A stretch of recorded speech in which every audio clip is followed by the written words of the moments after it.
जय जय श्री राधे श्याम। ग्राम के सभी माता बहन भाइयों से आग्रह है,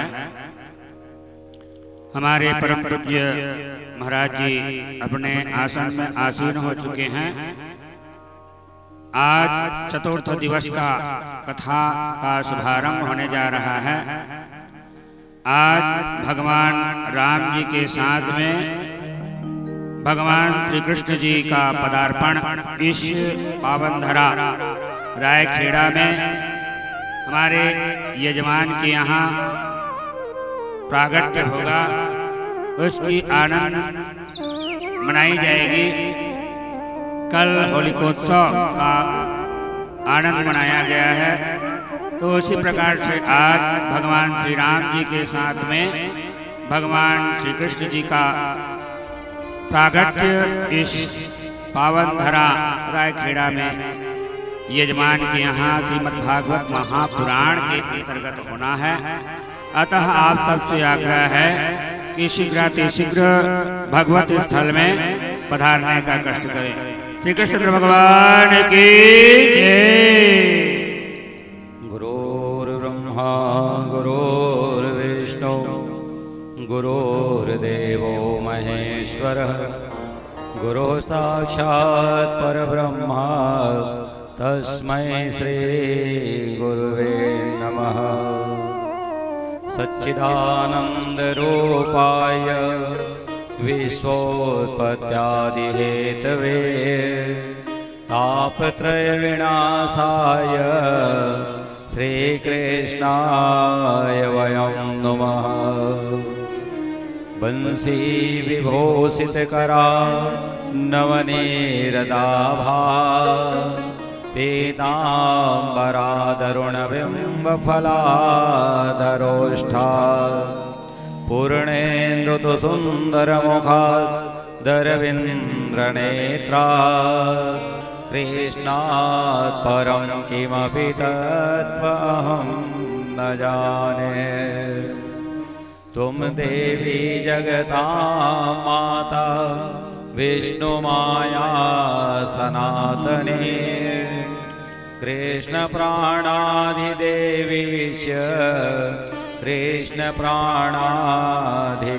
शुभा कृष्णप्रेममयी शक्ति कृष्णसौभाग्यरूपिणी कृष्णभक्तिप्रदे राधे नमस्ते मंगलप्रदे। मंगलं भगवान् कृष्णो मंगलं तद्कथामृत मंगलं चावतारः श्रोतास्यापि मंगलम्। नारायणं नमस्कृत्य नरं चैव नरोत्तमं देवी सरस्वतीं व्यासं ततो जयमुदीरयेत्। प्रेम से बोलो वृंदावन बिहारी लाल की, भागवत महापुराण की, वेद व्यासी महाराज की। भगवत कथा प्रेमी सज्जनों, माताओं, भाई बहनों, आइए चतुर्थ दिवस की कथा में हम प्रवेश करें। ग्राम के समस्त देवी देवताओं के श्री चरणों को कोटि कोटि वंदन करते हुए व्यास पीठ पर प्रतिष्ठित सभी देवताओं के चरणों को नमन, यहाँ बैठे विद्वत जनों को भी नमन करते हुए और आप सभी भक्तों के हृदय में विराजित परम पिता परमात्मा को हमारा कोटि कोटि प्रणाम। कथा का आयोजन श्री मोहन सिंह चौहान, धर्मपत्नी श्रीमती शांति देवी चौहान और के सुपुत्र देवेंद्र चौहान, जिनकी पत्नी स्वर्गीय श्रीमती श्रावणी चौहान के वार्षिक श्राद्ध के उपलक्ष्य पर आयोजित किया जा रहा है, जिसमें आप और हम सभी भक्त इस ज्ञान गंगा रूपी गीता में गोता लगाने के लिए बैठे हुए हैं। आइए हम कथा की ओर अग्रसर हों, प्रवेश करें। कल की कथा में आप श्रवण कर रहे थे कि भक्त प्रहलाद जी की रक्षा करने के लिए परमपिता परमात्मा को नरसिंह के रूप में प्रकट होकर के आना पड़ा, है ना। और जब वो प्रकट हुए तो देवता भी उनको नहीं मना सके थे, मोहन जी, है ना। उनकी जो पत्नी थी माता लक्ष्मी जी, वो भी अपने पति को नहीं मना सके। तब अंत में भक्त प्रहलाद जी से कहा गया कि बेटा तुम जाओ और जा करके भगवान को शांत करो। असुर कुल का बालक, राक्षसों का बालक प्रहलाद जी थे, और जा करके भगवान के चरणों में गिर करके प्रणाम कर रहे हैं। कहते महाराज शरीरम स्वरूपम सुमित्रम कलत्रम धनम मेरुतुल्यम वचश्चारुचित्रम। कहते महाराज शरीर कितना भी सुंदर क्यों न हो और मित्र भी अनेक प्रकार के हों, सुमेरु पर्वत के समान हमारे घर में धन का भंडार भरा हुआ हो, वाक शैली भी बहुत मधुर हो, सुंदर बोलने वाले हो, लेकिन अगर भगवान के चरणों में अनुराग नहीं है, प्रेम नहीं है, तो आपका रूप भी बेकार है और आपका धन संपत्ति भी, ये वैभव सब नष्ट है, बेकार है। देखो सज्जनों, भगवान को पाने के लिए जाति की आवश्यकता नहीं है, ना। सबरी अहिल्या सदन कसाई, ये सबने भगवान की भक्ति करके उनको प्राप्त किया। भगवान को पाने के लिए धन की आवश्यकता नहीं है। मोहन जी, सुदामा ब्राह्मण के पास कितना धन था बताइए आप, कथा सुने होंगे। 4 घर से 4 मुट्ठी चावल मांग के लाई उसकी पत्नी, और उसी चावल को लेकर के सुदामा जी भगवान को प्रसन्न कर लिए। तो धन की भी आवश्यकता नहीं है। अच्छा, केवल मनुष्य बनना है ऐसा भी मत सोचिए आप। गजग्राह की कथा आती है भागवत में। गज माने हाथी और ग्राह माने मगर, तो ये दोनों का उद्धार भगवान ने किया। तो योनि भी नहीं देखते भगवान, है ना, सुंदरता भी नहीं देखते। कुब्जा कितनी सुंदर थी बताओ, कुबड़ी थी ना, उसको भी भगवान ने उद्धार कर दिया। जब कोई चीज की आवश्यकता नहीं है परमात्मा को, तो क्या चाहिए? तो कहते हैं भावो ही देवा तस्मात् भावो ही कारणम। आपकी जो ये पवित्र भावना है ये परमात्मा में लीन हो जाना चाहिए और कुछ नहीं चाहिए। हमारे शास्त्रों में धर्म के 3 लक्षण बताए गए। धर्म के ये 3 लक्षणों में, 30 लक्षणों में, जो कल नवधा भक्ति आप सुन रहे थे ना, श्रवणम कीर्तनम, श्रवण करना, कथा का कीर्तन करना, विष्णु स्मरणम, भगवान विष्णु जी का स्मरण करना, पाद सेवनम, ये साथ साथ स्वाध्याय करना, कभी कभी गीता रामायण का पाठ मनुष्य को करते रहना चाहिए। और सत्य है, दया है, एकादशी का व्रत है, गीता का पाठ है, गंगा जी का स्नान है या उसका जल का पान है, और ब्रह्मचर्य में रहना, सरलता से रहना। जो आदमी सरल भाव से रहते हैं उनको कुछ करने की आवश्यकता नहीं है मोहन जी, है ना। जैसे अब ये गर्मी के दिन आ जाएंगे तो ये जितने भी घास पात है सब सूख जाते हैं, है ना। कोई यहाँ का बीज संभाल के रखता है क्या कि फिर आई बरसात तो बो, है ना, नहीं। देखिए जब समय आता है, बारिश होती है, तो ये फिर से हरे भरे हो जाते हैं। वैसे जो शांत भाव का होता है, अगर वो पूजा पाठ भी ना करे और सज्जनों जब भगवान की कृपा उनके ऊपर बरसती है तो वही भगवान का सच्चा परम भक्त बन जाता है। निर्मल मन जन सो मोहि पावा। जब तक हमारा मन निर्मल नहीं होगा, पावन पवित्र नहीं होगा, और तब तक भगवान का समावेश होना ये असंभव है ना। देखिए गर्भाधान से लेकर के अंत्येष्टि पर्यंत 16 संस्कार शास्त्रों में बताए गए हैं। जिनके 16 संस्कार होते हैं वे द्विज कहलाते हैं, है ना। आजकल हम लोग नहीं करते, 1-2 बस कर लेते हैं, मुंडन करवा दिए, या नामकरण करवा दिए, छठी बधी करवा दिए, अंत में अंत्येष्टि विवाह करवा देते। 4-5 संस्कार जो है आप करते हैं, 16 संस्कारों में 10 संस्कार भूल गए, है ना। तो कैसे द्विज बनेंगे आप, कैसे भगवान का भक्त बन सकते हैं? तो ये संस्कार होना हमारे लिए परम आवश्यक काम है। 4 वर्ण बताए गए हैं। ब्राह्मणो शंभवासित बाहो राजन्यः कृता उरुतदस्य यदवैश्यः पदभ्याम वं शूद्रो अजायत। तो ब्राह्मण हैं, इनके 6 काम मैंने पहले भी बताए थे आपको, है ना।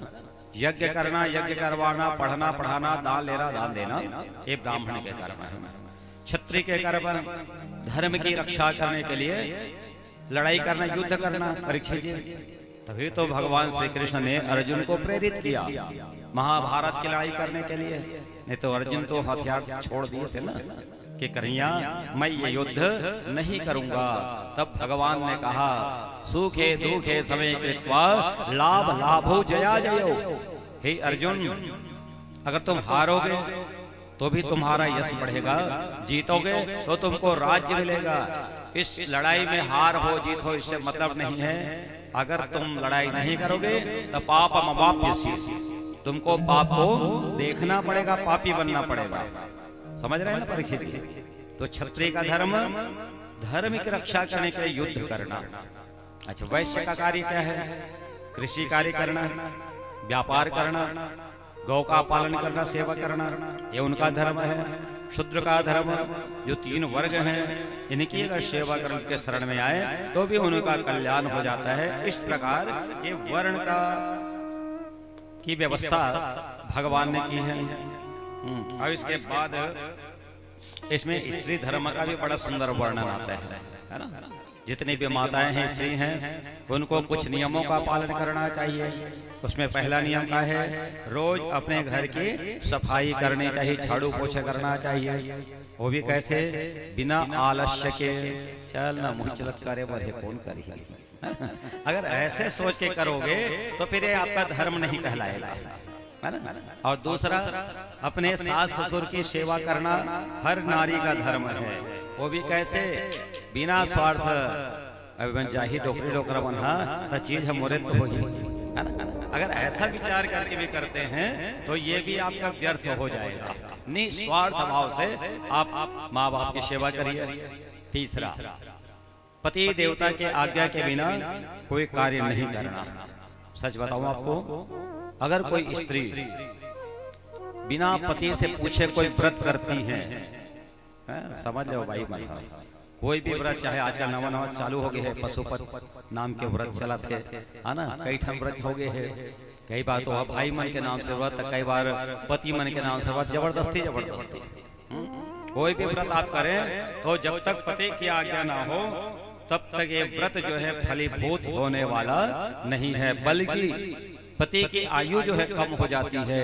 इसलिए पति की आज्ञा के बिना कोई व्रत भी धारण नहीं करना चाहिए। और सज्जनों, जैसे माता लक्ष्मी जी भगवान को अपना पति और भगवान मान करके पैर दबाते रहती हैं, वैसे हर स्त्री को पति का सेवा करते रहना चाहिए। परमात्मा की कृपा दृष्टि आप पर जरूर बरस जाएंगे। प्रेम से बोलिए लक्ष्मी नारायण भगवान की। हर सांस में हो सुमिरन तेरा, यूं बीत जाए जीवन मेरा।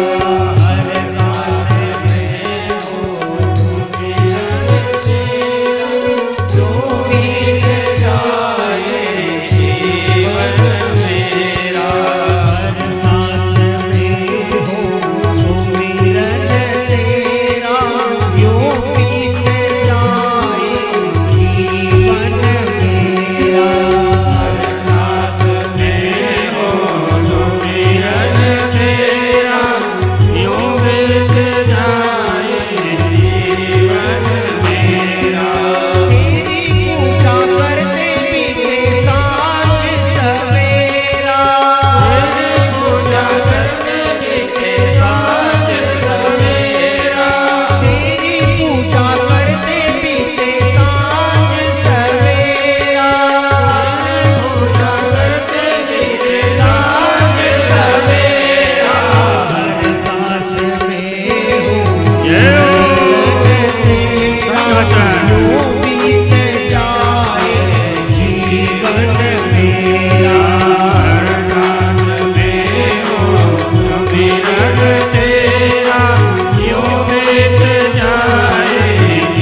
मेरा यूं बीत जाए जीवन मेरा। हर सांस में हो सुमिरन तेरा, यूं बीत जाए जीवन मेरा। तेरी पूजा करते बीते सांझ सवेरा, तेरे पूजा करते बीते सांझ सवेरा, तेरी पूजा करते बीते सांझ सवेरा। तेरी पूजा करते बीते सांझ सवेरा।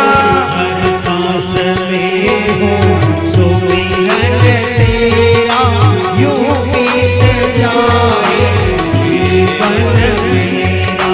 हर सांस में हो सुमिरन तेरा, यूं बीत जाए जीवन मेरा।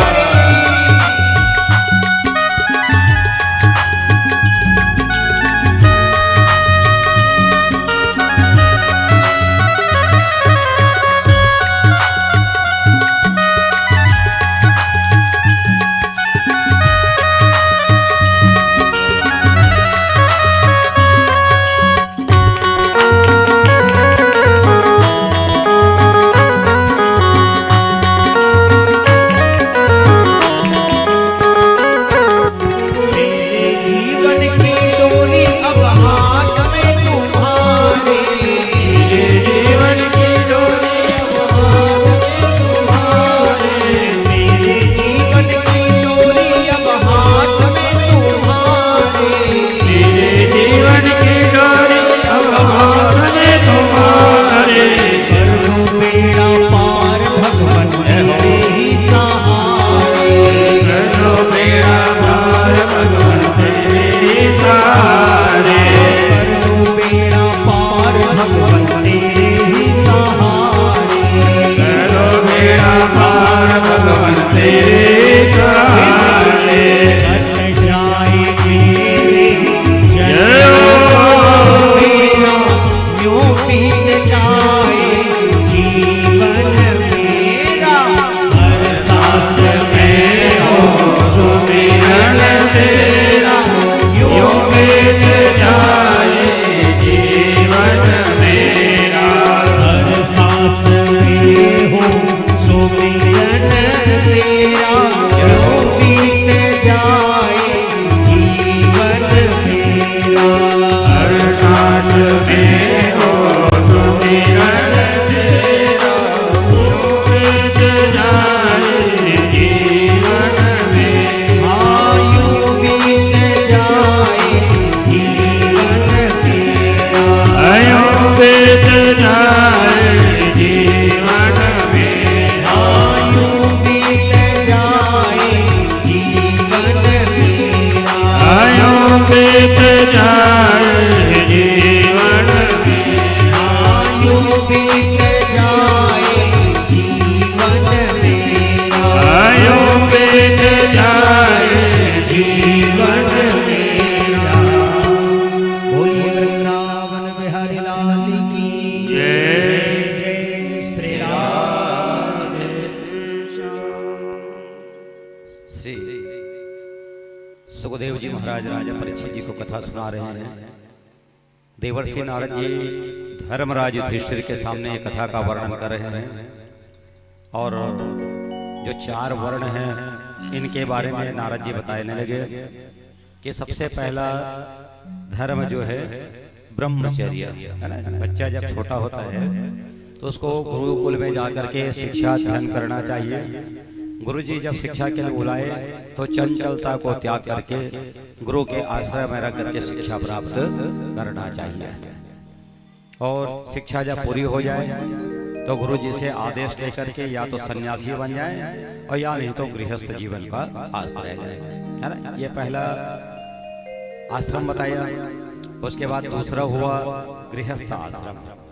परीक्षित जी महाराज गृहस्थ आश्रम को सबसे श्रेष्ठ और अच्छा आश्रम माना गया है ना। क्योंकि यहाँ रहते हुए हम बहुत प्रकार के सेवा भाव में लगे रहते हैं। आपके घर कोई भिखारी आए तो उनको भीख देना, कोई गरीब दीन दुखी आए तो उनकी सेवा सहयोग करना, ये करते हैं। और दूसरी बात, महत्वपूर्ण बात तो ये है सज्जनों कि भगवान का जब भी प्रादुर्भाव हुआ, जन्म हुआ, तो किसी गृहस्थ के घर में ही जन्म हुआ है ना। यशोदा मैया के गर्भ से भगवान कृष्ण जी जन्म लेकर के आए, माने माता देवकी जी के गर्भ से। कौशल्या मैया के गर्भ से भगवान श्री रामचंद्र जी का प्रादुर्भाव हुआ। अगर ये न होते तो पता नहीं भगवान किस प्रकार से आते, कैसे उनका प्रागट्य होता। तो इसलिए गृहस्थ को बड़ा श्रेष्ठ माना गया। और जब गृहस्थ में आप रहते हैं तो 2 पूजाएं अवश्य करनी चाहिए। एक हव्य प्रदान यदि काव्य प्रदान यदि पूज्य था। एक तो हव्य प्रदान, समय समय में घर में अग्नि देवता का पूजन होम हवन होते रहना चाहिए, मोहन जी, है ना। और दूसरा काव्य प्रदान, काव्य माने पितरमन की भी पूजा होते रहना चाहिए। सज्जनों, हमारे शास्त्रीय नियम में तो यहाँ तक के वर्णन करे गए है कि विश्व देव भगवान 2 प्रकार, 2 तो इनमें कम से कम 2-4 ब्राह्मण के भोजन होना चाहिए। और अगर पितरमन के पूजा करें तो 6 पितर बताएंगे, 3 पीढ़ी ले जाते हैं तो 3 और 3 मातृ कुल, 3 पितृ कुल, 6 पितर। तो एक पितर में 3 ब्राह्मण भोजन का नियम बताया गया है। तो 6 दिया 18, है ना। तो 18 ब्राह्मणों का भोज अगर सामर्थ्य है तो, अगर नहीं है तो ये कि जहाँ देख निपटा दे करो, कोई झंझट के बात नहीं है ना। लेकिन सही नियम तो यही बता रहे भाई हमारे वेद शास्त्र पुराणों में। इसके बाद वानप्रस्थ आता है, संन्यास आश्रम आता है। और इस समय क्या करना चाहिए कि मनुष्य को टोली नहीं बनाना चाहिए, शिष्यों की मंडली नहीं बनानी चाहिए, और अकेले ही भ्रमण करते रहना चाहिए, अकेले ही भ्रमण करना चाहिए। और जो वानप्रस्थी हैं उनके लिए बताया गया है परीक्षित जी, कपड़ा भी उनको धारण नहीं करना चाहिए, बल्कि कौपीन माने होते पेड़ की छाली, है ना, छाला ओला पहन करके अपन जीवन यापन करना चाहिए। ऐसे ओखरलिए नियम बताए गए। देखो, अगर ये जीवन में थोड़ी सी गलती हो जाए तो पद से भ्रष्ट होना पड़ता है। नारद जी महाराज स्वयं ये कथा सुना रहे हैं धर्मराज परीक्षित जी को। कौन सी कथा? एक बार नारद जी गंधर्व थे, उपहर्षण इनका नाम था। इसकी 2-3 पत्नियां थी। भगवान ब्रह्मा जी के लोक में एक संगीत का कार्यक्रम चल रहा था, है ना। तो नारद जी भी चले गए, गाते गाते थोड़े इतलाते हुए, मसलाते हुए, लोगों को बड़ा व्यवधान हुआ। तब भगवान ने उनको श्राप दिया, ए तेरे मूर्ख गंधर्व, जा और तू शूद्र की योनि को जन्म ले लेगा। तब यही उपहर्षण गंधर्व दूसरे जन्म में दासी का पुत्र बना, जिनको संतों का आशीर्वाद मिला, और अंत में भगवान का परम भक्त हो जाता है ना। तो एक सीढ़ी है, बिल्कुल आप लोग ध्यान रखिएगा। सीढ़ी जब हम धीरे धीरे पार करेंगे, परीक्षित जी महाराज आप घर के ऊपर भी जाते हो तो सीढ़ी है कि नहीं है? तो वो सीढ़ी में एक एक करके पांव रखे लगते हैं ना, कि टबले ऊपर चढ़ जाता है ना, धीरे धीरे। बस यही है धर्म का पद, हमें धीरे धीरे करके आगे बढ़ाना चाहिए। शूद्र से हम वैश्य बनेंगे, वैश्य से हम क्षत्रिय बनेंगे, क्षत्रिय से विप्र कुल में जन्म होगा, और विप्र कुल में आकर के हम अच्छा कर्म करेंगे तब हमें मुक्ति मिलेगी। नहीं तो 184 में भरमाया, वही 84 लाख योनि में फिर हमें भटकना पड़ेगा, और अंत में पता नहीं कौन सी योनि प्राप्त होगी, है ना। जीव जंतु पशु पक्षी कीड़े मकोड़ा, एक क्या बनना है भगवान जाने, है ना। इसलिए सावधान हो जाना चाहिए। ये अंतिम योनि है, ध्यान रखिएगा। मनुष्य की योनि अंतिम योनि बताई गई है। आखिरी सीढ़ी में चढ़े हैं, अगर पैर फिसल जाए तो सीधे नीचे में गिरना पड़ेगा। वही 184 का चक्कर भोगना पड़ेगा सज्जनों। इस प्रकार देवर्षि नारद जी महाराज उनके सामने बताने लगे। अधर्म के 5 शाखाएं बताई गई हैं। विधर्म परधर्मश्च आभासा उपमा छलः, अधर्म शाखा पंचेमा धर्मज्ञो धर्म त्यजेत। सबसे पहला विधर्म, अर्थात अपने धर्म से विमुख होकर के कोई कर्म करना, ये विधर्म कहलाता है। उसके बाद परधर्म, ये भी वही श्रेणी की बात है कि अपने स्वधर्म को त्याग करके पर धर्मो भयावह, इस भयानक को यदि हम, अच्छा अभी जो हम समझाए ना कि क्षत्रिय का धर्म युद्ध करना, ब्राह्मण यदि युद्ध करेगा तो उसको परम गति प्राप्त नहीं होगी। ब्राह्मण का काम क्षमावान ब्राह्मण, जो क्षमा करना जानता है वो ब्राह्मण कहलाएगा, जो लड़ना जानता है वो क्षत्रिय कहलाएगा, जो वणिक कार्य में निपुण होगा वो बनिया कहलाएगा, है ना। तो इस प्रकार से इनके धर्म और कर्म के बारे में महाराज जो है देवर्षि नारद जी महाराज वर्णन करते हैं सज्जनों। इसके बाद राजा धीराज परीक्षित जी महाराज आज पूछने लगे श्री सुखदेव जी महाराज से कि हे भगवान, स्वयंभू मनु का वंश बड़ा ही आदरणीय है। क्यों आदरणीय है? क्योंकि इनके घर में भगवान कपिल जी का अवतार हुआ है। तीनों देवता ब्रह्मा विष्णु महेश इनके घर में पुत्र के रूप में अवतार लेकर के आए थे माता अनुसुईया के घर, है ना, इसलिए आदरणीय है। इसके अलावा और जो भी मनवंतर हैं उनके बारे में हम जानना चाहते हैं सज्जनों। स्वयंभू मनु के साथ साथ 6 मनवंतर और हुए हैं। दूसरा मनवंतर हुआ सारोचित मनवंतर। तीसरा मनवंतर हुआ राजा प्रियव्रत के 2 पुत्र थे, उत्तम और तामस नाम के। तो उत्तम के नाम से भी एक मनवंतर चला, छोटा भाई था तामस, उनके नाम से चौथा मनवंतर चला। और इसी मनवंतर में भगवान जो है गज ग्राहक रक्षा करने के लिए हरि का रूप लेकर के आते हैं। अब इसकी बहुत सुंदर व्याख्या की गई है। एक क्षीर सागर है और क्षीर सागर के किनारे में एक त्रिकूट नाम का पर्वत है परीक्षित जी महाराज। कूट माने शिखर, है ना, त्रिकूट 3 शिखर। कौन कौन से? सोना चांदी और लोहे से बना हुआ शिखर है। उस शिखर पर्वत के नीचे एक बड़ा सुंदर सरोवर है ना, जहाँ कमल के फूल खिले हैं और जल के जीव वहां रहते थे। उसी जल के अंदर एक मगर भी रहता था, है ना, और जंगल में एक हाथी रहता था। कहानी के रूप में सुनेंगे तो कहानी जैसे लगेगा, लेकिन इसका भाव अर्थ आप समझेंगे तो अपने ऊपर में लेकर के देखना ये कहानी क्या है ना। मगर किसे कहते हैं परीक्षित महाराज? मगर काला कथेगा क्रोकोडाइल, है ना। हाँ, मगरमच्छ जो होता है। अच्छा, एक तो मगर वो हरे, लेकिन एक थे मगर तो हम रात दिन हरे रखे, है। भागवत सुने जा रहे थे महाराज, मगर आज सगा मना गया, तो मगर बन के सगा आ गया, है ना। या मगर आज खेत हर जाना रही से तो खेत जब हलो मगर बन के आ गया। माने कोई न कोई से अगर मगर आ जाते कि आदमी चाह करके भी अच्छा कोई कार्य नहीं कर सकता है। ये मगर है कि नहीं? और किसको पकड़ता है मगर? जो मतवाला होगा हाथी के समान, उनको ही बहुत जल्दी मगर पकड़ लेता है।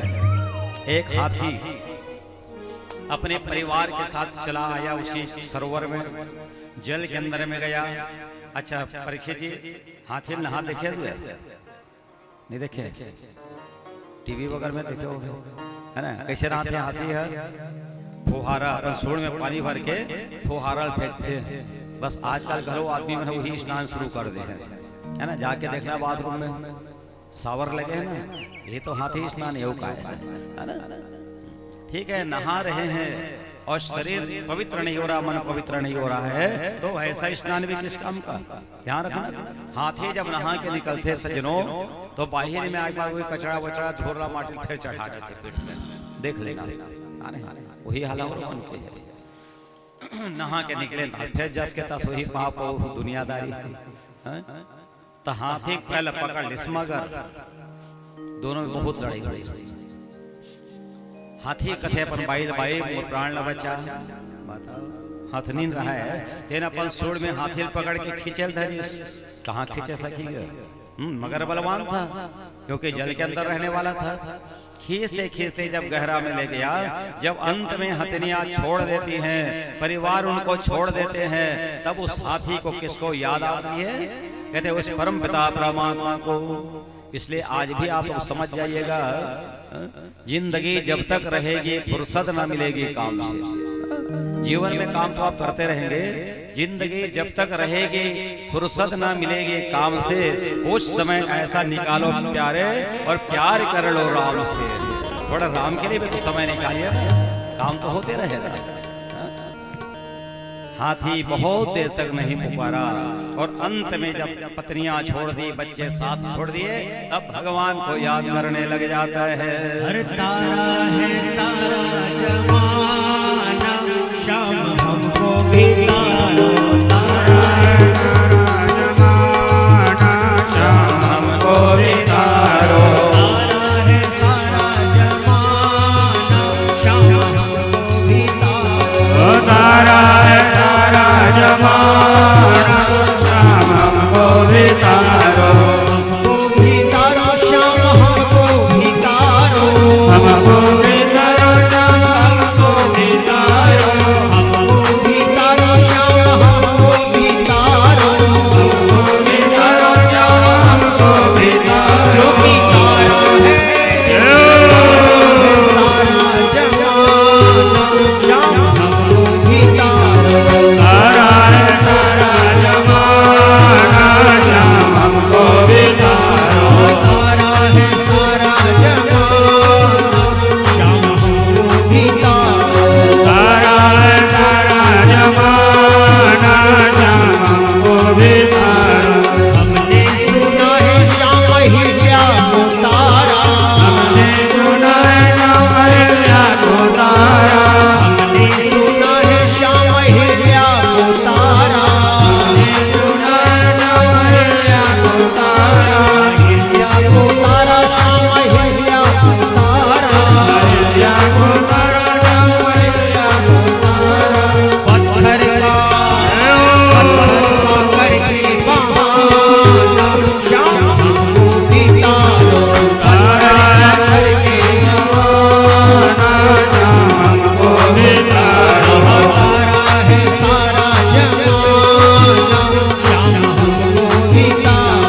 गजग्राह लड़ने लगे और लड़ते लड़ते जब हाथी थक गया तब भगवान को पुकारने लग जाता है कि डूबते को बचा लेने वाले, हे प्रभु हम आपकी शरण में हैं। उस समय परमपिता परमात्मा भगवान श्री हरि नारायण आज गरुड़ जी के पीठ पर बैठ करके आने लगे और जैसे भगवान को आते देखा हाथी सूंड को उठा करके और जोर से पुकारने लगे, नारायण नारायण रक्षा करो प्रभु। भगवान इतनी हड़बड़ी में हो गए कि गरुड़ के पीठ से कूद पड़े और जाकर के मगर को मारा और हाथी के प्राणों की रक्षा भगवान ने की। मोहन जी, भगवान को किसने बुलाया?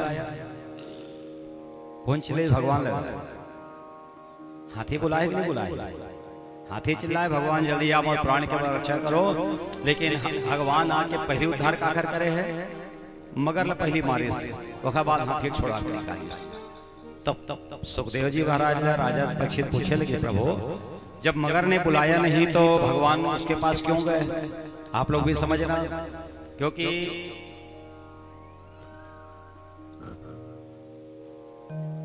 आपका और हमारा डायरेक्ट भगवान से संपर्क नहीं होने वाला। बोले वहां के बिहारी लाल की।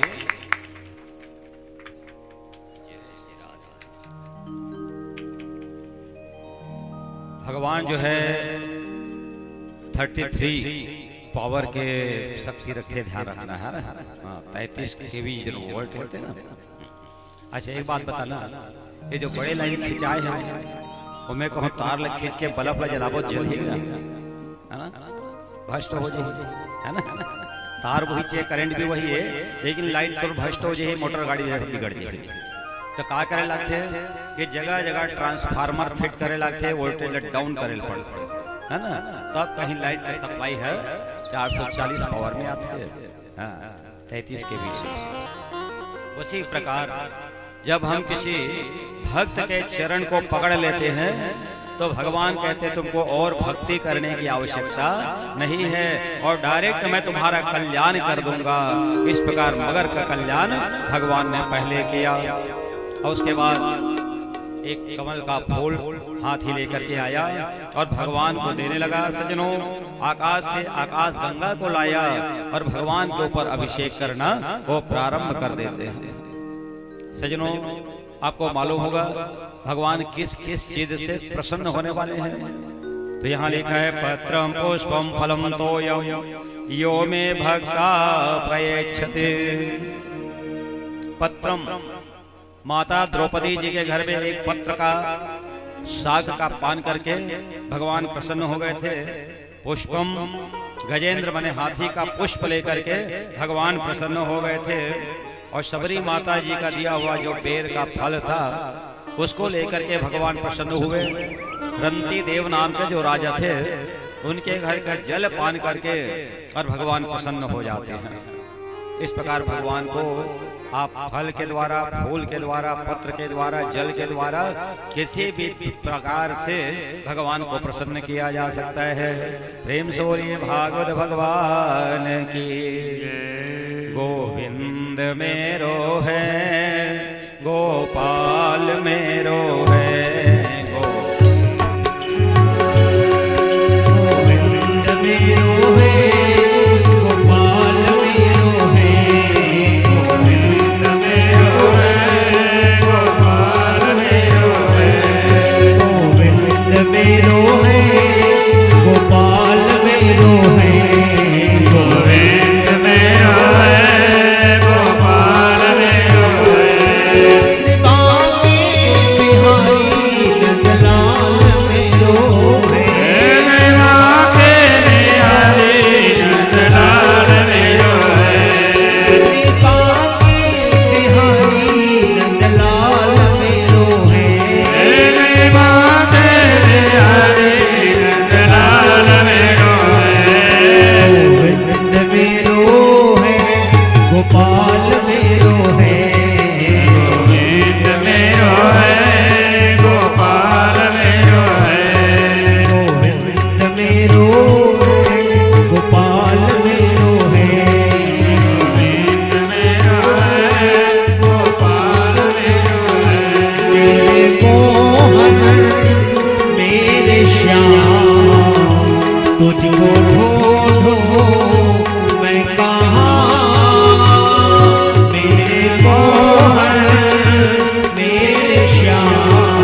तुझको ढूंढूं मैं कहाँ मेरे छलिया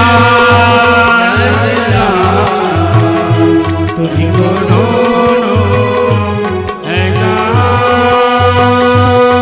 गोविंद मेरो है गोपाल मेरो है गोविंद मेरो है गोपाल मेरो है गोविंद मेरो है गोपाल मेरो है गोविंद मेरो है गोपाल मेरो है श्री बांके बिहारी नंदलाल मेरो है हे माँ के बिहारी नंदलाल मेरो है श्री बांके बिहारी नंदलाल मेरो है हे माँ के बिहारी नंदलाल मेरो है छलिया नंदलाल तुझको ढूंढूं मैं कहाँ मेरे छलिया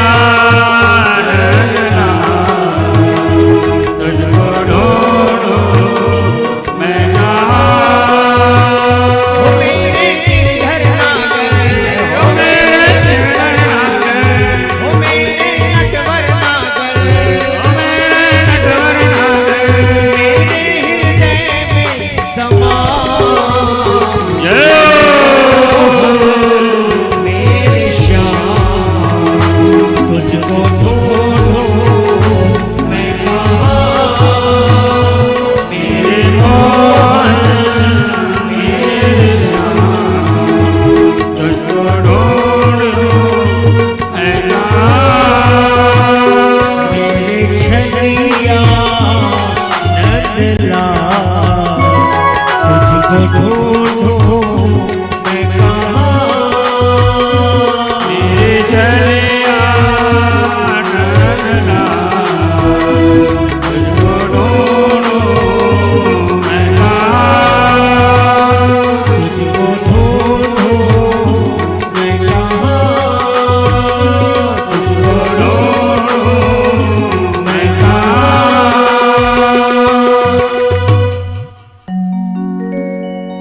सज्जनों, अब एक बात समझिए आप कि ये मगर कौन था और हाथी कौन था और क्यों इसको इस नीच योनि में जन्म लेकर के आना पड़ा। तो कहते हैं मगर जो है एक होहू नाम का गंधर्व था।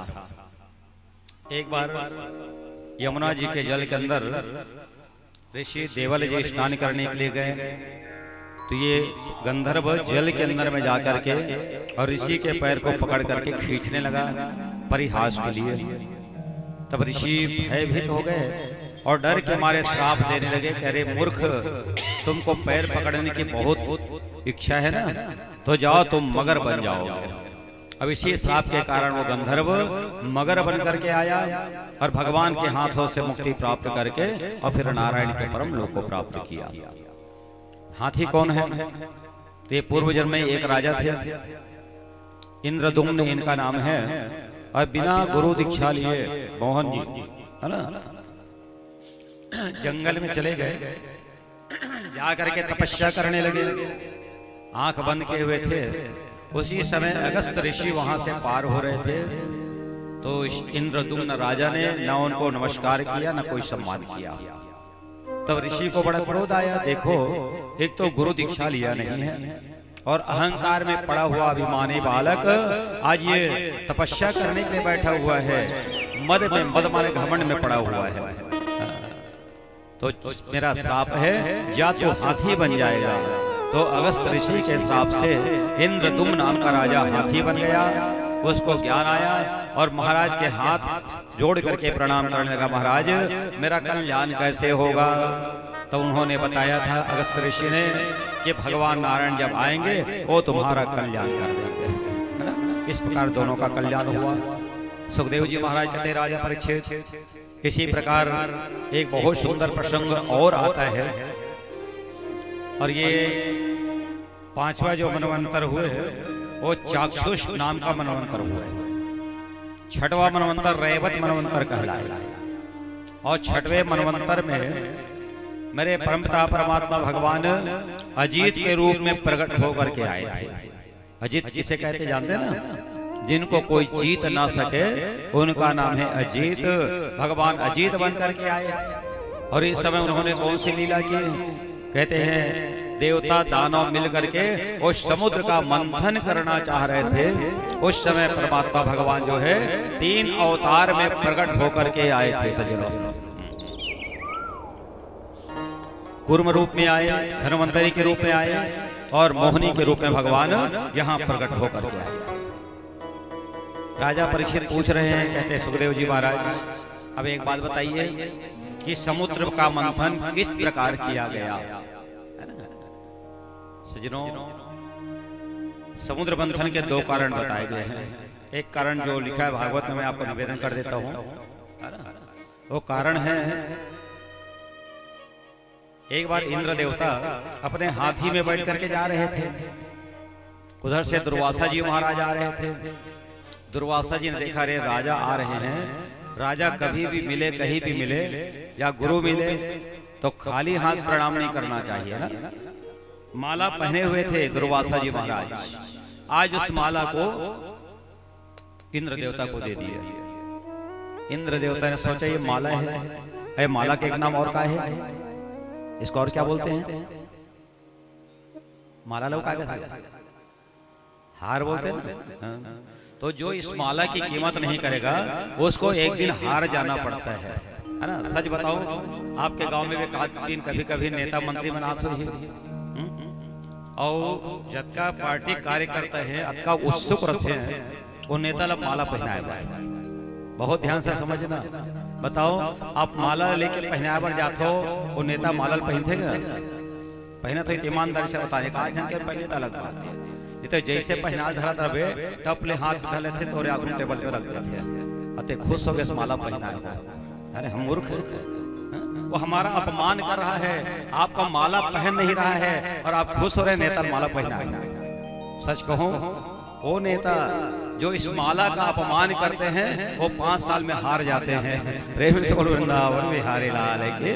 ये माला ही नहीं, ये हार भी, ये जिताता भी है, ये हराता भी है, ध्यान रखिएगा। सच कहूं परीक्षित जी महाराज, मेरे गोपाल जी बैठे हैं सामने, इनको एक बार माला पहना दीजिए आप लोग, माताएं कोई भी हो, जब तक आप नहीं उतारोगे भगवान कभी माला उतार के बाहर नहीं रखते हैं ना।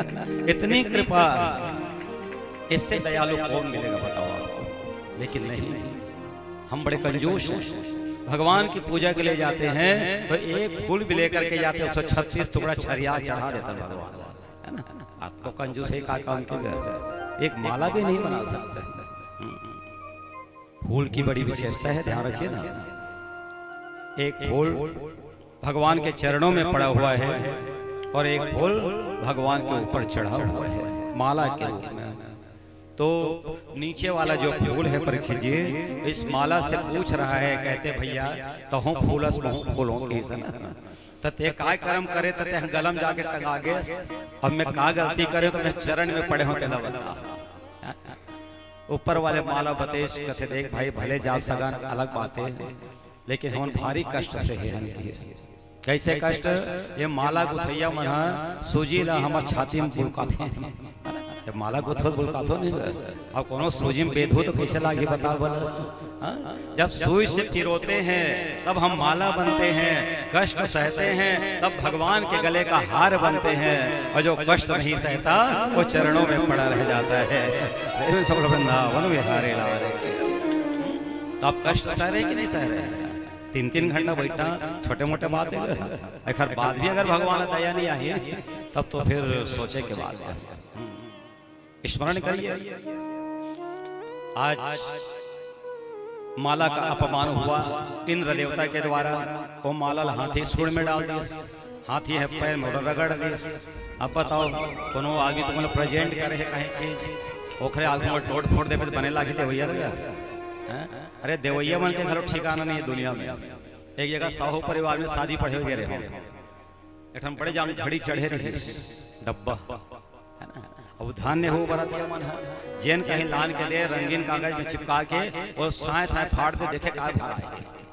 देख के काय का डर बिल्कुल घर में जाके देख लेते आने तो कई जने इसने होते परतिया मन घलो अब साय साय फाड़ा जाते एक ठन घड़ी के डब्बल निकालिस परीक्षित महाराज ओम बड़े जान छेना भाग रहा है बोलो वृंदावन बिहारी लाल बताओ ऐसे घलो मूर्ख है दुनिया में कौन ल दे थे ये बात के भी ज्ञान नहीं है जैसा दोगे और वैसा तुमको भी मिलेगा इसलिए सावधान हो जाना चाहिए है ना जैसा कर्म करोगे वैसा फल देगा भगवान ये है गीता का ज्ञान ये है गीता का ज्ञान है ना आज देखिए मसल दिया तब दुर्वासा ऋषि को बड़ा गुस्सा आया और इंद्र देवता को श्राप देने लगे कहते इंद्रदेव जाओ और तुम अपने राजपाट से भ्रष्ट हो जाओगे इसी श्राप के कारण इंद्र का इंद्रासन लूट लिया जाता है स्वर्ग में सारे असुर लोग अपना साम्राज्य जमा लिए डेरा डाल दिया अब इंद्र देवता भटकने लगे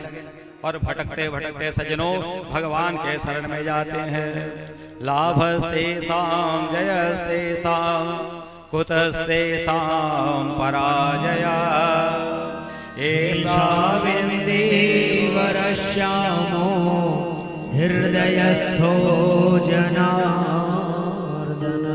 कहते हे जनार्दन हे परमात्मा हम आपके शरण में हैं हमारी रक्षा करो उस समय भगवान ने सलाह दिया कौन सा सलाह दिए कहते जाओ देवता और दानव आपस में भाई भाई हो तुम लोग जब काम चलाना हो ना किसी से काम निकालना हो सजनों भाइयों तो अपने दुश्मन को भी मित्र बना लेना चाहिए है ना जैसे चुनाव के समय कोनो सरपंच के चुनाव लड़ते तो अपन दुश्मन घर घलो जाते नहीं ले गाजन होए तेल भुला जाए देखर से सीखे करो तो देखो जैसे सांप और चूहे की दोस्ती होती है भगवान उदाहरण बता रहे हैं जैसे सांप और चूहे की दोस्ती होती है हो सकते परीक्षित महाराज नहीं हो लेकिन भगवान उदाहरण बताई से एक जन सपेरा सांप पकड़ के टोकनी में बंद कर दी को खुला दिखी सोही तो चूहा घुस के वो जगह पे है ना अब देखिए अंदर में नाग देवता बैठे रहे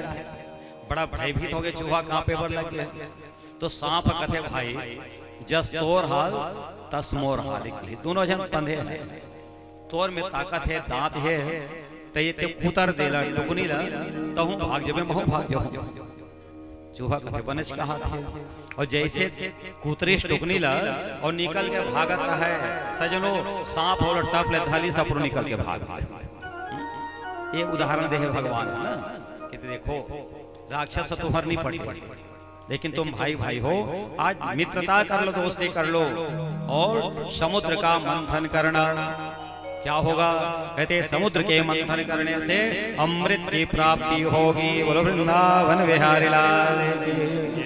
अच्छा एक बात बताऊं आप सब अमृत तो एक बहाना है विष्णु भगवान बड़ा स्वार्थी है ध्यान से सुनना मैं निंदा नहीं कर रहा क्योंकि कहा है ना स्वार्थ लागे करे सब प्रीति और सुर नर मुनि की है यह रीति सुर माने देवता देवता लोग बड़े स्वार्थी होते हैं समझ लेना कैसे स्वार्थी भगवान एक दिन के बाद मैया लक्ष्मी भगवान के पहले दबात रहे परीक्षित महाराज और दबात के कस के दबा परिस तो भगवान कथे का हो गए भाई कथे भगवान एक बात कहां का कथे कन का बात है तो ये गांव वाले मन सब अपन अपन लड़का हैप्पी बर्थडे मनाते है ना तो हम उन हैप्पी बर्थडे मना लेते हैं कहा तो लक्ष्मी चाली भगवान हंसे लगे कथे भाई जैन जन्म लेते जैन मरते तब हैप्पी बर्थडे मनाते हैं हम तो जन्म लेते हैं ना मरते हैं ये हम मन के काम नहीं हो देवता मन के लक्ष्मी जी चुप हो गए एक महीना बीती फिर खड़े हो गए और आज कथे भगवान एक बात बोलो भगवान कथे हैप्पी बर्थडे छोड़ के कुछ भी बोल दे और कहीं हुए थे बता कथे चल हैप्पी बर्थडे नहीं मना तो एनिवर्सरी मना लेते हैं शादी साल की और यूं मनाते भगवान कथे काय बीमारी था रहेगा फंक्शन मनाएंगे क्या करना है कहते भाई हम विवाह तो करते नहीं तो फिर ये सब दुनियादारी नहीं करते अब भाई के बात नहीं मान में एक बार दो बार तीन बार तब भड़के नहीं भड़के मोहन जी एक बार भड़के थे नहीं भड़के भड़क थे ना होना चाहिए उसने, है ना। भाई तो भड़क बे कर ही। अब लक्ष्मी जी भड़क गए। अब अपन पति देवता कथे स्वामी अगर ते मोर बात नहीं मानबे तो ते सोच ले रही। भगवान कथे काय करबे? लक्ष्मी कथे करो तो कुछ नहीं, मैं के चली जाऊंगी तुम देखते रहियो। अगर मोर बात नहीं मानबे मैं छोड़ के तो मैं के चल दूं। अब लड़के ज्यादा जाहे तो मैं के तो जाही कहाँ जाही बात। भगवान लगे लक्ष्मी जी मजाक करते कहते जा जा। अब कहा जाने काखर बेटी लक्ष्मी माता समुद्र तनिया समुद्र की बेटी रहा है और जाके भाषण में कूद दियो समुद्र में। कौन सा सागर? क्षीर सागर में कूद पड़ी। नान मुंह तरिया रहती तो गाँव का रायखेड़ा कर तो जाल वाल डाल के निकाल देती इस लक्ष्मी माता, है ना। वो तो अथाह सागर कैसे निकाले? तब भगवान ने योजना बनाई, सारे असुरों को बुलाया, देवताओं को बुलाया, कहते भैया जाओ और सब मिल करके समुद्र का मंथन करना। क्या होगा? कहते अमृत मिलेगा। बोला लक्ष्मी खोजना रहा है ना। और सब के सब जब मतई तरियल क्षीर सागर है ना, एक तरफ देवता एक तरफ दानव मंथन करने लगे। दूध का मंथन जब करते हैं आप लोग तो माताओं को मालूम है दूध को गर्म किया जाता है, उसमें जावन डाले लाते, फटाए लाते, जमते, तब वो मथबे, तब मक्खन के गोला निकालते हैं ना। भारी मेहनत है ना। तो वो इसने समुद्र मथना है तो कहा कि एक मंथानी मंदराचल पर्वत को लाया गया। बड़ा पर्वत था सजनों, जल के अंदर में डूबने लग गया। तो उस समय भगवान श्री हरिनारायण आज कछुए का रूप लेकर के आ जाते हैं। बोलिए कच्छप देव भगवान की। कछुआ बन करके आ गए और उस मंदराचल पर्वत को अपने पेट पर भगवान धारण कर लेते हैं, है ना। अब रस्सी का के बनाए जाए यह चिंता की बात रही से। एक सांप रही से वासुकी नाग जी लगे हैं जाने, है ना। ये वही सांपे अगर आप जाना तो हो जिन भगवान शंकर के गला में लिपटे रहते हैं, उसी का नाम है वासुकी नाग, है ना। छोटे मोटे पावर वाले नहीं है परीक्षित महाराज। तो राक्षस मन का करें? देवता मन है सांप के मुड़िल धर और राक्षस मन कहें तुम पूछिल धरो। तो राक्षस मन भड़क गए, कहते अरे देवतागण हमन मुड़िल धर वो पूछिल नहीं धरन। ठीक है भाई तुम मुड़िल धर लो, हम पूछिल धर लेते हैं। और जब मुड़िल धरे सांप ला रगड़े धरे परीक्षित महाराज तो मुंह डाले जहर निकल ही नहीं निकल। सांप ला रगड़बे तो कतको जन राक्षस तो इसने मारे। फिर कहे नहीं नहीं नहीं हम पूंछ पकड़ेंगे तुम सिर पकड़ो। देवता के पार पाना बड़ा असंभव काम है। अब फिर मुड़ी मांगे देवता मन है, राक्षस मन पुछिल पकड़ लिए और जब रगड़े पर लगे सजनों तो जतका देखो मुंह डाले जहर फेंकाए ना तो सांप के मुड़ी से घुमा दे। राक्षस मन डाल गए। फिर राक्षस मन मारे कतको राक्षस है तो इसने सिरवा दे भगवान, है ना। अच्छा और ध्यान से समझना, रगड़ने लगे और कामे रगड़ थे जाना था ना कश्यप कछुआ रूपी भगवान के पीठ में। सोचो आप कोनो आदमी पीठ ऐसे खजवाथे बने लाथे नहीं लागे परीक्षित महाराज लाथे नहीं गए। तो वो इसने बड़े जान पर्वत ऐसे रगड़त रहा भगवान कछुआ बने रहा है। बड़ा आनंद आता है भगवान का और आनंद आते आते उनका श्वास भी फूलने लग गया, है ना। और जब भगवान हाथे पर लग गए तो उनके मुखमंडल से आज विष जो है निकलना शुरू हो जाता है। हलाहल विष आज पूरा समुद्र में फैल जाता है। क्षीर सागर था ना, दूध के सागर, आज जहर के हमारे पूरा करिया पड़ गए। देवता दानव घबरा गए, कहते भगवान हमन तो अमृत पाए बहतर सतरे हैं, यहाँ जहर निकल गए, अब क्या करे जाए। विष्णु भगवान के शरण में गए और कहते प्रभु इस विष को कौन पिएगा। विष्णु भगवान बड़े चालाक थे, कहते देखो भाई जिसको कोई नहीं पीता उसको भगवान शंकर जी पीते हैं, जाओ शंकर जी के पास। सारे देवता आज शंकर जी के शरण में आए। ओम नमः शिवाय ओम नमः शिवाय ओम नमः शिवाय ओम नमः शिवाय।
भगवान की नमः पार्वती पतये हर हर।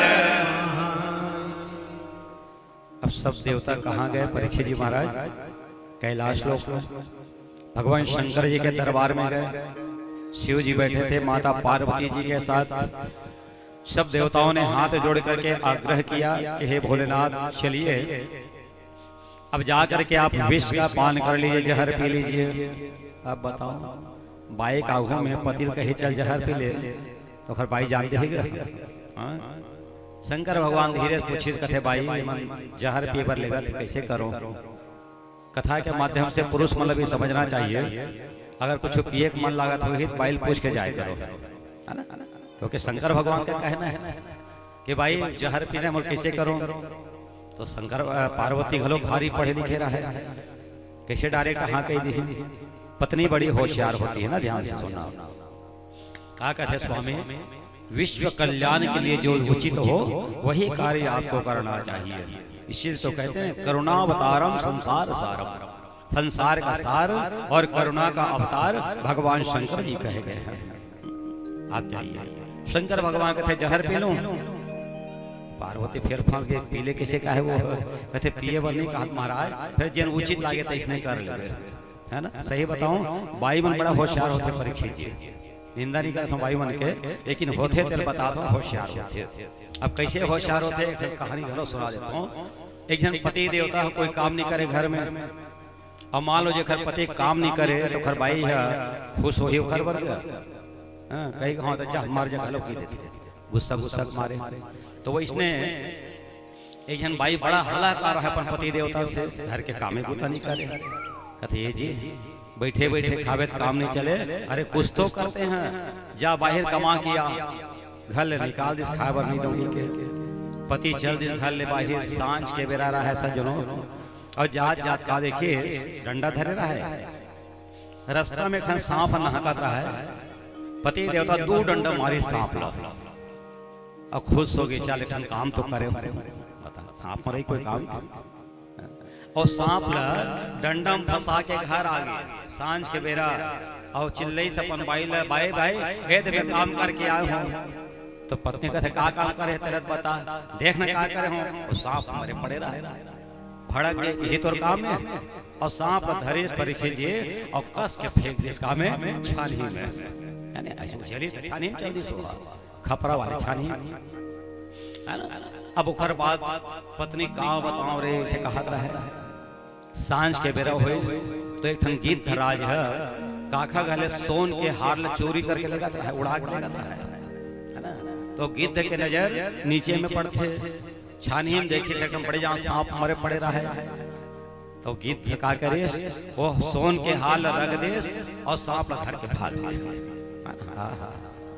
और सांझ के बेरा जब लाइट जली दिया बाते तो छानी में जगमग जगमग लाइट बरेबर लग गए, काबर और सोना के हार दिखत रहा।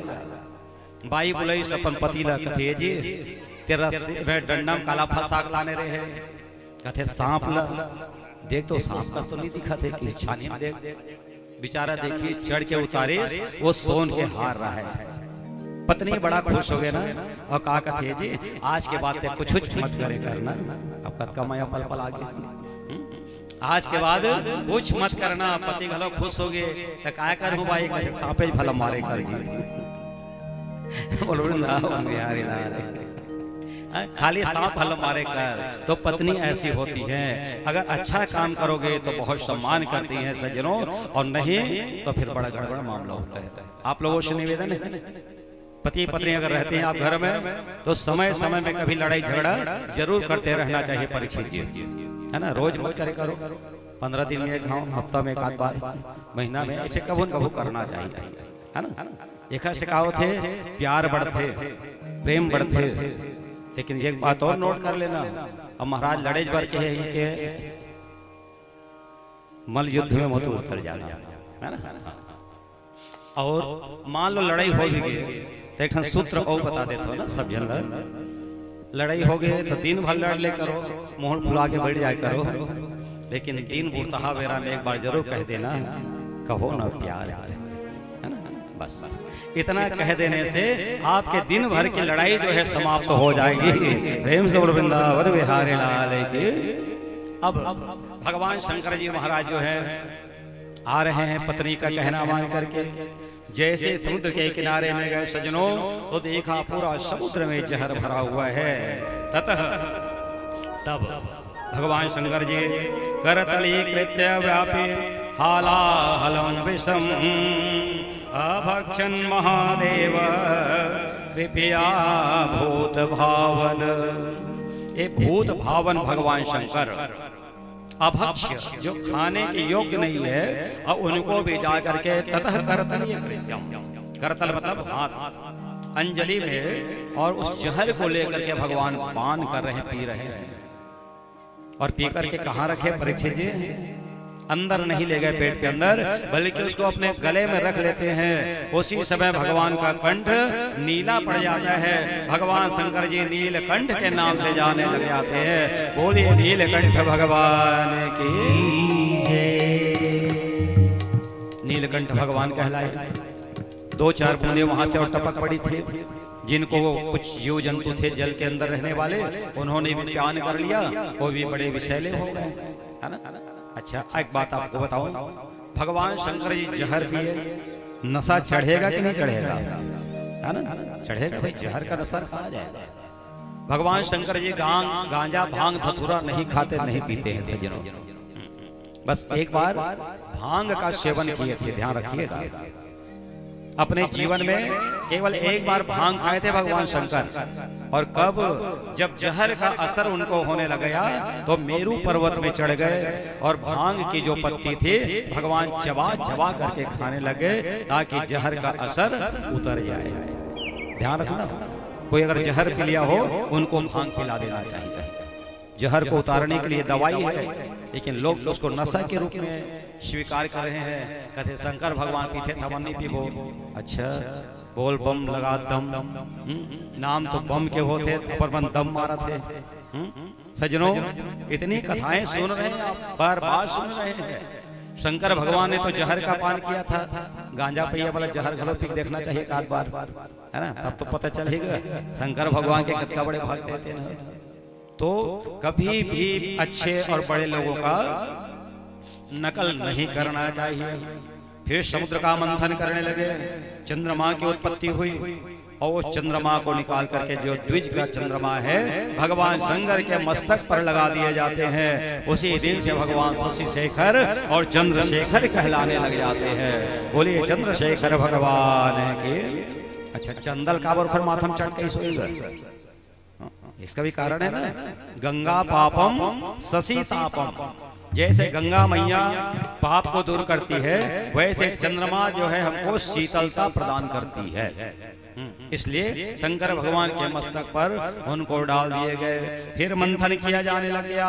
लक्ष्मी कौतुभ पारिजात कसुरा धनवंतरी चंद्रमा गावः काम तुधा सुरेश्वर गजो रंभादि देवांगण। अप्सराएं भी निकल करके आई हैं उस समुद्र के मंथन से, जिनको स्वर्ग लोग भेज दिया गया। ऐरावत हाथी निकला, इंद्र देवता को दे दिया गया। उच्च श्रवा नाम का घोड़ा निकला, राजा बलि को दे दिया जाता है। और कल्प वृक्ष निकला पारिजातक का, उसको भी देवलोक में भेज दिया जाता है। और ऐसे करते करते सजनों माता लक्ष्मी भी सामने प्रकट होकर के आ जाती है। या श्री स्वयं स्वीकृतिनां भवनेश्वलक्ष्मी पापात्मनां हृदया हृदये सुबोधे श्रद्धां सतां कुलजन प्रभवर्षलज्जा त्वां त्वां नताश्म परिपालयति।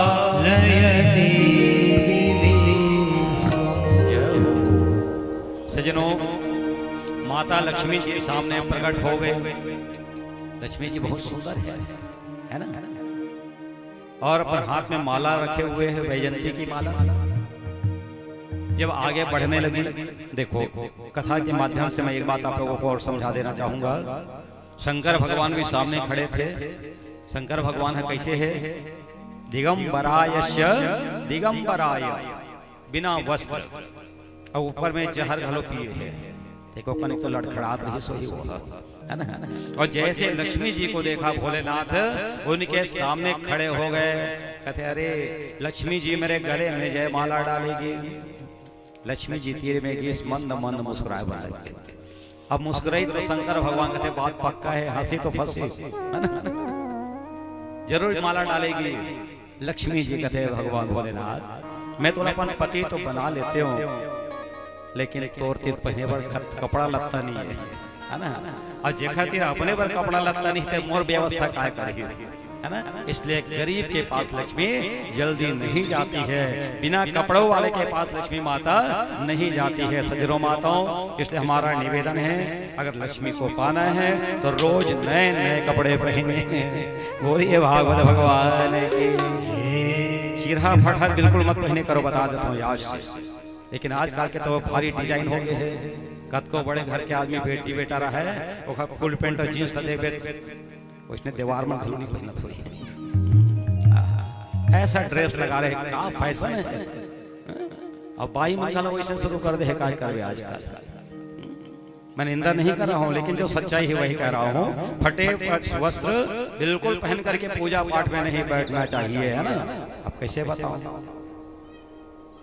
समझ रहे हैं आप, वस्त्र का बड़ा महत्व है। अच्छा एक बात और बता देता हूँ, लक्ष्मी के प्रकार के होते जाना था ना परीक्षित जी। एक जन लक्ष्मी तो तीर में बैठे हैं और एक लक्ष्मी जेब में भराए हुए धरे धरे धरे भरा है, और एक ठन लक्ष्मी है तो बैंक बैलेंस हुई। और कौन सा लक्ष्मी है, बेटी घलो लक्ष्मी का थे, बहुल घलो लक्ष्मी का थे, लक्ष्मी बहुत है ना। समुद्र के कन्या लक्ष्मी, नारद जी महाराज आ गया।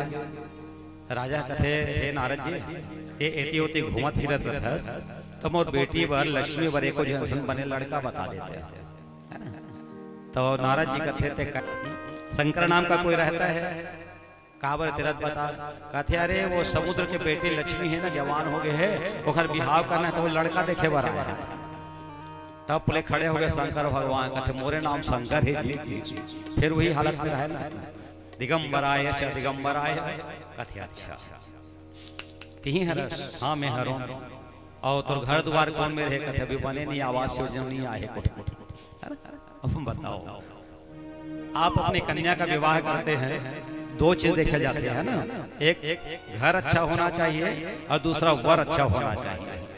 माने घर में टाइल्स मार्बल लगे होना चाहिए है ना, अच्छा मतलब, और वर खाने पीने वाला नहीं होना चाहिए। यह तो दोनों उल्टा है, न वर है सुंदर न घर बने ना। कैसे लक्ष्मी बिहाव करे तेरा बताएगा। वतकेच के नाम से शंकर भगवान के बिहाव माता लक्ष्मी जी के संग में नहीं हो, कपड़च के चक्कर में वापस आ गया दूत मन है।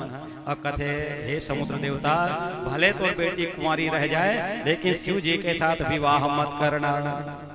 अब तो नारद पर इतना गुस्सा ही समुद्र देवता कथे आहित में बारी दोहे करूं। फिर आगे नारद जी टप कथे बने सन लड़का बताए कह रहे हो, कथे देख राजा साहब बेटे के बिहाव एक एक हम टप लेनी लगे, दो चार घर खोजे लगते। एक बार बैकुंठ जाए, वहां देखना बड़ा सुंदर लड़का आपको मिलेगा। तो बैकुंठ में कौन है, मेरे भगवान नारायण है। कैसे रहते हैं, तो कहते हैं सशंख चक्रम सकरीट कुंडलम सपीत वस्त्रम सर सिरुहेक जनम। भगवान गले में सुंदर माला वैजयंती की धारण करते हैं। सज्जनों चार भुजा है भगवान के, शंख चक्र गदा पद्म भगवान पहनते हैं, कानों में कुंडल बाहों में कड़ा, कितने सुंदर भगवान दिखते हैं। जाओ अच्छा भगवान के घर भी कैसे बने मालूम है ना, ये जब तक खंभा लगे हैं ये सब सोना चांदी हीरा मोती जवाहरात के बने हुए हैं। अब दूत बने लड़का देखे वर्गा बैकुंठ लोक में तो बाजा बाजा रहा है। अब भगवान का रोज बाजा बाजाते थे, पहली बार के बात नहीं है। दूत बन गए कथे भैया जिला लड़का देखे बार आए हैं, देखा घर तो आज माया ने कैसे लागत के बाजा बाजा थे। तो यहू शादी कैंसिल हो जाएगा कि चलो आ गए हैं तो एक बार लड़का को देख लिया जाए। जब घर के अंदर में गए दूत तो भगवान विष्णु जी क्या कहे, शांताकारम भुजगशयनम पद्मनाभम सुरेशम।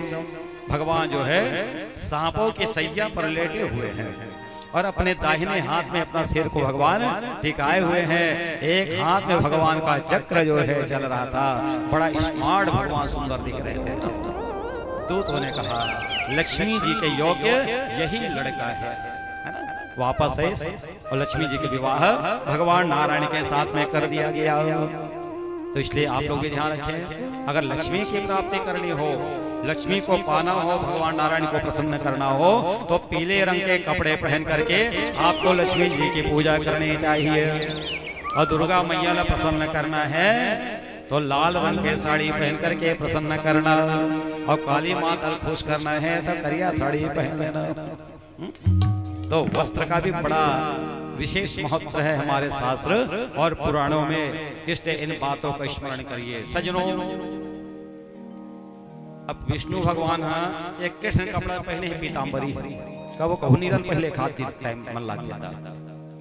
अब भगवान कृष्ण है कद का कपड़ा बदलते मालूम है आपको? एक बात वो समझ लेना, आज तक दुनिया में न कोई देवता पैदा होए ऐसे, न मनुष्य पैदा होए, न जानवर, न पशु, न पक्षी जिन्हें कपड़ा पहन के पैदा होए आज तक कपड़ा के साथ नहीं नहीं, बस एक ही देवता पैदा हुए कपड़ा पहन के। और कौन देवता? ये भगवान श्री कृष्ण। जब कारागार में उनका जन्म हुआ तो भगवान वस्त्र पहन करके आए हुए थे। नारद जी आगे कहे महाराज कैसे थे नियम बिगाड़ा था, कपड़ा पहन के कोनो पैदा नहीं हुआ महाराज। कहते देख नारद जी मोर दाई दादा मना जेल में ही कारागार के अंदर में है, छठे दिन मोर पर कौन कपड़ा भी सही तेला बता। और दाई दादा मन नहीं देखा से मैं अपने व्यवस्था खुद कर ले हूं। बोला ठीक वो दिन पता चले इस माता जी ला, बोला यशोदा जी भी पता चल गया। और सच कहूं परीक्षित जी महाराज, तो हर 3-3 घंटा में भगवान के कपड़े बदले यशोदा मैया। तो वैसे रोज अलग बदल के कपड़ा पहनते न परीक्षित महाराज, तो बहुत लक्ष्मी घलो मिलती। बोलो वृंदावन बिहारी लाल। तो सज्जनों कपड़े का बड़ा महत्व है, इसलिए हमारा निवेदन कभी भी फटे पुराने वस्त्र आपको नहीं पहनना चाहिए, नहीं तो लक्ष्मी रुष्ट होकर के वहां से चली जाती है। आज देखिए शंकर भगवान कपड़ा नहीं पहनी तो रिजेक्ट कर दी माता लक्ष्मी। आगे चले भगवान ब्रह्मा जी, वो देखिए सरे लक्ष्मी सुंदर है, ये मेरे गले में जयमाला डाल देगी। लक्ष्मी फिर पास में गई, कहते ब्रह्मा जी दिखे बड़ तो सुंदर है, भले सियान हो गई है ना, लेकिन तोर में एक कमी है। कौन सी कमी? अरे जिस समय तुम सृष्टि का निर्माण कर रहे थे तो अपनी कन्या शारदा देवी के ऊपर तुम मोहित हो गए थे, पकड़ने के लिए दौड़ा रहे थे। और जो अपने बेटी का नहीं हो सका वो दुनिया में किसी का नहीं हो सकता। जो चरित्रहीन हो उनके पास लक्ष्मी नहीं टिकती है। प्रेम से बोलिए लक्ष्मी मैया की, है ना। 2 झड़ त्याग कर दी लक्ष्मी माता। तीसरैया नंबर में कौन? इंद्र देवता बैठे रहे दाम ले, वो कहते लक्ष्मी मेरे गले में जयमाला डालेगी। लक्ष्मी माता जा करके कहती है इंद्र देवता तोला में पति तो बना सकत हूँ, लेकिन तोरो में बहुत बड़ी कमजोरी है। क्या कमजोरी है इंद्र में?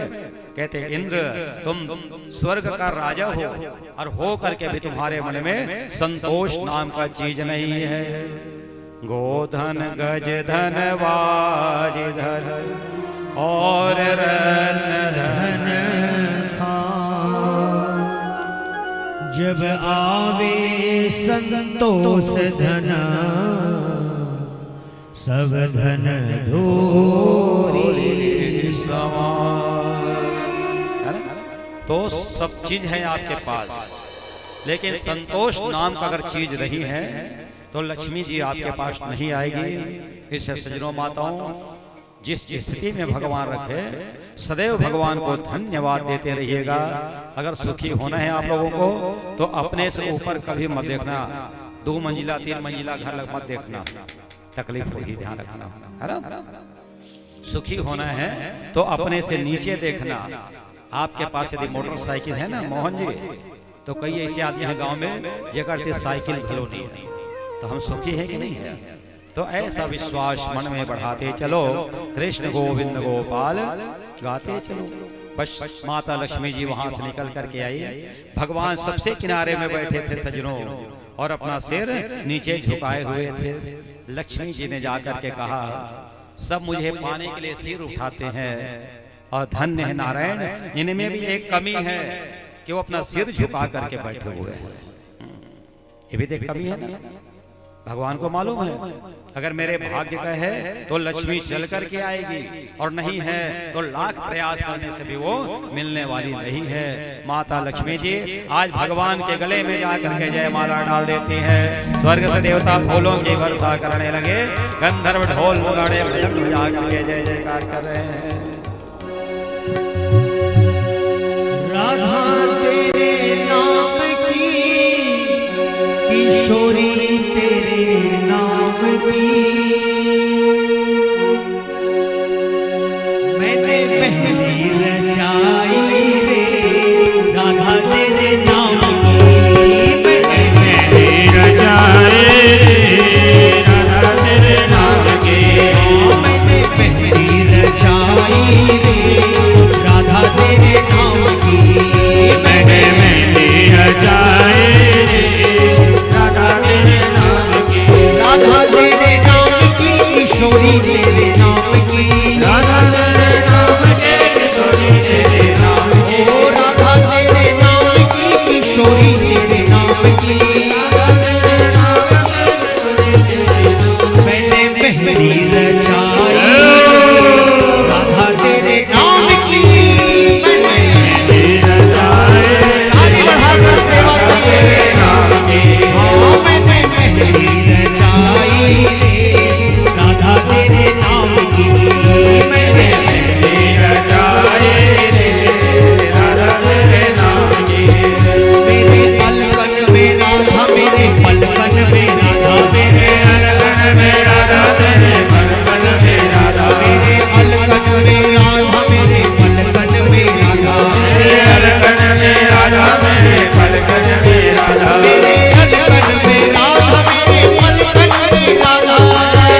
राधा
मेरे तन मन में राधा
रहता था कि माता लक्ष्मी जी भगवान के गले में जयमाला डाल देती हैं, स्वर्ग से देवता फूल बरसाने लगे।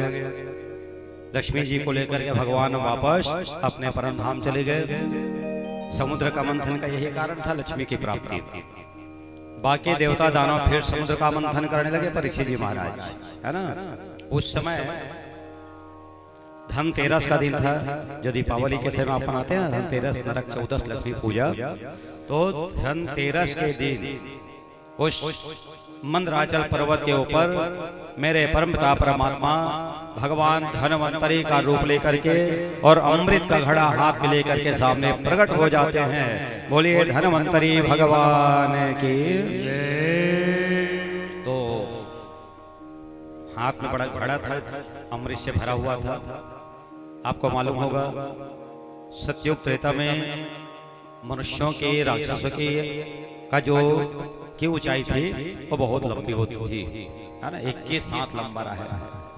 आप सोच ले रहा जाके देवता राक्षस मन अमृत झपट लेंगे, और झपटे के बाद सब किनारे में खड़े हो गए और वहीं आपस में लड़ने लगे कि अमृत मैं पहले पीऊंगा, अमृत मैं पहले पीऊंगा। इतने दानव देवता मन कौन खड़े, भगवान हम मेहनत करें लेकिन हम अमृत के प्राप्ति नहीं हुए, क्या करे जाए। भगवान को याद करने लगे।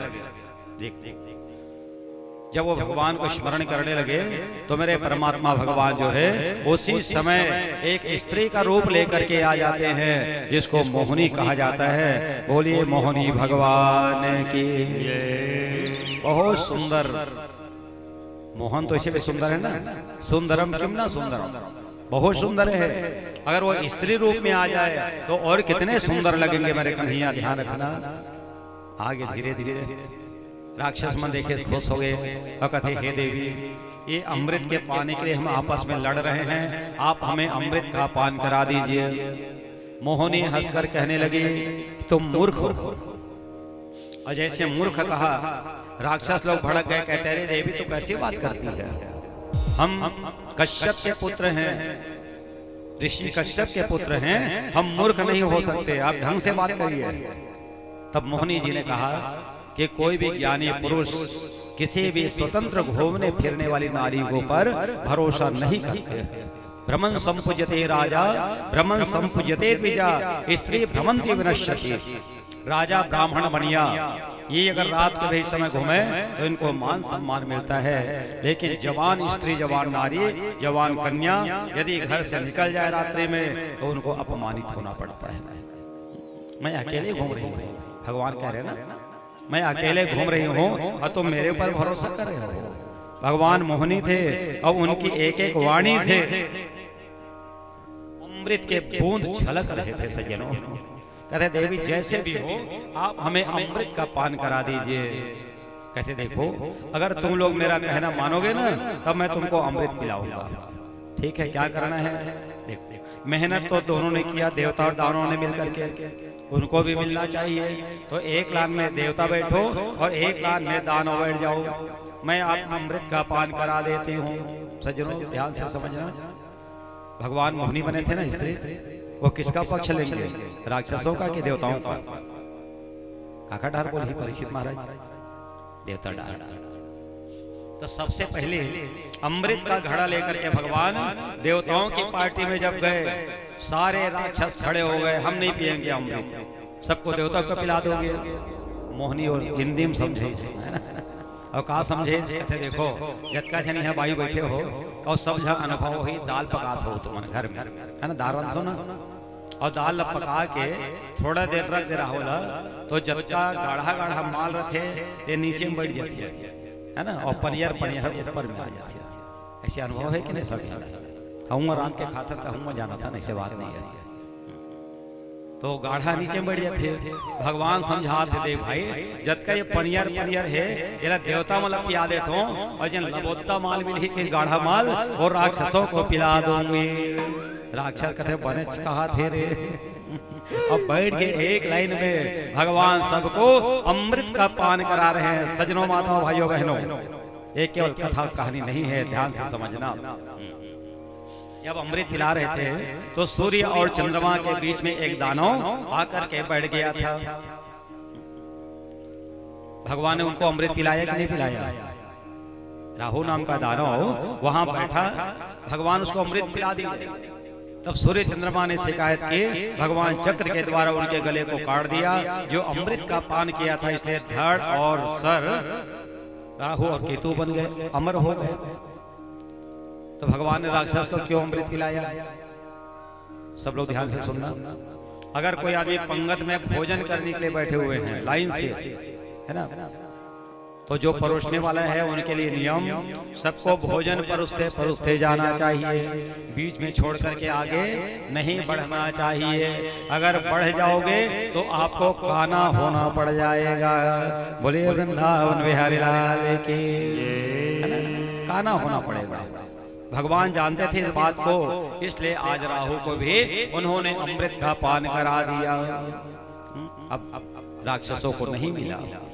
तब उस समय एक बड़ा युद्ध प्रारंभ हुआ परीक्षित जी, जिसका नाम है देवासुर संग्राम के नाम से जाना जाता है। इतनी लड़ाई हुई कि उसमें बड़े बड़े जो असुर थे सबको भगवान ने किसी न किसी रूप में मार करके सबको अपना परम धाम पहुंचा दिया।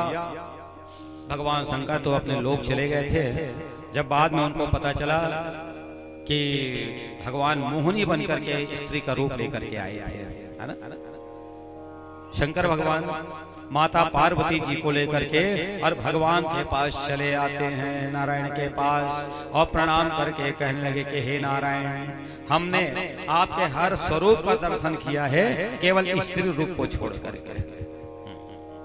एक बार आप और स्त्री बन जाइए। तब भगवान नारायण हंसने लगे, कहते हैं भोलेनाथ बीती ताहि विसारिद।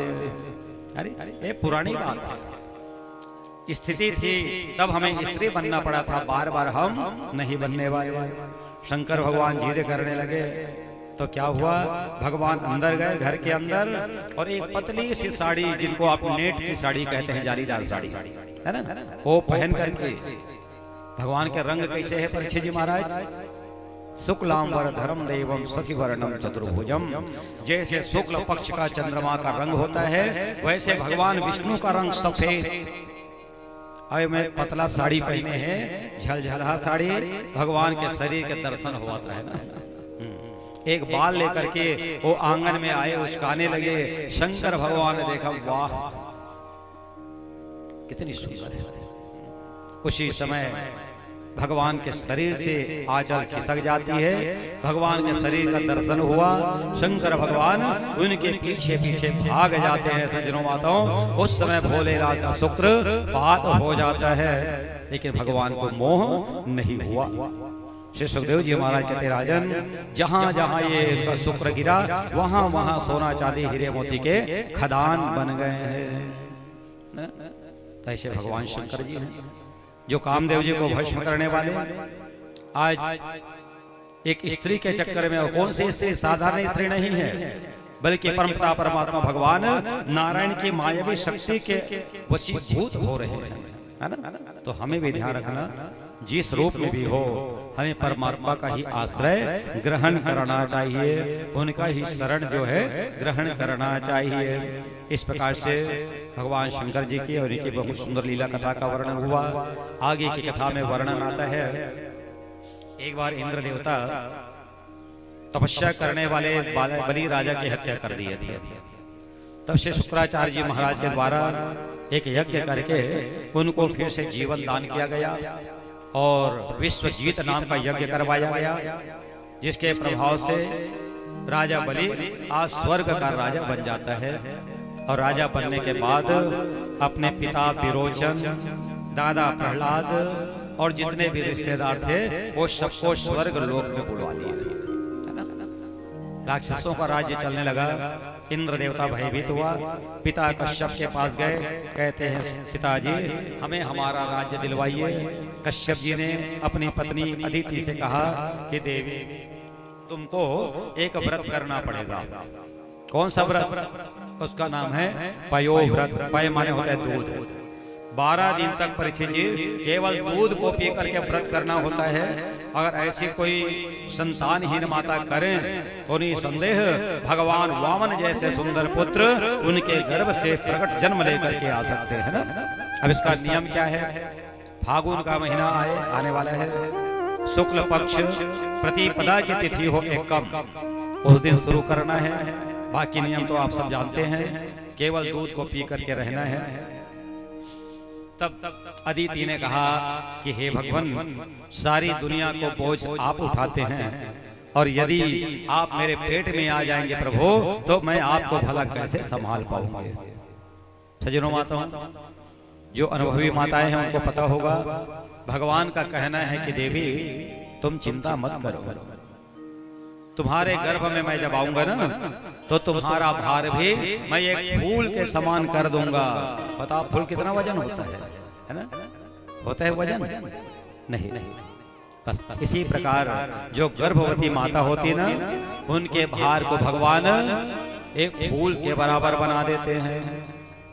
अच्छा बताइए, आप जिस बच्चे को आप अपने गर्भ में 9 महीना रखते हैं कोख में, वो बच्चा यदि गर्भ से बाहर आ जाता है तो कौन माँ है 9 घंटा पर लेकर पा के बैठ सकते हैं? बताओ, जन्म होते 60 कहूँ 60 घलो नहीं हो है, तो कौन दाई बैठे हुई है जे लगातार 9 घंटा पर लेकर पा के बैठ सकता? बैठते परीक्षित महाराज गरु हो जाते लेकर कोनो हिट्टा प्लेफर गोदी में धरा देते। अरे आओ तो हमन कथा पढ़े भी जाते हैं गाँव में ना, कखरो का छठी कथा रहते, तो जैसे जाग बैठे महाराज लड़का धर तो हम ही मला पवा देते। बता, तोर लड़का तो हिल गरु हो गए है ना? तो गर्भ के अंदर में कौन उसकी रक्षा किया? भार को कौन वहन किया? वही परमात्मा वहन करते हैं। आज माता जी के गर्भ में परमात्मा भगवान आकर के समा जाते वामन के रूप में। स्वर्ग से देवता उनको बुलाने की कोशिश कर रहे हैं, तेरा दर्श पाने को जी चाहता है। प्रभु आपके दर्श पाने के लिए हम बड़े बेचैन हो रहे हैं, कृपा करिए और जल्दी से जल्दी आप प्रकट होकर के आ जाइए। सज्जनों माताओं, भादो का महीना आया, शुक्ल पक्ष द्वादशी की तिथि थी, दिन बुधवार था, श्रवण नक्षत्र पड़ा हुआ था, और ऐसे समय में माता जी के गर्भ से परमपिता परमात्मा भगवान जो है वामन जी के रूप में प्रकट होकर के आ जाते हैं। बोले वामन अवतारी भगवान की। स्वर्ग से देवता फूल बरसा रहे हैं, गंधर्व ढोल नगाड़े मृदंग बजा रहे हैं। वामन आया रे आया, भक्तों का आज बधाई। वामन आया रे आया, भक्तों का आज बधाई। वामन आया रे आया, भक्तों का आज बधाई। वामन आया रे आया, भक्तों का आज बधाई। भक्तों का आज बधाई, भक्तों का आज बधाई।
सज्जनों, आज माता अदिति जी के गर्भ से भगवान वामन के रूप में प्रकट होकर के आए।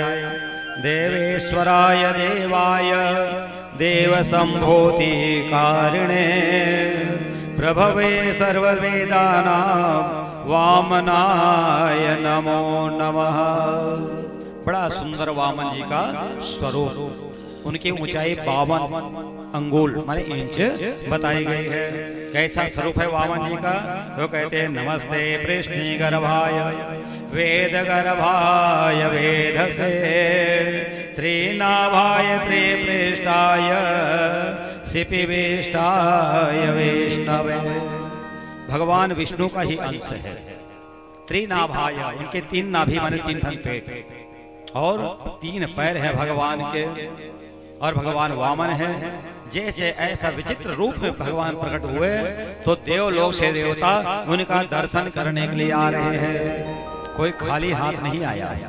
सज्जनों माताओं, किसी के घर में यदि बच्चा होता है, छठी में आप लोग जाते हैं, खाली हाथ कभी नहीं जाते होंगे, है ना? कोई कपड़ा लत्ता लेके जाते, कोनो सोना चांदी लेके जाते। अरे कहीं नहीं रहा है तो 10-20 रुपए उधारा बनाते हैं, है ना? और धराना चाहिए। काबर कि वो नवजात जो शिशु है वो भगवान का स्वरूप कहलाता है। यदि आप दान करेंगे तो परमात्मा से कई गुना ज्यादा आपको दान करके लौटाते हैं। देखा सीधा राजा ब्रह्मा जी आगे छत्र लेकर के, कश्यप जी महाराज आकर के जनेऊ पहनाए पर लग गए। माता उमा देवी आगे एक कमंडल लेकर के, और कैसा कमंडल? भिक्षा पात्र जो कभी भरने वाला नहीं है। कोई देवता उनके बाजू बंद लेकर के आए, कोई उनके लिए माला लेकर के आए, कोई कान का कुंडल लेकर के आए। बड़ा सुंदर भगवान दिख रहे थे, खड़ाऊ पहने हुए थे। सज्जनों, स्मरण करना, ब्राह्मण का जो पांव होता है वो बड़ा भारी होता है, इसलिए किसी भी ब्राह्मण को खाली पैर जमीन पर नहीं चलना चाहिए, ऐसे निषेध किया गया है। उसके लिए पादुका बनाइए। ये जो चरण पादुका है खड़ाऊ, इसीलिए ब्राह्मण लोग पहनते हैं कि धरती हमारे भार को सहन नहीं कर पाती है। बाल रूप में भगवान जो है खड़ाऊ धारण करते हैं। उसी समय एक दूत आया और कहने लगा, कन्हैया, हे वामन जी महाराज, नर्मदा नदी के किनारे भृगु कक्ष नाम का स्थान है, जहां राजा बलि एक यज्ञ करवाना चाह रहे हैं, राजसु यज्ञ, और उसमें आपको चलना है। भगवान तो चाहते हैं यज्ञ में जाने के लिए। यज्ञ करने वाला कौन है, इससे भगवान को कोई मतलब नहीं है। यज्ञ होना चाहिए बस। भगवान चल करके आ जाते हैं। जैसे रथ में बैठे और चलने लगे, राजा बलि पूरी तैयारी कर लिए थे, यज्ञशाला की तैयारी। परीक्षित जी महाराज, उनके जो आरती की थाली थी ना, वो भी कंचन की थाल थी, सोने की थाल थी। कलश जो बना था वो लोटा भी कलश सोने का बना हुआ था। सारी सामग्री जो है उच्च क्वालिटी की रखी गई थी, है ना? जैसे आंधी आने लगी, भगवान के रथ के चलने से धूल मिट्टी उड़ने लगे, तब राजा बलि ने शुक्राचार्य जी से पूछा, गुरुवर, ये अचानक आंधी कहाँ से आ रही है, तूफान कहाँ से आ रहे हैं? शुक्राचार्य जी ने आंखें बंद की और बताने लगे, कहते, बेटा, ये आंधी नहीं, आंधी का बाप आ रहा है ना? वामन जी आ रहे हैं, तो मेरा कहना मानना। सच कहूं सज्जनों, माताओं, भाइयों बहनों, अगर गुरु जी भी अगर गलत उपदेश करे, उनका कहना भी नहीं मानना चाहिए। ये शास्त्र सम्मत बात है।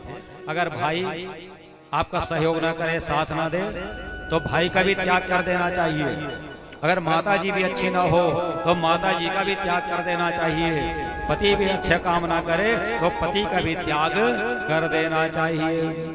एक बात हम आप लोगों से निवेदन करना चाहेंगे, जीवन में सब करना, लेकिन टेंशन बिल्कुल मत पालना, है ना? टेंशन लेने की चीज नहीं है, ध्यान रखिएगा, टेंशन देने की चीज है।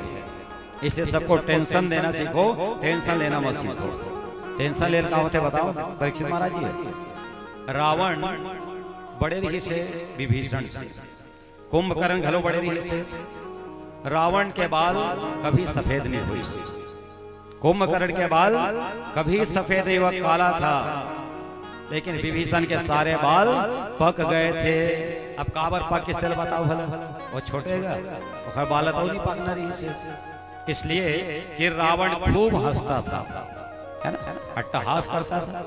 और जो हंसते हैं उनके बाल कभी सफेद नहीं होते हैं। प्रेम से वृंदावन बिहारी लाल के। इसलिए हंसने में कभी कंजूसाई मत करना, दिल खोल के हंसना। और हंसे का फायदा होते बता देता हूँ, कभी जीवन में हार्ट अटैक नहीं आया, समझ गए? इसलिए हंसने में कंजूसाई मत करना। दूसरा, कुंभकर्ण के बाल कावल करिए रही से 6-6 महीना सोते हो बिना टेंशन के। एक कारण खर बाल बड़ा काला रही से ततहु में कस के सोते करो, है ना। खूब हंसना, खूब सोना, कभी आपके बाल जो है वो सफेद नहीं होंगे। विभीषण बेचारा टेंशन में रहा है, कहा करूं कैसे करूं, तो खर सरी बाल हपाक गिरा है। जो टेंशन लेंगे उनके बाल पक जाते हैं। सज्जनों माताओं, एक निवेदन मैं आपको कर देता हूं, जिनके बाल काले होते हैं उनका दिल गोरा होता है। ध्यान से समझना, जिनके बाल काले होते हैं उनका दिल गोरा होता है, और जिनके बाल सफेद होते हैं उनका दिल काला हो जाता है। इसलिए सफेद बाल वालों को यहाँ नहीं आना चाहिए। बोलो वृंदावन बिहारी लाल की। आवाज के मन लागे तो कंटाई करवा ले करो, करिए कर ले करो। बाल काले हों और दिल गोरा होना चाहिए।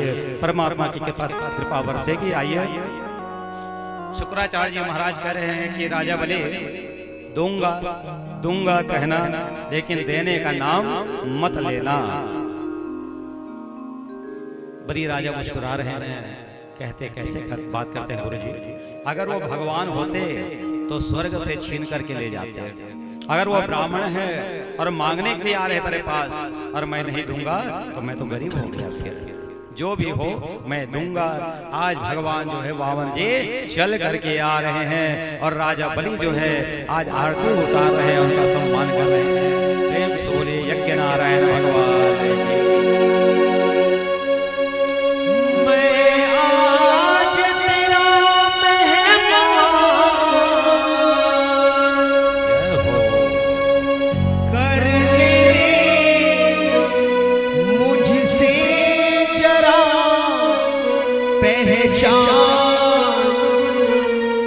भगत भरते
लगा लो ना जय हो सांवरिया, गले से लगा लो ना, तुम्हारे सिवा कोई ना मेरा, मुझे अपना बना लो ना, तुम्हारे सिवा कोई ना मेरा, मुझे अपना बना लो ना, गले से लगा लो ना सांवरिया, गले से लगा लो ना, तुम्हारे सिवा कोई ना मेरा, मुझे अपना बना लो ना, तुम्हारे सिवा कोई ना मेरा, मुझे अपना बना लो ना, गले से लगा लो ना सांवरिया, गले से लगा लो ना सांवरिया, गले से तुम्हारे सिवा कोई ना मेरा, मुझे अपना बना लो, तुम्हारे सिवा कोई ना मेरा, मुझे अपना बना लो ना, तेरे बिना ना कोई हमारा, तेरे बिना ना कोई हमारा, तेरे बिना ना कोई हमारा, तेरे बिना ना कोई हमारा, हमने सुना है तुम्हारे का सहारा, हमने सुना है तुम्हारे सहारा, मुझे भी जिता दो ना, जय हो मुझे भी जिता दो ना, तुम्हारे सिवा कोई ना मेरा, मुझे अपना बना लो ना, गले से लगा लो ना सांवरिया, गले से लगा लो ना सांवरिया, ना तुम्हारे सिवा कोई ना मेरा, मुझे अपना बना लो ना, तुम्हारे सिवा कोई ना मेरा, मुझे अपना बना लो ना।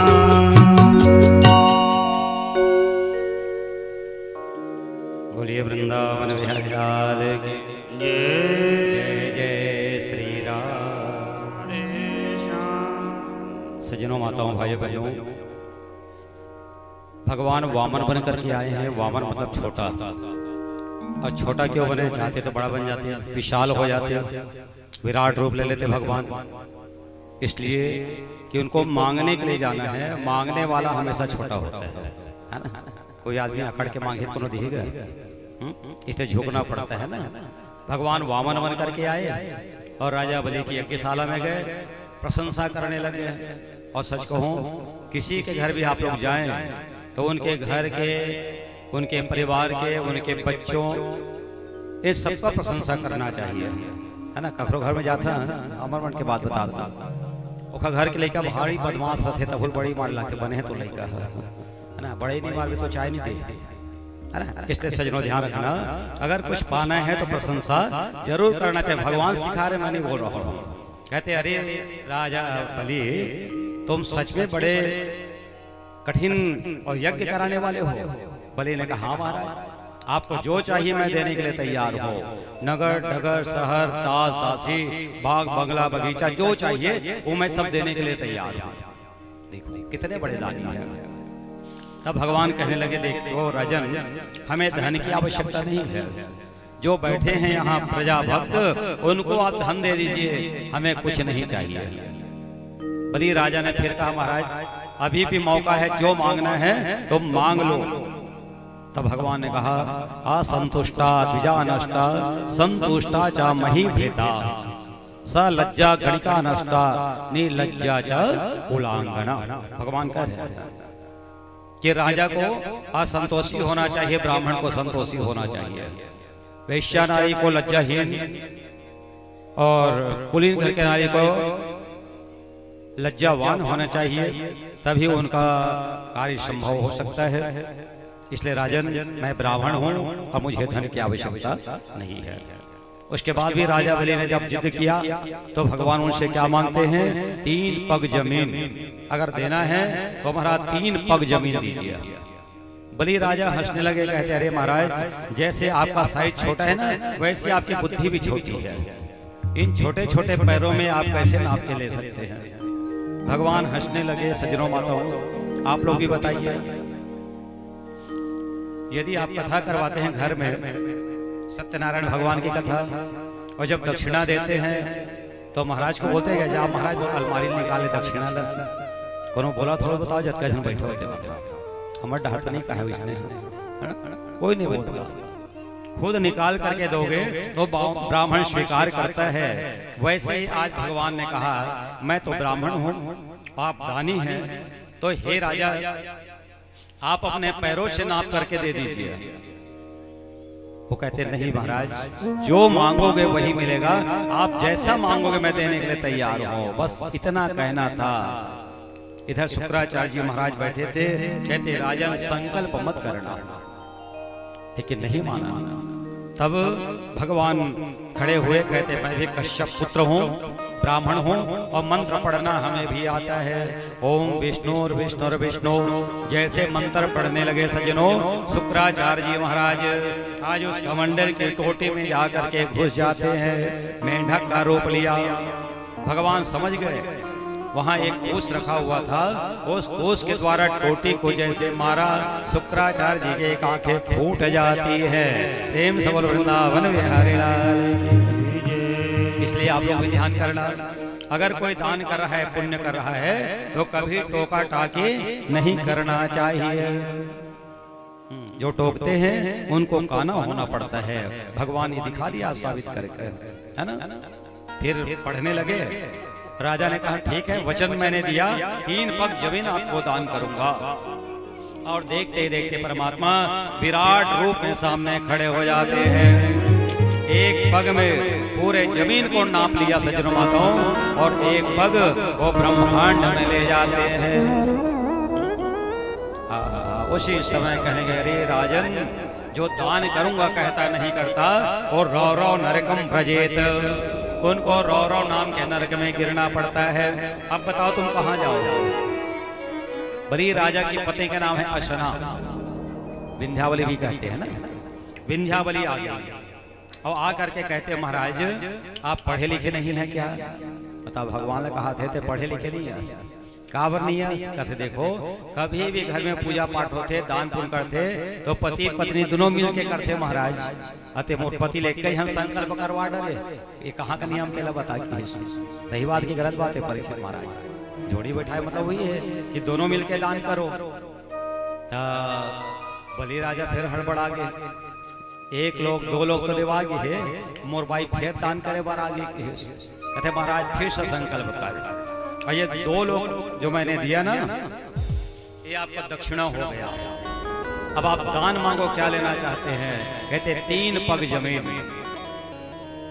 विंध्यावली कहने लगे, कहते, महाराज एक मैं, एक मेरा पति और एक मेरा पुत्र, ये 3 लोग हैं, और तीनों के सिर पर आप अपना पैर रख लीजिए। 3 पग जमीन जो है आपकी पूरी हो जाएगी, और बाकी आपका दक्षिणा हो जाएगा। भगवान करते हैं सज्जनों, और फिर उसके बाद बांध करके उनको सूतल लोक में डाल दिया जाता है। बताओ, इतना दान करने वाले को सूतल लोक में डाला गया, जबकि राजा बलि स्वर्ग की कामना से यज्ञ करवा रहे थे, है ना। तो क्यों उनको बंधन में बांधा गया? इसका एक भाव आप समझिएगा। अतिरूपेण वै सीता अति गर्वेण रावण अति दानात् परिर्बद्धो अति सर्वत्र वर्जयेत।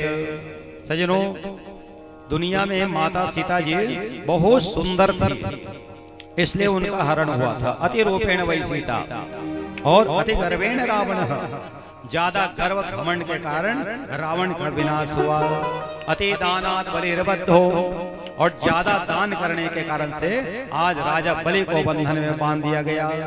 इसलिए अति सर्वत्र वर्जित, मनुष्य को ज्यादा अति नहीं करना चाहिए। अब आप सोचिए, 4 महीने भगवान राजा बलि के घर में सेवक बनकर के, चौकीदार बनकर के रह रहे हैं। माता लक्ष्मी जी घर में है। श्रावण पूर्णिमा का समय आया, जिसको हम रक्षाबंधन कहते हैं, है ना। लक्ष्मी जी आज रेशम की डोरी लेकर के और राजा बलि के दरवाजे पर खड़ी हो गई और जोर जोर से रोने लग गई।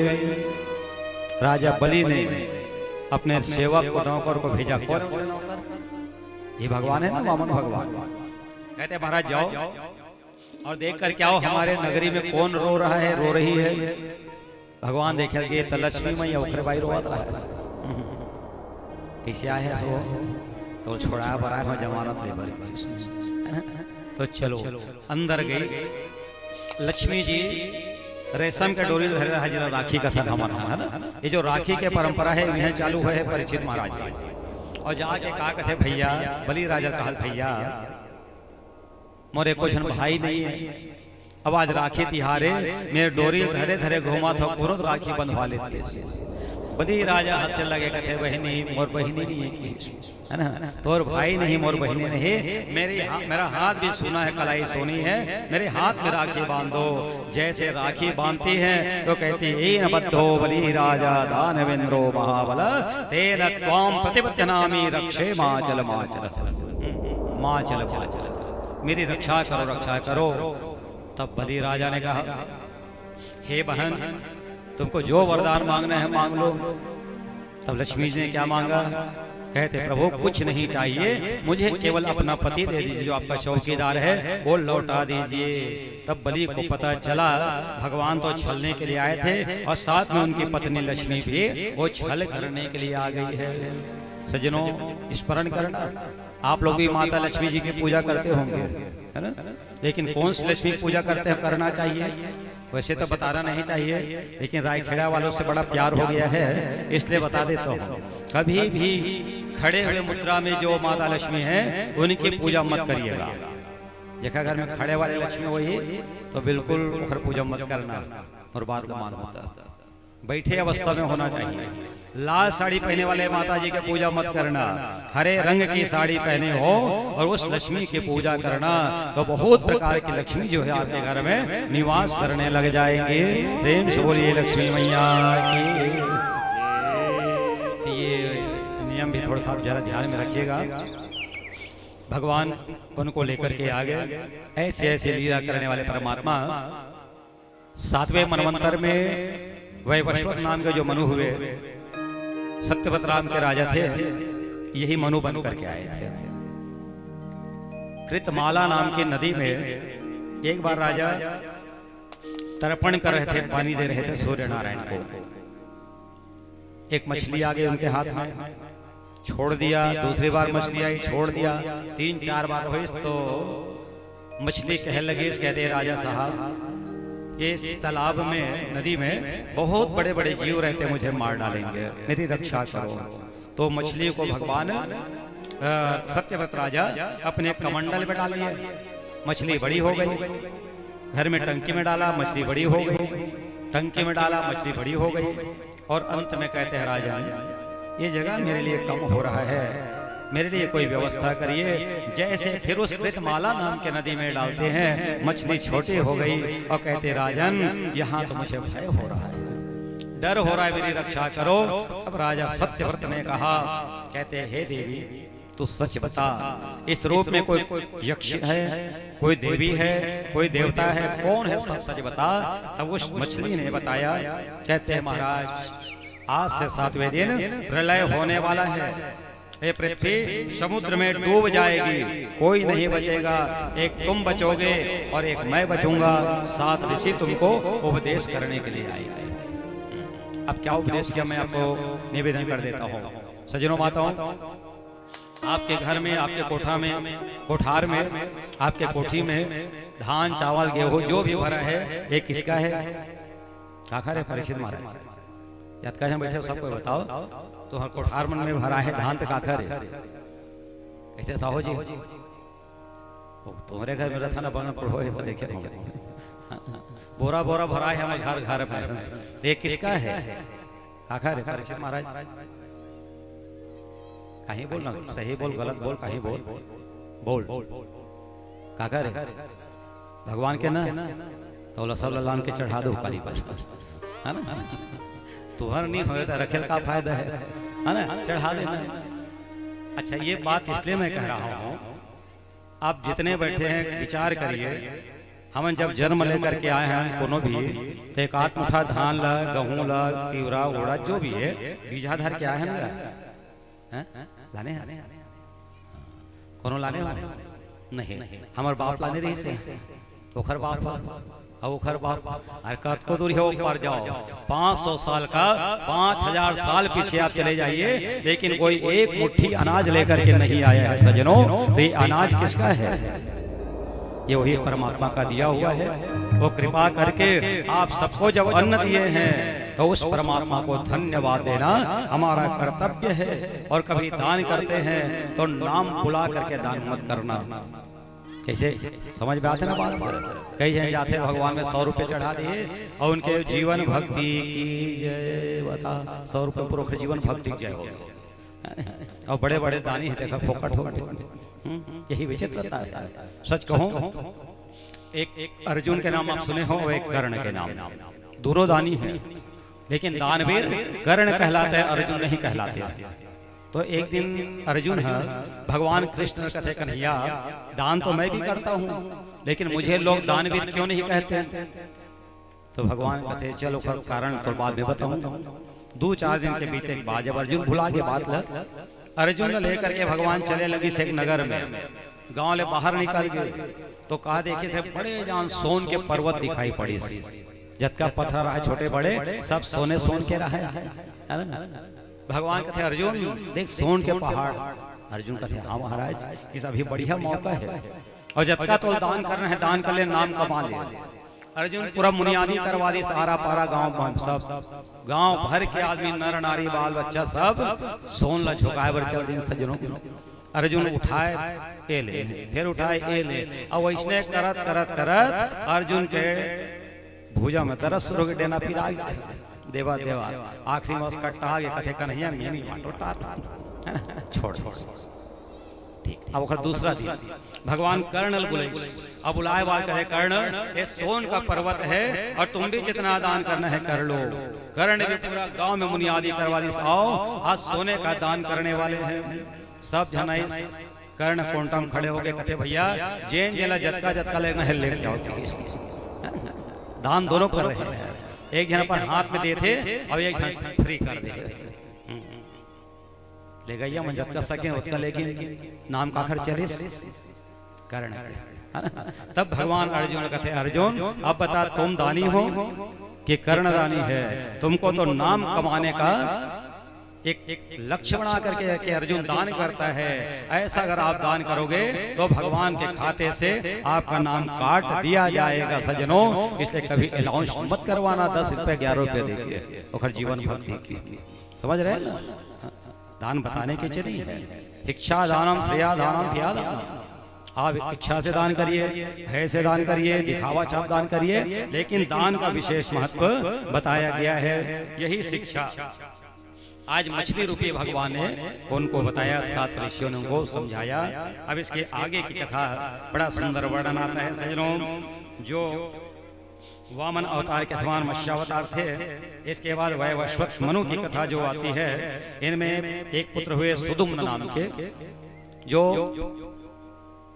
अब उसकी कथा बहुत लंबी है परीक्षित महाराज जी, समय का थोड़ा सा अभाव हो रहा है, तो संक्षिप्त में बता देता हूँ। सुदुम्न नाम का कुमार इला नाम की कन्या बन गई। कन्या को वशिष्ठ ऋषि ने फिर सुदुम्न बना दिया। तभी शंकर भगवान के घर में गए और शंकर भगवान से वशिष्ठ जी ने याचना की। कहते हैं महाराज, ये मेरा जजमान है वैवस्वत मनु, ये लड़का चाहता था लड़की हो गई, लड़की को मैंने लड़का बना दिया। लड़का जंगल में गया, फिर लड़की बन गया। अब इस लड़के को हम फिर लड़का बनाने आए हैं। अब समझ में आ तो ये लड़की लड़का चक्कर है, बताओ, है ना। शंकर भगवान बड़ा विचित्र देवता है, समझ नहीं पाए क्या लड़के लड़का लड़के लड़का कर रहे हो वशिष्ठ जी। तो जाओ, मेरा आशीर्वाद है कि 1 महीना लड़का होगा और 1 महीना ये लड़की हो जाएगा। बोलिए शिव शंकर भगवान की। अब बताओ, बहु खोजे की दामाद, बड़ा संकट वाले बात है ना। मान लो लड़की रहा है, कहते जल्दी घर बिहान निपटा देते, दमाद खोजत रहा है और देखे पर आए तब तक वो लड़का बन जा रहा है। कहे कहाँ तोर बेटी है, कहते 1 महीना वर माहिर के है, कहते ये तब तक एक लड़की खोज के घर बिहाव कर देते। लड़की खोजत है, फिर वो लड़की बन जाए। तो इस प्रकार करते करते लोग उनको स्वीकार नहीं कर सके। सजनों, शंकर भगवान की पूजा आप लोग बहुत लोग करते होंगे और सब जन ऐसे रखते हैं कि शंकर भगवान सबले सस्ता देवता है। 1 लोटा जल सारी समस्या का हल और करते भी हैं। मैं सच कहूं, जितना मांगोगे उससे कई गुना भगवान देते हैं। और कैसे देते बता देता हूँ। एक जन लड़की बिहाव नहीं लगत रहा है ना। अच्छा, यहाँ बैठे वही बहुत जन लड़की बना और जेखर बिहाव नहीं लगत रहा है, कौन देवता पूजा करते आखिर करते शंकर भगवान के करते ना। 16 सोमवार के व्रत करिए, पशुपति व्रत करिए और कहीं व्रत करिए शंकर भगवान के। और शंकर भगवान के व्रत को पूजा करे के कारण से ओखरे कस पी जाइए खवैया दमान मिलते और बने बने देवता है। राम भगवान के पूजा करो, कृष्ण के पूजा करो तो बने नटखटपति मिलती। शिव जी की पूजा करते हैं। एक जन लड़की बिहाव नहीं लगत रहा है, संकल्प करिए, कहते भगवान मैं आपका 16 सोमवार व्रत करूंगी, बस 6 ठन उपवास करे, 7वां सोमवार के दिन ओखर सगई हो जय हो। 8वां सोमवार के ओखर लगन पूजा घलो हो गए। 9वां सोमवार के वो बेटी बिहाव घलो हो गए। अब 25 के ठन 9 के बाद 7 ठन ना। अब वो ससुराल आ गया। जब फिर व्रत करना रही से सज धज के और थाली लेकर के मंदिर जाए पर निकला थे ससुराल में। ओखा सासू माता दुआरी में खड़े हो गए, कहते भाई ते कहाँ जाता सज सवर के तेला बता। कथे मां आज मोर 10वां 16 सोमवार के व्रत है, मैं पूजा करे शंकर जी के मंदिर जाता। सासू माँ बढ़ा के तार तर पूजा वूजा के थाली रख अरे गुंडील धर और जा बोरिंग ले पानी भर के ला। अब बेचारे गुंडील धर के रोवत रोवत चल है ना। पोती रो खरोज गांव की जो ननद रही रिश्ता में देवन कहते भौजी कहाँ जाते हैं काबो रोवत बते से बातें बहनी का करो, कहते चल हमारे साथ गुंडी रख दे बोरिंग में और शंकर भगवान के पूजा कर ले हमरे फूल पान बेल पाना चढ़ा देंगे। आगे अवरत आइडिया मिल गए। 9 हो गए, 10 हो गए, 11, 12, 13, 14, 15, 16 हो गए। जब 17वां हो ना ये भाई जल्दी शंकर भगवान के मंदिर में सजनों सोन के नथनी पहने रहा है और आज भगवान के पूजा कैसे करते प्रभु 5-6 ठन पूजा में दूसरा के फूल पान में करे।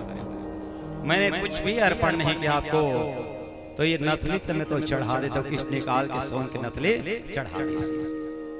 शंकर भगवान खुश हो इसके नहीं हो तो मैं नहीं जानो, एक खर पुजारी बने खुश हो गया, इसने आना चाहिए। चलो अब घर आ गया बहू और बार बार कपड़ा में नाक तोपत रहे। कावर सास मां के नजर जल्दी पड़ते सोना चांदी देख लो, अनुभव कर लेना।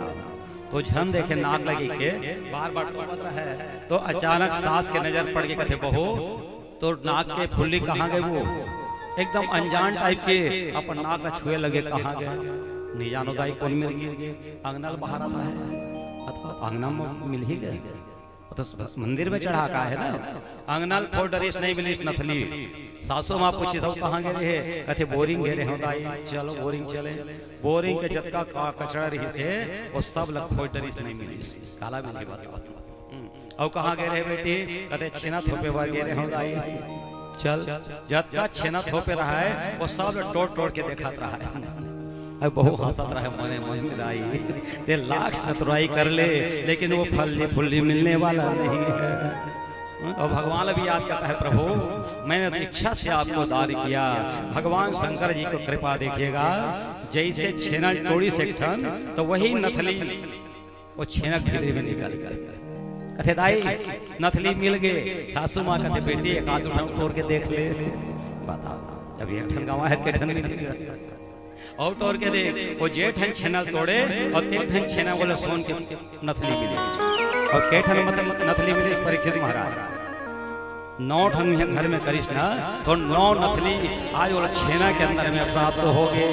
सासू माता खुश हो गए, कहते बेटी आज के बाद बर्तन धन मांझ गए काय कर हूँ ते झाड़ू पोछा मत कर बे। बताई मैं काय कर हूँ, कहते ते कुछ काम मत कर, कुछ तो करे लागे। हाँ बेटे खाली छेना भर थोपे कर बे की। बोलो वृंदावन यार छेना भर थोपे थे, हाँ कुछ काम मत कर बे। तो ऐसा होते सास मन बड़ा चालू होते है ना। और सब घर के सास के बातें हमारे सास ने तो कहा था है ना। बोले वृंदावन बिहारी लाल। तो सजनों भगवान शंकर की कृपा, भगवान की लीला बड़ी विचित्र और मधुर लीला है ना। तो आज वरदान दिया 1 महीना लड़का 1 महीना लड़की, सुदुम न बने, कोई उनको पसंद नहीं कर रहा था। उनके 3 संतान हुए फिर भी, और उसके बाद वो इस संसार को छोड़ करके चले जाते हैं। इसके बाद इनके 10 पुत्रों की कथा आती है। इक्ष्वाको नृगसर्याते दृष्ट दृष्ट करुषकान नरिष्यन्तम प्रसिद्धम च न भगश्च कवि विभु। तो जो छोटा पुत्र था कवि, ये 15 साल की अवस्था में घर छोड़ करके जंगल चला जाता है, सन्यासी बन जाता है।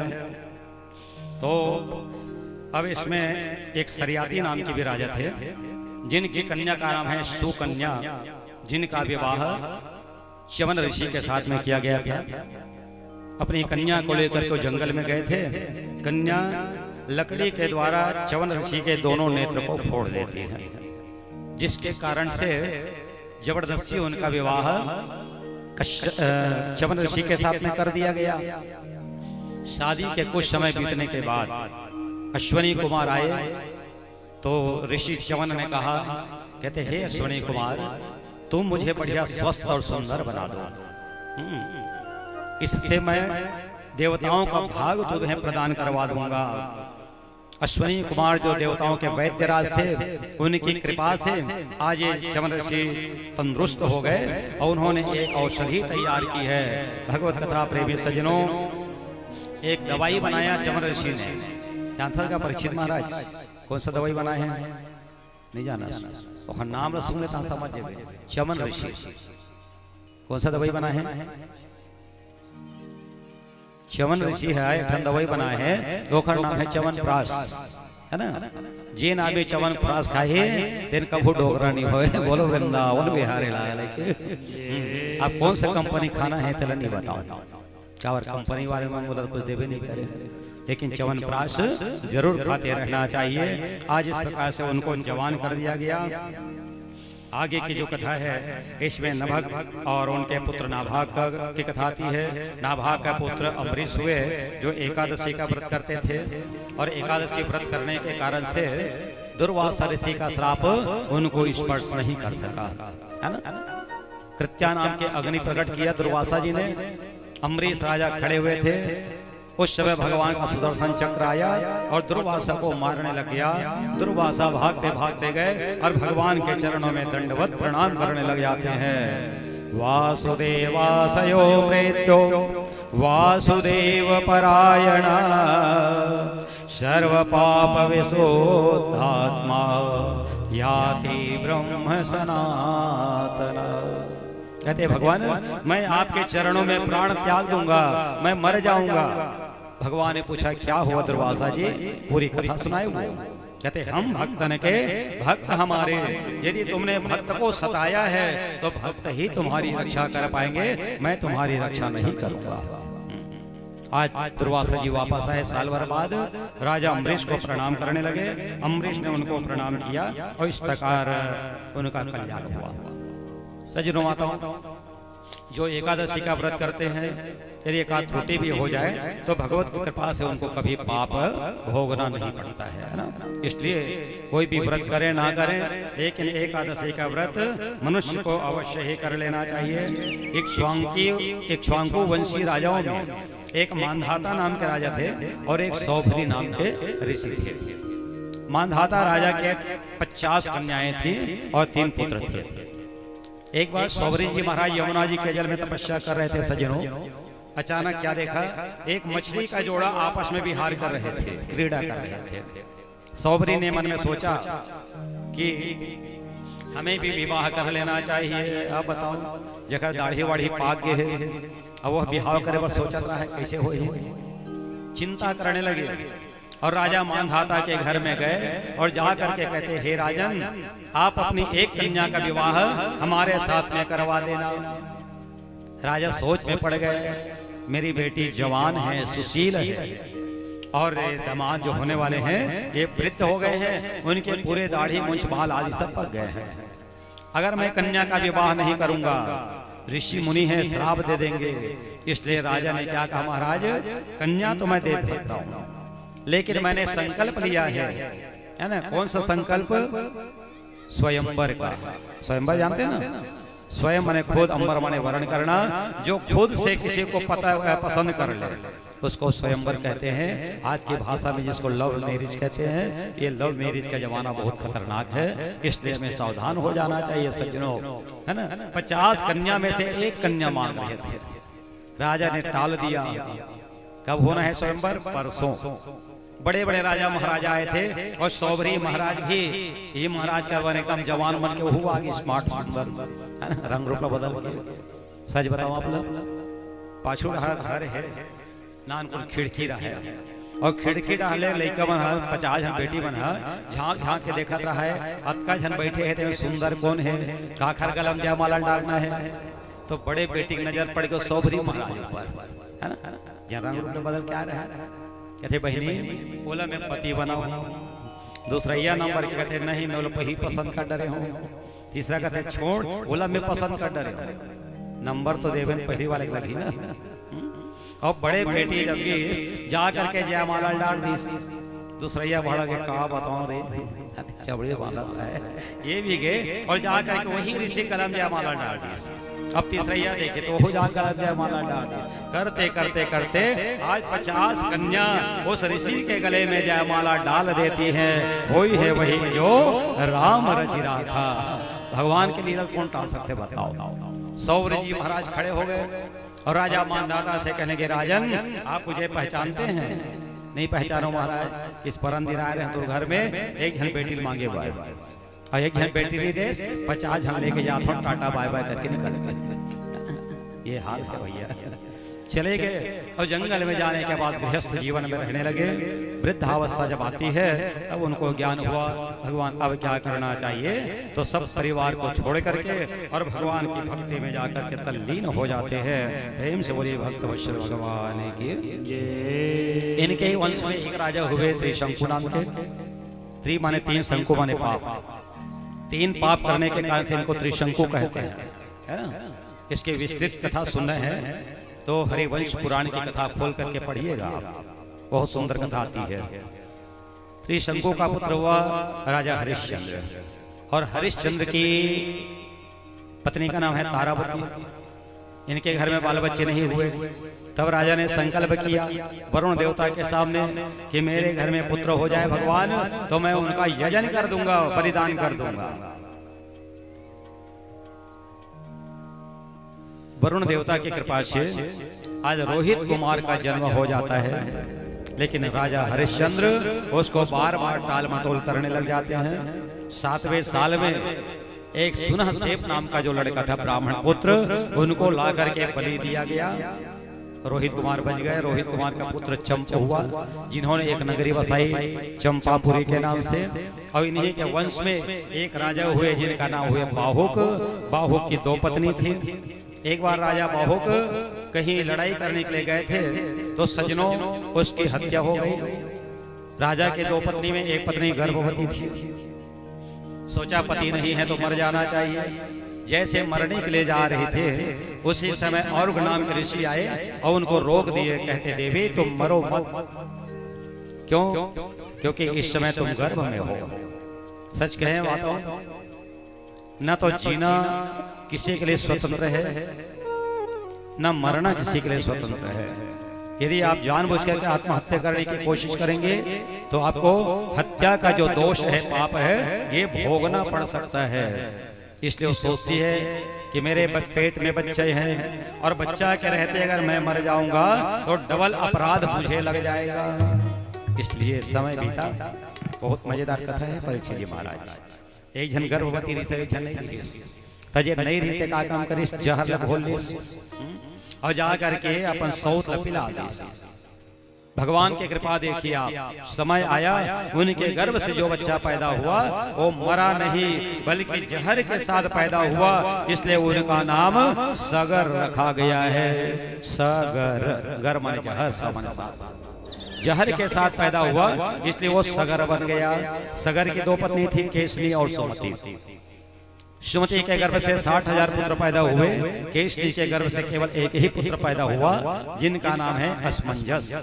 असमंजस का एक बेटा हुआ जिनका नाम है अंशुमान।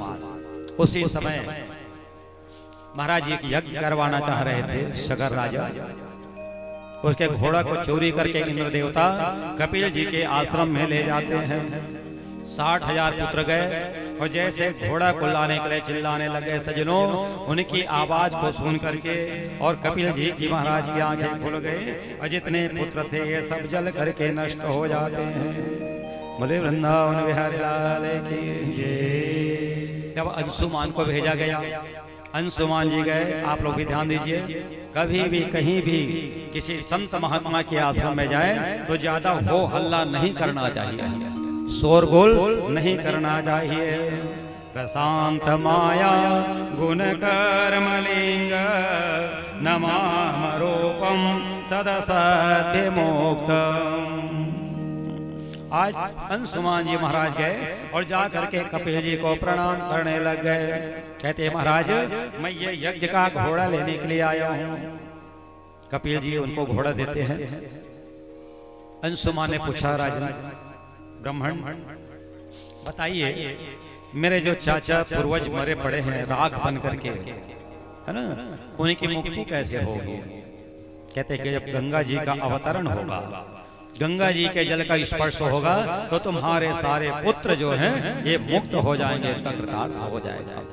सज्जनों माताओं, इनके वंश में राजा भगीरथ हुए, है ना। इनके पहले अंशुमान ने तपस्या की। इनका पुत्र हुआ दिलीप राजा, ये भी तपस्या करने लगे, गंगा नहीं आई। तब राजा भगीरथ ने तपस्या की। गंगा मैया सामने प्रकट हो जाती हैं और कहने लगी कि बेटा क्या चाहते हो? कहते मैया चलिए और जा करके मेरे पूर्वजों को आप तार दीजिए। तब गंगा जी ने कहा पुत्र अगर मैं देवलोक से आऊंगी और जमीन में जाऊंगी धरती में तो पाताल में समा जाऊंगी। मेरी गति को रोकने वाला कोई होना चाहिए। गंगा की गति को कौन रोक सकता है? भगवान शंकर जी, भोलेनाथ आज अपने पूरे बाल को भगवान बिखेर लेते हैं और ऊपर से गंगा की धारा जब बहने लग जाती है भगवान शंकर के जटा में आकर के विराजमान हो जाती है और जटा से बहते बहते वो इस भूमंडल पे आने लग जाती है। आगे आगे राजा भगीरथ जा रहे हैं और पीछे पीछे गंगा मैया कल कल कल कल छल छल छल छल कहते बहते बहते जा रही है। रास्ते में एक ऋषि का आश्रम मिला, ध्यान देना, जानवी ऋषि का। उन्होंने देखा कि गंगा तो हमारे आश्रम को बहा जाएगी। 3 अंजलि में गंगा को पान कर लिया और राजा भगीरथ के कहने से जैसे अपने जंघा को ठोका और उसी समय गंगा मैया प्रकट हो गए, जिनको जानवी गंगा के नाम से जाना जाता है। बोलिए जानवी गंगा मैया के।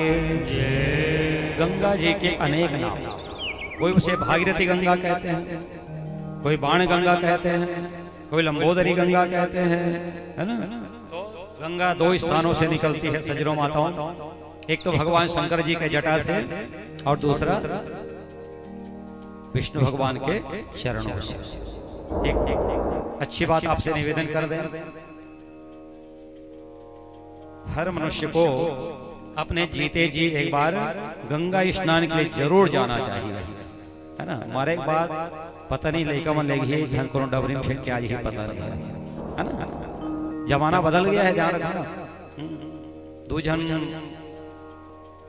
भाई रही से दाई मर गए, अब मर गए दोनों, सुनता हुए घर भर के मिलकर कका बड़ा, अब गंगा कौन जाए, तो छोटे बेटा बड़ा अलाल रहा है, कहते घर के काम तो करे नहीं, गंगा भेज दे।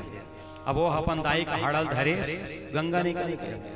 उस समय सारनाथ छत्तीसगढ़ एक्सप्रेस नहीं चल रही से, रेंगत रेंगत जाना रहा है।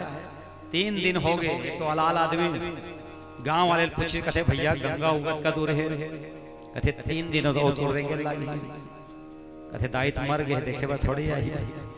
तो जेन गांव में रुके सजनों, वही गांव के तरिया में ठंडा कर दे और डब्बा में जर्किन में जल भर दी।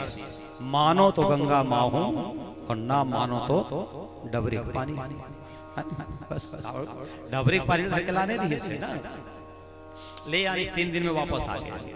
घर वाले मतलब संस हो गए, कहते 6 दिन जाए मिला थे, 6 दिन आए मिला थे, और 6 दिन में जाके आगे मोर भाई है, कहते भैया सच सच बता, ये गंगा गे रहे हैं? हाँ भैया गे रहे हो, ये गंगा जल लाने हो, तो गंगा जल के का प्रमाण है? मानो तो गंगा, चलो ठीक है। महाराज बुला के गंगा जल की पूजा घलो हो गया। अब रात के जब सोते पर गिर बड़े भैया तो सज्जनों रात के सपना महंगाई है, आगे डोकरी मरे रहते है ना। और जाके कथे बेटा मोल गंगा नहीं हमारा है, रास्ता में छोड़ के आगे।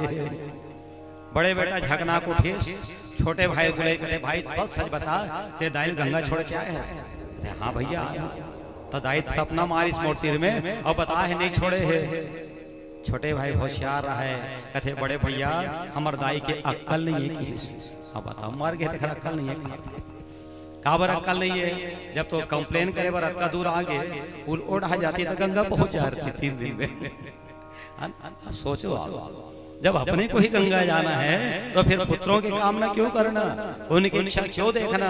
इसलिए हमारा निवेदन है, जब तक शरीर में प्राण है और आपके शरीर में ताकत है, एक बार गंगा जी का स्नान जरूर कर लेना चाहिए सज्जनों।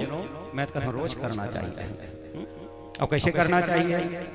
रोज तो नहा तो तुम रायखेड़ा वाले सिलियारी वाले तो नहाते वाला जाना था मैं, है ना। कैसे पूनम नहा तो कल से एक नियम बना लेना।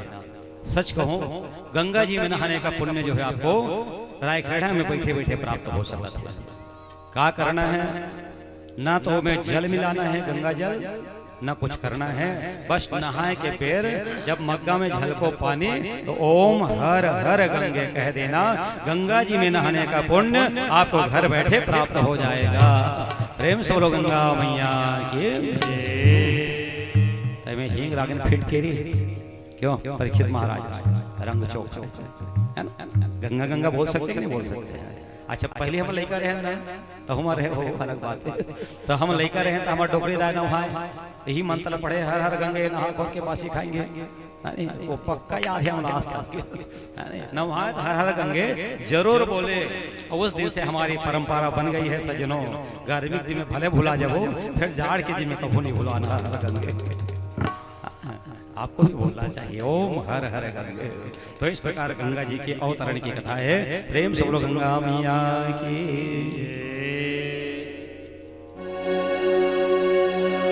हर सांवरे से मिलने का सत्संग ही बहाना है।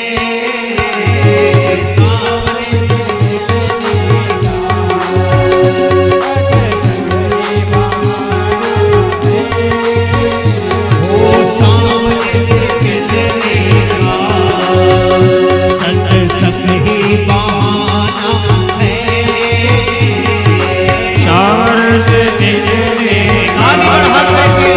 सत्संग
गलियों में,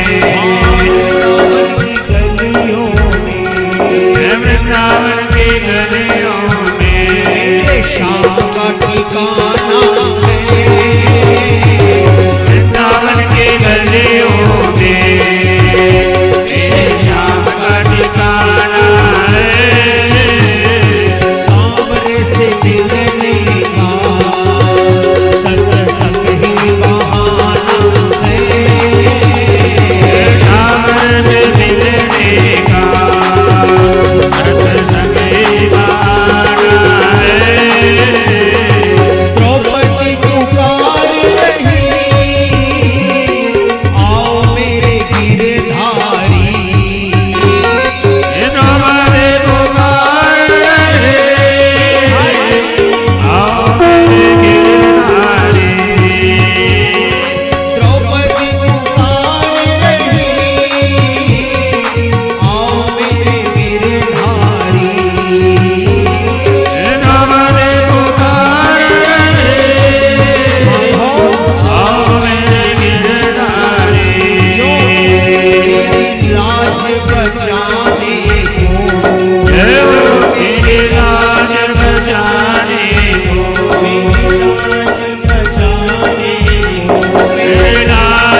गंगा जी का अवतरण हुआ इस भूमंडल पर हमारे पूर्वजों को तारने के लिए।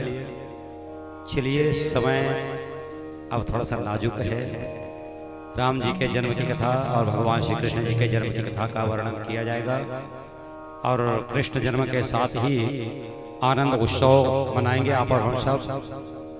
उसके बाद आज की कथा की समाप्ति हो जाएगी, आरती होगी, प्रसाद लेकर के ही आप अपने गंतव्य की ओर जाएंगे। और कल की जो कथा होगी समय के अनुसार 2 बजे हम कथा प्रारंभ कर देते हैं।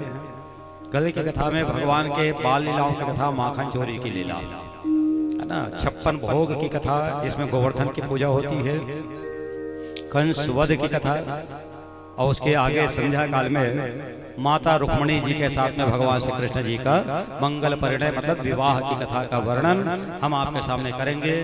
कल जब आप लोग आए तो हमारे तरफ से आपको झारा झारा न्योता है ना, विवाह के लिए आए। कार्ड तो सबको मिला होगा ऐसा हमें पता चला है। अगर मान लो किसी कारणवश कार्ड ना मिला हो तो हमारा निमंत्रण स्वीकार करके कल भगवान के विवाह में आप लोग जरूर सम्मिलित होइएगा, आनंद लीजिएगा।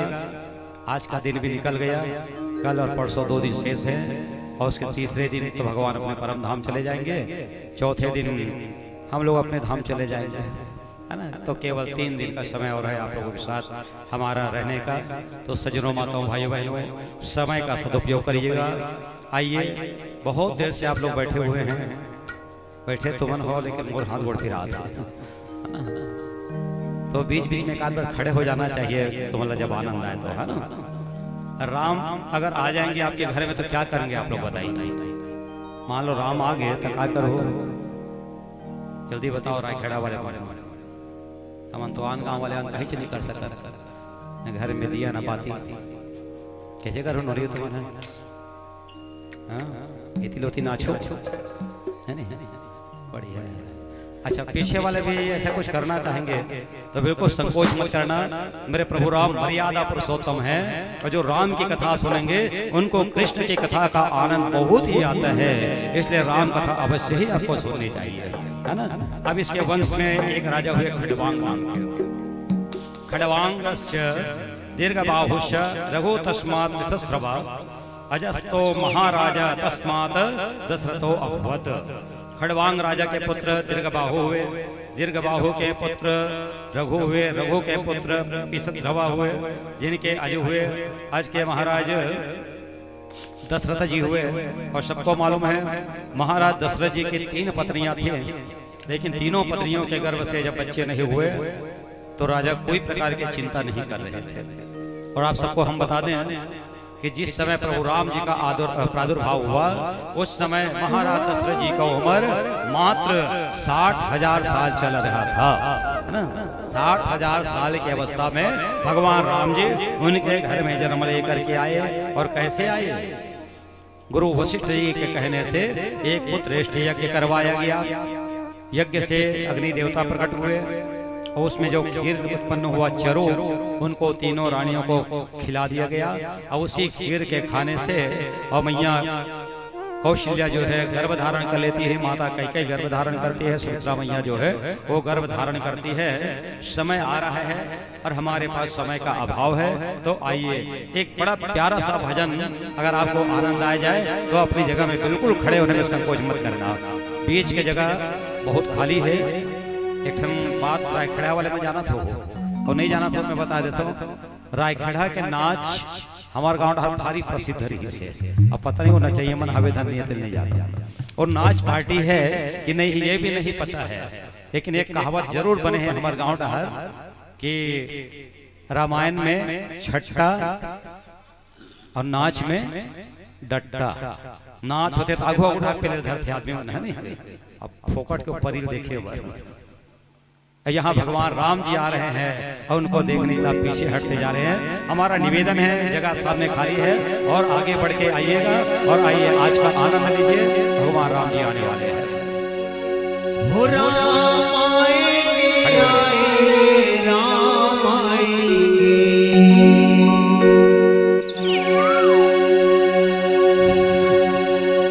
हो राम आएंगे, राम आ गए आ गए आ गए। मेरी झोपड़ी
दिन 5 दिन हो गए हमें मन गा था, एक बार आप मन गाओ। हो राम आएंगे तो और जोर से, ऐसे नहीं खबर। आज भगवान आने वाला है, राम आएंगे तो अंगना सजाऊंगी, ऐसे भले कही देते हैं, लेकिन जब घर में रहते तब राम आएंगे तो अंगना सजाऊंगी और सास ससुर आएंगे तो मुंह कान फुलाऊंगी। तो भाई वो सास ससुर के लिए मुंह कान फुलाते रहना, लेकिन भगवान के लिए दोनों हाथ उठाकर बोलिए, हो राम आएंगे तो अंगना, नहीं और जोर से, और जोर से बोलो, हो राम आएंगे तो अंगना सजाऊंगी, राम आएंगे तो अंगना सजाऊंगी, हो राम आएंगे तो अंगना सजाऊंगी, राम आएंगे तो अंगना सजाऊंगी, दीप जला के दिवाली मैं मनाऊंगी, दीप जला के दिवाली मैं मनाऊंगी, दीप जला के दिवाली मैं मनाऊंगी।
चलिए बैठिए, बस कुछ समय आपका और लेंगे।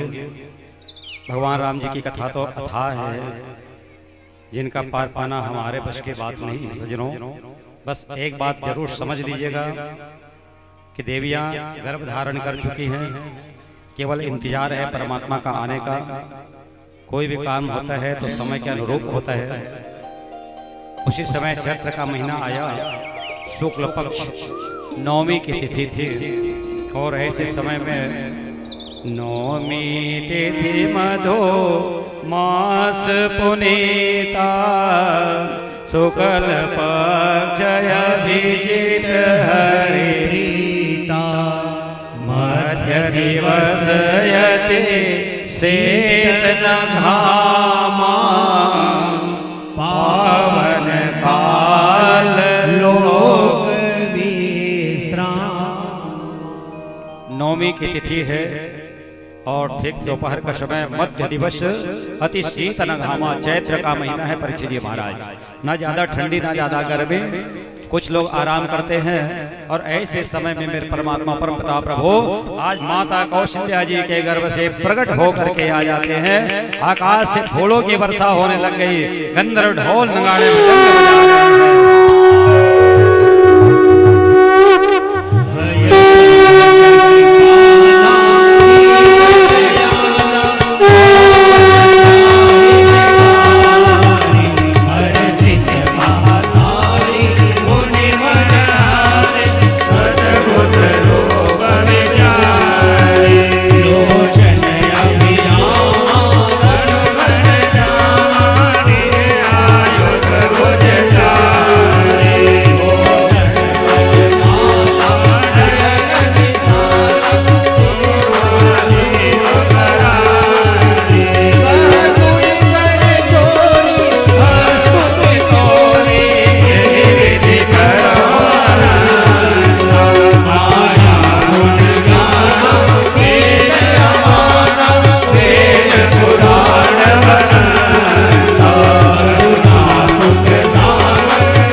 जन्म श्रुति गावहि, तीरथ सकल तहाँ चलिया। सजनों, जहाँ भगवान राम जी की गाथा गाई जाती है, तीरथ सकल तहाँ चली आई। जितने भी तीर्थ हैं, पुष्कर आदि तीर्थ, गंगा आदि नदियां, सारे ऋषिगण सारे देवतागण वो इस जगह में मंडप में आ जाते हैं। तो आज से अब इसको आप अयोध्या समझ लीजिए। और अयोध्या का मतलब क्या होता है? जिसमें कोई युद्ध ना हो उसका नाम अयोध्या है।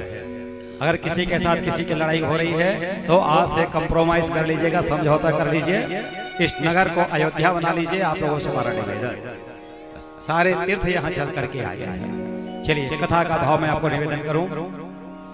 भगवान राम जी का जन्म हुआ, राजाधिराज महाराज दशरथ जी बड़े प्रसन्न हुए और जब उनको पता चला तो सोना चांदी हीरा मोती जवाहरात आज दास दासियों को बांटना प्रारंभ कर देते हैं। उसी समय समाचार फिर उनको मिला कि भरत जी महाराज का जन्म हुआ। दशरथ जी की खुशी का ठिकाना नहीं रहा। भाई लक्ष्मण जी के जन्म का संदेशा मिला, शत्रुघ्न जी के जन्म का समाचार मिला। अब इन सारे समाचार को सुन करके और वो बड़े प्रसन्न हो जाते महाराज दशरथ। दशरथ पुत्र जन्म सुनि काना, मानहु ब्रह्मानंद समान। देखिए सज्जनों माताओं, रामायण की कथा बहुत विस्तृत कथा है। 10 मिनट में, आधे घंटे में, 1 घंटे में मैं आपको कथा नहीं सुना पाऊंगा। बस एक बात ध्यान रखना है, नाम लिया उन्होंने जान लिया सकल शास्त्र का वेद, और बिना नाम नरक में गया पढ़ पढ़ चारों वेद। आप चारों वेद पढ़ लीजिए, पूरे रामायण पढ़ लीजिए, लेकिन राम के ऊपर यदि भरोसा नहीं है, राम के मंत्र का भरोसा नहीं है, तो चारों वेद जो है आपके लिए व्यर्थ हो जाएंगे। अच्छा, रामायण में आप लोग सुने हैं ना, लक्ष्मण जी काखा नाक काटे रही से, काखा नाक काटे है, सूर्पणखा के नाक और कान दोनों काटे हैं। और केवल सूर्पणखा भर के नहीं काटे हैं, बहुत ध्यान से सुनना। रामायण का प्रसंग है, 3 जगह लक्ष्मण जी जो हैं नाक और कान को काटते हैं। पहली, सबसे पहले कहाँ काटी? ताड़िका वन में ताड़िका मारी। जब भगवान ताड़िका को मारने वाले थे ना, तब लक्ष्मण जी खड़े हो गए, कहते बड़े भैया मोर काम लो पहले निपटान दे, है ना। राम जी समझ जा निपटा दे, तकाय काम में लक्ष्मण के और नाक कान ला काटे के, जाके उखरो कान और नाक ला काट दे। फिर जब आगे बढ़े दंडकारण्य में, वहां अयोमुखी नाम के एक राक्षसी थी, है ना। लक्ष्मण ला देखिए बड़ा स्मार्ट रहेगा, सुंदर हिष्ट पुष्ट बॉडी वाला। देखिए तो अयोमुखी राक्षसी जाकर पकड़ ली, कहते लक्ष्मण तुम बड़े सुंदर हो, मैं तुमसे विवाह करना चाहती हूँ। तब लक्ष्मण उस समय भी उनके कान और नाक को काट देते हैं। बोलो वृंदावन बिहारी लाल की। अब तीसरैया न जानते छो, सूर्पणखा कहे घलो नाक और कान ला काटी। अच्छा, ते लक्ष्मण का ठेका ले नाक के कान काटेगे, अकावर इसलिए काटते हो, हाथ घोड़े नहीं काट देते, है ना। तो हर कथा के पीछे रहस्य है। एक कान जो है श्रुति कहलाती है। श्रुति माने सुनने वाला। अगर इस कान से तुम अच्छे बातों को नहीं सुन पाए तो एक दिन लक्ष्मण तुम्हारे कान को काट देंगे। अच्छा, कोई आदमी गलत करते ना, और मान लो कुछ ढींग हाके बराते तो ही मन गाली तो नाक ला ऊंचा करके बोले ला, है ना, कथो ना। तो ओकरे से ये जो राक्षसी हैं, कपटी हैं, ये मन कहूं नाक ला ऊंचा करके और भगवान सन बिहाव करे बराही तो भगवान सही गा। देखा थी लक्ष्मण इनके नाक को भी काट दे। नाक का मतलब सीधा स्वर्ग की यात्रा, और कान का मतलब जिन हरि कथा सुने नहीं काना। इसलिए 3 लोगों के नाक कान लक्ष्मण जी ने काटा। ये कथा का प्रसंग है। अच्छा, गए विश्वामित्र जी महाराज राम लक्ष्मण को मांगने के लिए। महाराज दशरथ जी बहुत समझा रहे हैं, कहते विश्वामित्र जी महाराज मेरा बच्चा छोटा है और इस अवस्था में न तो वो किसी असुर को मार सकता है, न कोई पर्वत उठा सकता है, न कोई वो लीला कर सकता है, मत ले जाओ मेरे पुत्र को। लेकिन विश्वामित्र जी महाराज वशिष्ठ जी महाराज के समझाने के बाद जब उनको भेज दिया जाता है तो जाते जाते सबसे पहले सरयू नदी के किनारे वो लोग रुके, है ना। और रुके के बाद भैया चिंता करे बड़ लगे कि राम है, इनके साथ मेरा क्या संबंध होना चाहिए। आप लोग भी समझिए, कथा बहुत सुने हैं। भगवान के साथ आपको संबंध पहले बनाना होगा। अब क्या संबंध बनाना है सुनना। विश्वामित्र जी महाराज कहते हैं अगर इसको मैं अपना बेटा मान लूं राम लक्ष्मण को, ये तो दशरथ के पुत्र हैं, कौन कहेगा विश्वामित्र पुत्र है, तो बेटा नहीं बना सकता। अगर इसको मैं बाप बनाऊंगा तो बाप भी नहीं बना सकता। काबा मोर उमरला देख वेखा मन के उमरला देख, और फिर जात के गलत हो कि अंतर है, तो मैं इसको अपना बाप भी नहीं बोल सकता। अगर इनको मैं अपना गुरु बनाऊं तो ये भी संभव नहीं है।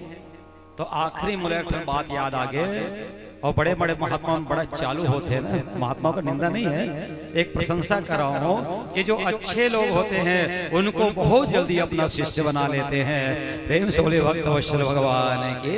और सही मायने में चेला तो बने आदमी बनाना चाहिए। ये तो लालची गुरु लोभी चेला, और दोनों जाए ठेली ठेला, है ना। कहो वैष्णव गुरु चेला हो गए ना तो रात दिन लड़ाई झगड़ा शुरू हो जाए। सज्जनों, गुरु क्या है? गो नाम अंधकार, रो नाम प्रकाश। कथे अब लड़का मल्ला अपन चेला बना लेना चाहिए। तो सरयू नदी के तीर में रात भर रुक गए राम लक्ष्मण और विश्वामित्र जी महाराज। सवेरे जब हुई कथे राम जल्दी जाओ सरयू में और तुम आचमन करके आओ, मैं तुमको मंत्र देने वाला हूँ, गुरु मंत्र देने वाला हूँ। भगवान राम जी आ गए, आचमन करके बैठ गए विश्वामित्र जी के पास। विश्वामित्र जी महाराज उनको एक बड़ा सुंदर मंत्र दे रहे हैं सज्जनों। उस मंत्र का नाम है बला और अति बला। विश्वामित्र ने राम को वो मंत्र दिया, बला और अति बला नाम का मंत्र। अच्छा, ये मंत्र की विशेषता क्या है मैं आपको बता देता हूँ, है ना। बहुत ध्यान से सुनना। ये मंत्र के प्रभाव से कतको आदमी मेहनत करे, कतको राक्षस मार डरे, लेकिन शरीर में थकावट नहीं होगी, है ना। आदमी कहते हैं काम करता थक गया 10 मिनट बैठ लो, ये नहीं होता। और दूसरा, इससे ज्वर और बुखार नहीं आता। 14 साल के वनवास में राम भगवान सर्दी घलो नहीं धरे है, सुने हो बताओ। एक 8 वृक्ष गोली धर के गिरी, है ना। नहीं, ये भी नहीं हुआ। और तीसरा, इस मंत्र के प्रभाव से उसका शरीर जो है ज्यों का त्यों बना रहेगा। तुम अपन बचपन के या 2-4 साल पहले फोटो देखो और अभी फोटो देखो, कतका अंतर आ जाते है ना। और राम जी जो 14 साल वनवास करके आए, उनके शरीर में कोई परिवर्तन नहीं हुआ है सज्जनों। कितनों रामायण पढ़ ले, पोथी पढ़े पढ़ जग मुआ, पंडित भया न कोय, ढाई अक्षर प्रेम का पढ़े सो पंडित होए। एक जन जजमान मूल मिली और कहा कहते महाराज भगवान राम हाँ 14 साल वनवास गए तो खटाढ़ी काबर नहीं पढ़ी। अब पता ये कोई प्रश्न है? और बढ़ी जती तब तक कर लेते हो, खड़ते पता बनाए बढ़ जाते हैं। ये कोई प्रश्न है? अरे मूर्ख लोगों की कोई कमी नहीं दुनिया में। तो ऐसा प्रश्न कभी अभी बताए ना कि बला और अति बला, ये मंत्र के प्रभाव से भगवान के दाढ़ी मुंज भी नहीं आए और स्वरूप भी एक समान दिखाई पड़ने लगा था सज्जनों। हम निर्विकारी हैं, है ना। हम विकारी हैं और ऋषि संत लोग निर्विकारी होते हैं। तो निर्विकारी के शरीर में पसीना घलो नहीं आ। ध्यान से सुनना, विकार तो हमें है ना, ये दाढ़ी का बनना बढ़ना और पसीना आना, ये सब विकार है। ये साधारण मनुष्य में हो सकते हैं, ये देवताओं में नहीं हो सकते, है ना। तो इस प्रकार से उनको गुरु मंत्र मिला, फिर आगे बढ़ने लगे।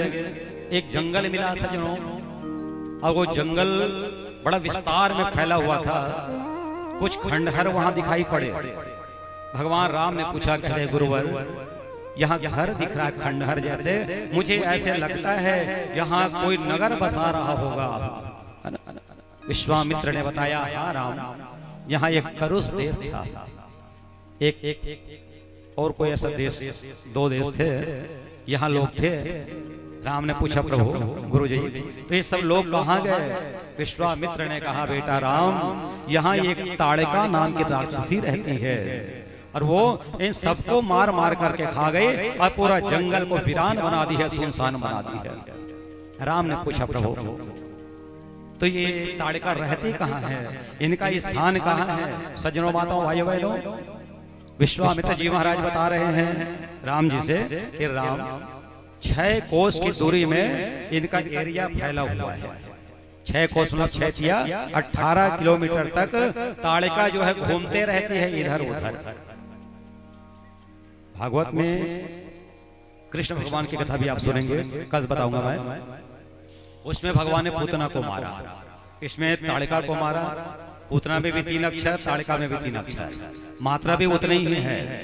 और भागवत की कथा में वर्णन आया पूतना का जो साइज है वो 6 कोस यानी 18 किलोमीटर लंबा पूतना का शरीर, और ताड़िका का क्षेत्रफल कितना 18 किलोमीटर के लंबा 6 कोस, दोनों में समानता है। देखिए, और जब भगवान ने देखा ताड़िका क्या करती है, कहते हैं राम एक काम करना, अगर वो आ जाए ना तो बिल्कुल मत छोड़ना, बिल्कुल मार देना। बताऊं आपको, विश्वामित्र जी महाराज एक बार नहीं बल्कि 5 बार भगवान राम को बोल रहे हैं कि राम उनको स्त्री समझ करके मत छोड़ना, नारी समझ करके मत छोड़ना, ताड़िका जब आए तो मार देना। तो राम जी कहते बिल्कुल मार दूंगा गुरुजी, आप चिंता मत करो। जैसे धनुष को ताना भगवान राम, धनुष की टंकार हुई, उसी समय ताड़िका गर्जना करते हुए सामने प्रकट हो गई। और जब प्रकट हुई तो राम और लक्ष्मण भागत भागत आ गए और जाके विश्वामित्र के गोड़ पकड़ डरे दोनों पैर। जैसे बच्चा डरता है ना तो आपके जांघ को पकड़ लेता है। अनुभव है नहीं कि परीक्षित महाराज कोई लेकर डर जाते तो जाके तुरंत पकड़ते, वो इसने राम और लक्ष्मण अभी काल में मार दूंगा, जाके पीछे छूट गया। विश्वामित्र जी महाराज कहते हैं कि राम अब तुम भय को त्याग दो, भीतो भयात् मुच्यते सत्यमेव न संशयः, तुम तो भयभीत को भय से मुक्त करने वाले हो। राम जाओ और जा करके इसको एक ही बाण प्राण हर लीना, बस एक ही बाण में तुमको मार देना, है ना। और जैसे भगवान राम ने उनको मारा, ताड़िका वन में ताड़िका मारी, और मारने के बाद भगवान फिर आगे बढ़ जाते हैं। और आगे जाते हुए दंडकारण्य में फिर एक राक्षसी मिली, बताया ना उनको, जिनके नाक और कान को महाराज लक्ष्मण जी ने काट दिया। करते करते सज्जनों मारे सुबाहु का भी कल्याण भगवान ने किया। और चलते चलते यज्ञशाला में चले जाते हैं, जनक के पुरी में चले जाते हैं, जहाँ जानकी जी का स्वयंवर होना था। एक बात बताऊं आपको, सीता माता और राम जी का दर्शन कहाँ हुआ था पहले? पुष्प वाटिका में।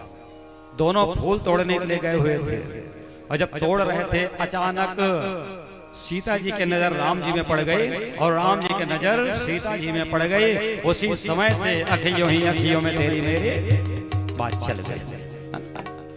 ये लीला है। जब दोनों एक दूसरे को देखने लगे, लक्ष्मण जी ने कहा भैया यही आंख मिचौली करने के लिए आए हैं आप? अरे गुरुजी ने आपको फूल चुनने के लिए भेजा है, चलिए। भगवान राम जी फूल तोड़ रहे हैं, है ना, और फूल लेकर के गए। इधर सीता जी का स्वयंवर होना है, धनुष यज्ञ की तैयारी हो गई। बड़े बड़े राजा महाराजा आए, कोई धनुष को नहीं तोड़ पाया।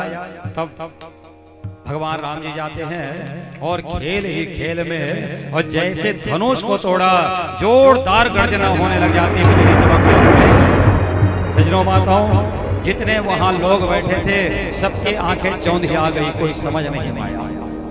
धनुष भंग हुआ। माता सीता जी आज जयमाला लेकर के सामने खड़ी हो गई।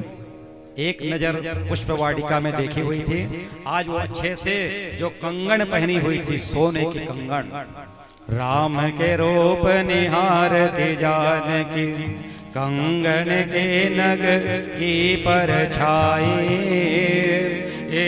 सब सुधि भूल गई पल, तेरी रही पलटारत नाई। बस पलक नहीं झपक रहे हैं। माता सीता जी भगवान के सुंदर चित्रों का दर्शन अपने मणि में देख रहे हैं, दर्पण में दर्शन कर रहे हैं। उसी समय डालो राम गले जयमाला सीते, डालो राम गले जयमाला डाल दिया गया, और उसके बाद उनका विवाह भी हो जाता है। शादी के बाद आ गए, कुछ समय बीता हुआ था, और कई मंत्रा का चाल शुरू हुआ। उस समय भगवान को 14 वर्ष का वनवास दे दिया जाता है, और जैसे वनवास में गए तो रावण के द्वारा माता सीता जी का हरण कर लिया जाता है। और सीता हरण के कारण से ही प्रभु राम जी बड़े व्याकुल हो गए। सज्जनों, रावण का इतना आतंक था कि कोई भी जीव जंतु पशु पक्षी भी बताने के लिए तैयार नहीं थे। तब भगवान राम ने किससे पूछा? सीता जी का पता किससे पूछ रहे भगवान राम? हे खग हे मृग हे मधुकर श्रेणी, तुम देखे सीता मृग। खग मृग खग मृग क्या है? ये जो बंदर होते हैं ना, इनको शाखा मृगा कहा जाता है। उनसे पूछ रहे तुमने हमारी सीता को देखा है क्या? सज्जनों, रावण के आतंक से कोई बताने के लिए तैयार नहीं है। सच में रामायण महान है ना? देखो, लीला करना अलग है, नाटक करना अलग है। भगवान लीला करते हैं सज्जनों माताओं, और आपके बच्चे नाटक करते हैं, है ना? दोनों में अंतर है कि नहीं? लीला और नाटक में अंतर है। लड़का मान लो ज्यादा परेशान करते, दाई कहते भारी नाटक करते वो लड़का। एक क्वेश्चन कहा तो बताओ, भारी लीला करते नहीं। लीला में सत्यता है और नाटक में आडंबर है। अच्छा, एक बार का हुई मालूम है? एक ठन गांव में लीला होत रहा है, मोहन जी, रामलीला। तुम्हारे गांव में का जान हो तुम, है ना? तो रामलीला होत रहा है और सीता हरण के प्रसंग रहा है। सीता जी ला हरण करके ले गए रावण। कहाँ ले गए? कहाँ ले गए? बस पढ़ रहे थे लंका। लंका नहीं लगे भैया, ये लीला मंडली बात करत हूँ मैं। रावण के बात थोड़ी करत हूँ। मंडली में जो रावण बने थे वो हरण करके पड़ता को पाल लेंगे होती लेंगे। अभी तो राम आगे और पूरा घूमत रहा है, कहते हे खग हे मृग हे मधुकर सैने तुम देखे सीता मृग नयने। अरे किसी ने मेरे सीता को देखा है क्या? अरे कोई तो मेरा सीता का पता बता दो। कोई नहीं बोल रहा था। आप जैसे एक 8 साल का लड़का खड़े हो गए भैया, कहते ये जी तो सीता पाछू गुड़ा खुल ही सके की। अब अरे लोकल सीता रही से ना, ये मंडली वाले सीता है। हम उन्होंने ऐसे करते हैं, पर रामलीला खेलन ना तजे सीता बने। यहाँ तो मैं ऐसे कर रही हूँ स्वामी, ऐसे कहा। अब पाछू में जागबड़ी की यात्रा है। तो ये सीता वो सीता में अंतर है। राम और रामायण में अंतर है, भेद है। समझिए, यही दिन राम जन्म सुति गावहे और तीरथ सकल कहाँ चले आवहे। जब भी आप राम रामायण की कथा करेंगे ना, तो वहाँ निसंदेह परमात्मा का और सारे तीर्थों का पदार्पण हो जाता है। आज सीता माता जी का हरण हुआ। भगवान राम जी गए और ऋषिमुख पर्वत में हनुमान जी से उनकी पहली मुलाकात हुई। ऊपर ले गए, लिए 2 जन पीठ चढ़ाई, अग्नि का साक्षी लेकर के सुग्रीव के साथ उनकी मित्रता हुई। सुग्रीव जी बड़ा बलवान था और कहते हैं जहां हम मर कट कोटि पठाई। मेरे पास करोड़ों मरकट सेना बंदर सेना है, मैं सीता जी का पता लगवा दूंगा। और भेजा भी गया, लेकिन कोई लंका नहीं जा पाए। लंका कौन गया? क्योंकि लंका जाने के लिए समुद्र पार करना पड़ता है, भव सागर को पार करना पड़ता है। सज्जनों माताओं, यदि आपको भी संसार सागर से पार होना है और माता सीता जी के पास जाना है तो क्या करना पड़ेगा? तो कहते प्रभु मुद्रिका मेले मुख माही जल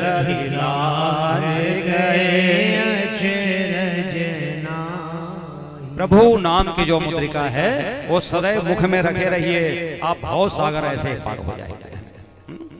हनुमान जी गए और जाकर के जो मुद्रिका थी वो माता सीता जी को देते हैं। उसके बाद हनुमान जी महाराज पुल का निर्माण करते हैं, सब जानते हैं। और पुल बनाने के बाद फिर वो लंका में गए और लंका में जाने के बाद बड़ा घमासान युद्ध हुआ और रावण को मारने के बाद माता सीता जी को लेकर के भगवान राम पुष्पक विमान में बैठ करके वापस आ रहे हैं। एक बात मैं आपको निवेदन कर देता हूँ, जब वो गए पैदल गए थे, है ना, और जब लौट करके आए तो विमान में बैठ करके आए। क्यों? पैदल आना था ना, इसलिए कि प्राण जाए पर वचन न जाए। ये रघुकुल की रीति है कि प्राण भले चले जाए लेकिन जो वचन है ये नहीं जाना चाहिए। भगवान राम ने अपने प्रजाओं से कहा था कि भाई तुम चिंता मत करो, मैं 14 साल में लौट करके आ जाऊंगा। 14 साल बीतने वाले थे, अगर लेट हो जाता पैदल आने में तो भगवान का जो वचन है ये व्यर्थ हो जाता। आज इसी वचन को पूरा करने के लिए वो विमान में बैठ करके वापस अयोध्या नगरी में आते हैं और आने के बाद फिर से राम राज्य जो है वो प्रारंभ हो जाता है। दैहिक दैविक भौतिकता राम राज काहू ही नहीं व्यापा।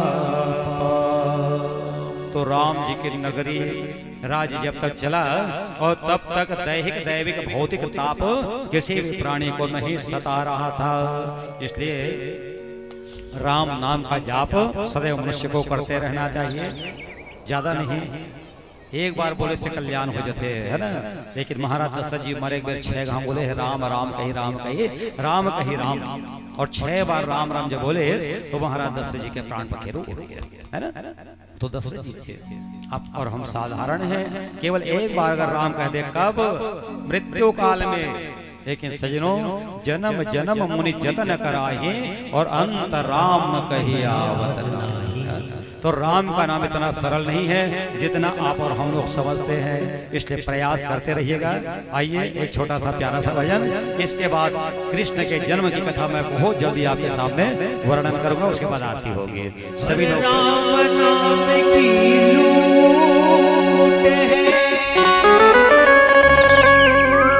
लूट सके तो लूट, अंत समय पछताओगे जब प्राण जाएगा छोड़। अरे राम जी की निकली सवारी, राम जी की लीला है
होवाते जाते हुए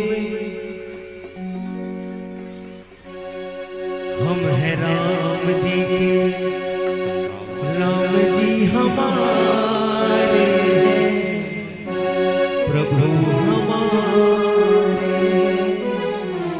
प्रभु हमारे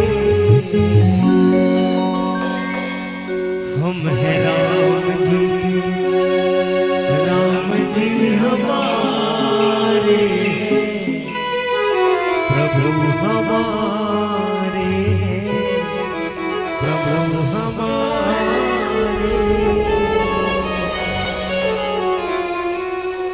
बोलिए श्यावर रामचंद्र की। सज्जनों, माताओं, भाइयों बहनों, आइए भगवान राम जी के स्वधाम चले जाने के बाद इस भूमंडल पर धीरे धीरे असुरों का साम्राज्य होने लगा, पापाचार बढ़ने लगे। और जब पाप बढ़ जाते हैं तो धरती माता बहुत दुखी हो जाती है, पीड़ित हो जाती है। कैसे पीड़ित होती हैं? अकाल पड़ना शुरू हो जाता है, भूकंप आने लगते हैं, बहुत सारी समस्याएं होती हैं, है ना। तो एक दिन धरती गाय का रूप लेकर के भगवान ब्रह्मा जी के पास में चली गई और कहने लगी, हे ब्रह्मदेव, मैं बहुत परेशान हूं, मेरा कल्याण करो। तो ब्रह्मा जी ने कहा, देवी तुम्हारा कल्याण मैं नहीं कर पाऊंगा, चलो भगवान शिव जी के पास चलते हैं। शिवलोक में गए। भगवान शंकर जी ने भी कहा, देवी मैं तुम्हारी रक्षा नहीं कर पाऊंगा, चलो विष्णु लोक चलते हैं। ब्रह्मा विष्णु शंकर जी विष्णु लोक में आए। भगवान विष्णु जी बैठे थे। उन्होंने भी कहा कि देवतागण, मैं ये धरती माता की रक्षा नहीं कर पाऊंगा। अब कल्पना कर विचार करिए आप, ब्रह्मा विष्णु महेश तीनों देवता धरती की रक्षा करने के लिए तैयार नहीं हुए। तब कहाँ गए? गाय रूपी धरती को लेकर के सज्जनों ये चले जाते हैं गोलोक धाम। गोलोक धाम कहाँ है? जहाँ 7 ऋषि रहते हैं, उनके ऊपर का जो लोक है उसका नाम है गोलोक धाम, जहाँ परिपूर्ण रूप से परमात्मा भगवान श्री कृष्ण जी रहते हैं माता राधा रानी के साथ में। बोलिए राधा कृष्ण भगवान की। राधा जी के साथ में रहते हैं भगवान। और एक बात बताऊं आपको, उस गोलोक में कोई भी पुरुष नहीं, खाली स्त्री ही स्त्री है। कोई चौकीदार है वो भी स्त्री है, सहचर जो भी हैं वो सब स्त्री। पुरुष में सिर्फ एक मेरे कन्हैया बस थे वहां। जब सब देवता वहां पहुंचे, एक बात समझ लीजिए आप, मान लो पति पत्नी घर में बैठे हैं परीक्षित जी महाराज, और कोई अनजान आदमी आ जाता है तो पत्नी बैठे रहती है क्या? नहीं, तुरंत उठ के या तो बेडरूम चली जाएगी या वो किचन में चली जाती है। देवताओं को आते हुए देख करके राधा रानी घर के अंदर में चली गई। सारे देवता इकट्ठे हो गए, भगवान को प्रणाम करने लगे। बोलिए कृष्णचंद्र भगवान की। राधा रानी समझ गई कि ये देवता लोग बड़े स्वार्थी हैं, चालाक हैं, और मेरे पति देवता को ले जाने के लिए आए हुए हैं। वो बार बार इशारा कर रहे थे, हे कन्हैया एक बार तो मेरी तरफ देख ले। लेकिन कन्हैया राधा की तरफ नहीं देख रहे थे। तो कई बाई बड़े होशियार होते हैं ना, इशारा करे भारी तरीका रखती है। क्या करिए राधा जी, एक बर्तन को उठा करके जमीन पर पटक देती हैं, और जैसे बर्तन की आवाज आई कन्हैया ने पलट करके देखा। राधा रानी कहती है, excuse me, come here my dear. स्वामी आइए। आ गए कन्हैया, क्या बात है?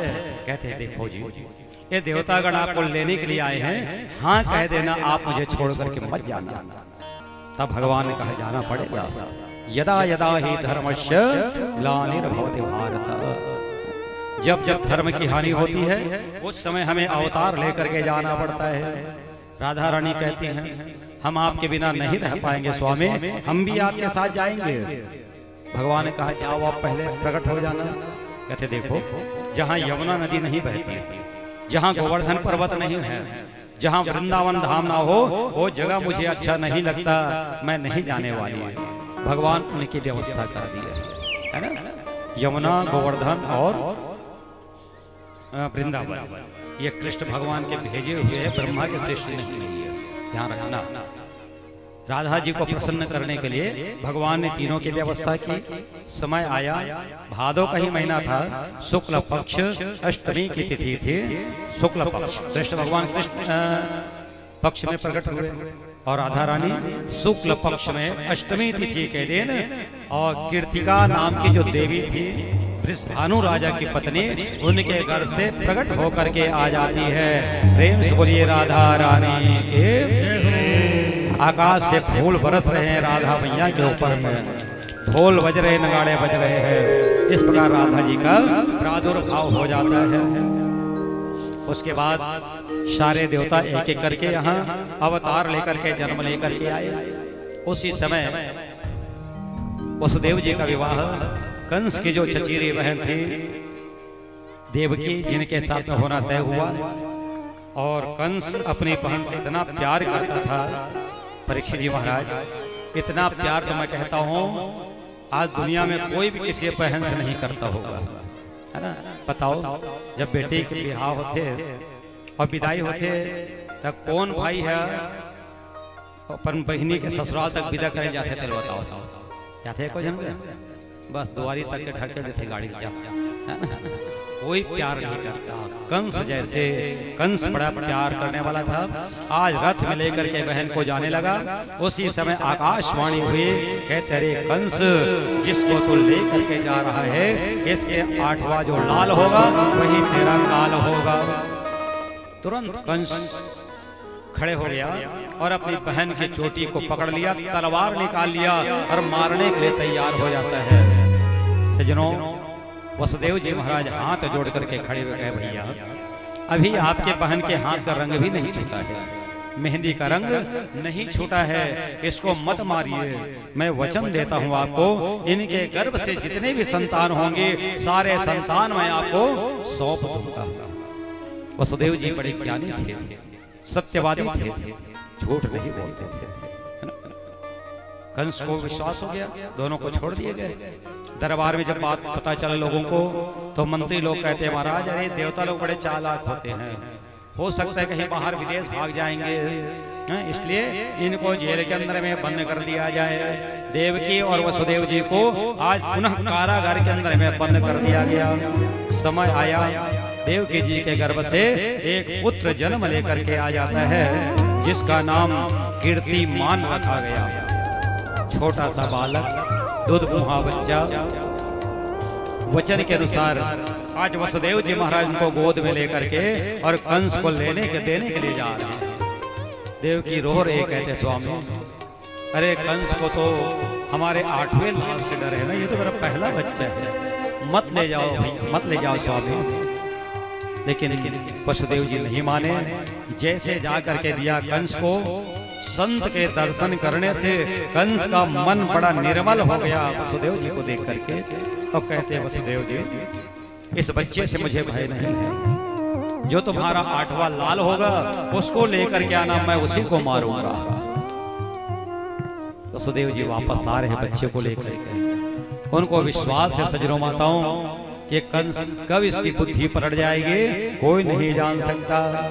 उसी समय देवर्षि नारद जी आए एक कमल का फूल लेकर के और उल्टा पाठ पढ़ाने लग गए। कहते महाराज अगर उल्टी गिनती करेंगे 8 से 7 6 5 4 3 2 1 तो 1 जो है 8वां हो जाएगा। 7 से करेंगे तो 2 8वां हो जाएगा। 6 से करेंगे 3 8 हो जाएगा। अब सूत्र को कहीं से भी बना दीजिए। देखिए पढ़े लिखे लोग ज्यादा बुद्धिमान होते हैं, लेकिन उनसे ज्यादा बुद्धिमान अनपढ़ लोग होते हैं, है ना। एक बात बताऊं आपको सजनों, एक इंजीनियर बेटा विदेश में पढ़ करके आया इंजीनियरिंग करके, है ना।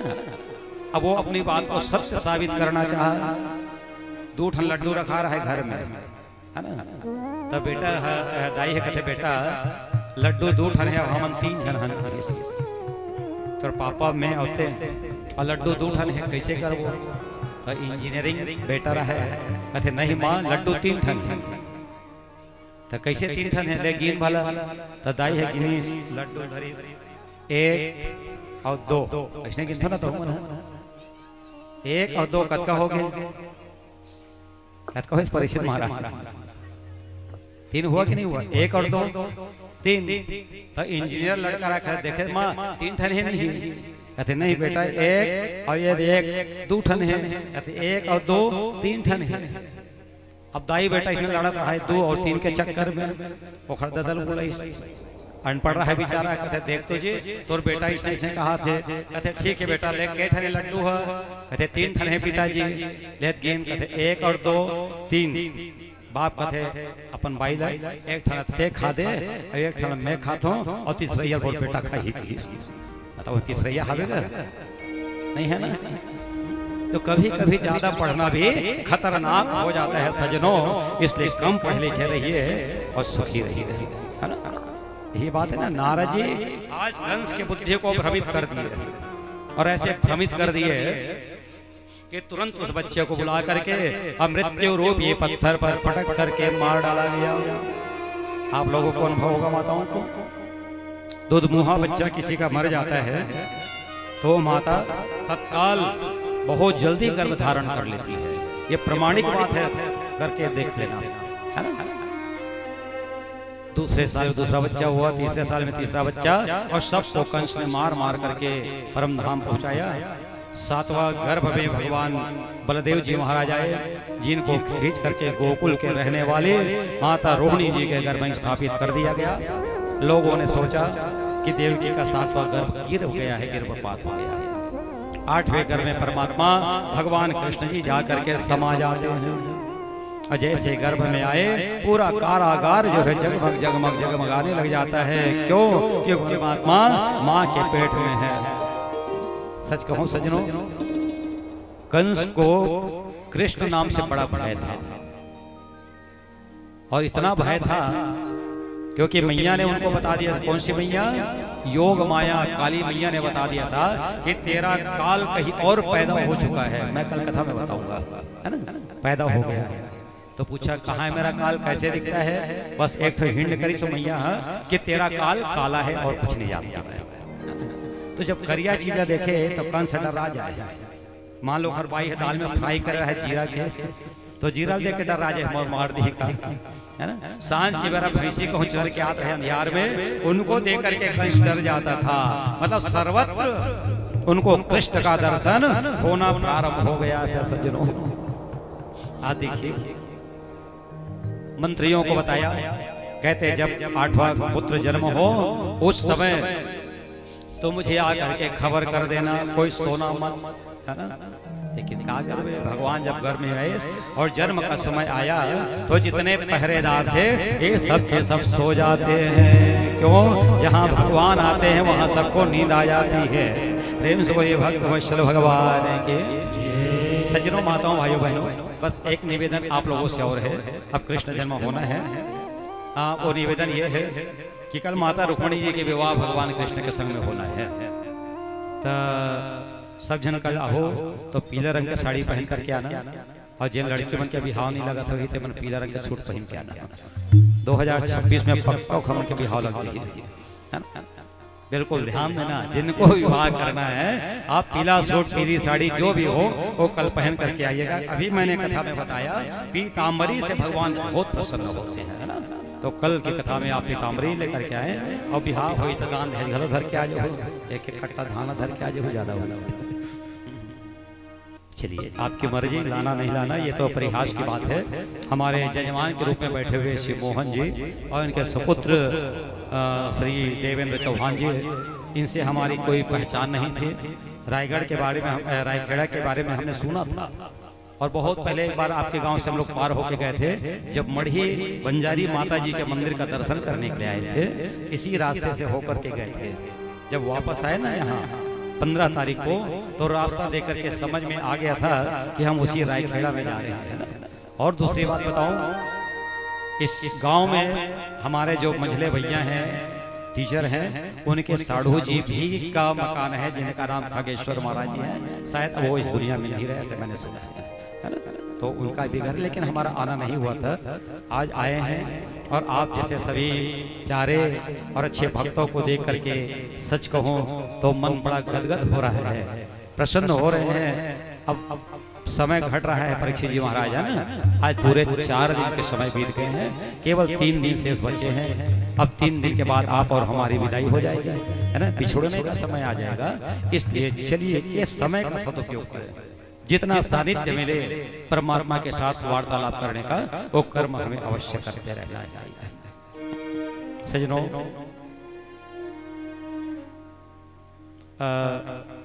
भगवान गर्भ में आ गया है, समय आने वाला है। और कब हुआ भगवान कृष्ण का जन्म? भादो का महीना। भादो का मतलब समझते ना, भाद्रपद। भाद्र मतलब होता है कल्याणकारी महीना। भादो का महीना आप सबके लिए कल्याणकारी महीना कहलाता है। क्यों? क्योंकि इसी भादो में आप बहुला चौथ का व्रत करते हैं, है ना? इसी भादों में आप कृष्ण जन्माष्टमी करते हैं, इसी भादों में आप हरितालिका का व्रत करते हैं, इसी भादों में आप भगवान गणेश जी की पूजा करते हैं। बहुत सारे देवताओं का अनुग्रह आपके ऊपर में होता है, इसलिए भादो महीना श्रेष्ठ महीना कहलाता है। मध्य रात्रि काल का समय था। गांव वाले सब सो रहे थे, मथुरा वाले, और घड़ी में ठीक 12 बजने वाले थे। चंद्रोदय होने वाला था, चंद्रोदय होने वाला था। आकाश से कुछ कुछ बादल से पानी के बूंदें टपक रही थी, कमल फूल खिलने वाले थे। और ऐसे समय में मेरे परमपिता परमात्मा सच्चिदानंद घन घनश्याम माता जी के गर्भ से प्रकट होकर के आ जाते हैं। बोलिए द्वारिकाधीश भगवान की, कृष्णचंद्र भगवान की। सभी लोग बैठे रहे। गोपाल राधा कृष्ण गोविंद गोविंद, गोपाल राधा कृष्ण गोविंद गोविंद, गोपाल राधा कृष्ण गोविंद गोविंद, गोपाल राधा कृष्ण गोविंद गोविंद, कृष्ण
कृष्ण भगवान के जन्म के उत्सव में आनंद आत हो ही वही अपन जगह में खड़े होना। भगवान के जन्म में जितना आनंद आत है वही अपन जगह में खड़े होना और भगवान कृष्ण के नाम के एक शाम कृष्ण के नाम आनंद लेना है। बोलिए बाके बिहारी लाल की जय हो। जन्म लिए है रघु, जन्म लिए है कन्हैया, मुकुलपुर वाले बधैया।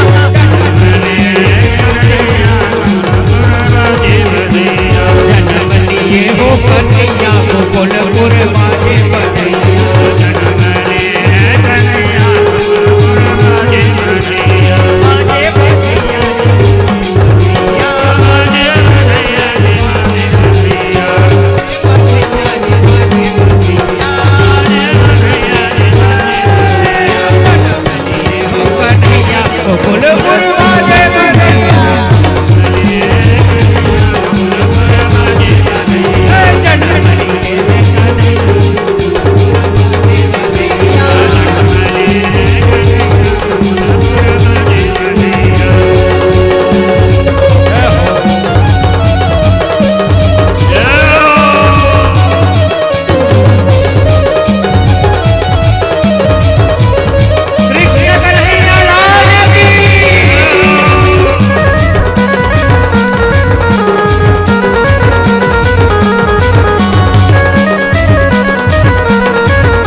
कौन कौन भगवान के मौसी बनना चाहता है? भगवान के मौसी बनना है कौन कौन? जेल मौसी बनना है भगवान के। बस गुड्डू के मौसिया है पलना झूलाए पलना झूलाए पर जी झूलना झूलाए बर। औ का कहते भैया टिका टिका टिका हो टिकड़ी का टिका टिका टिका टिका हो टिकड़ी का टिका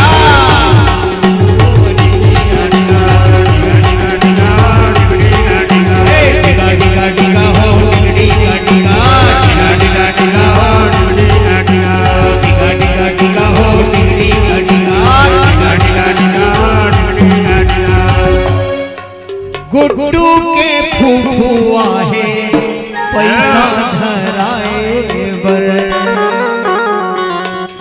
गुड्डू के फूफुआ है पैसा धराए बर, पैसा धराए भरजी झूलना झुलाए बर।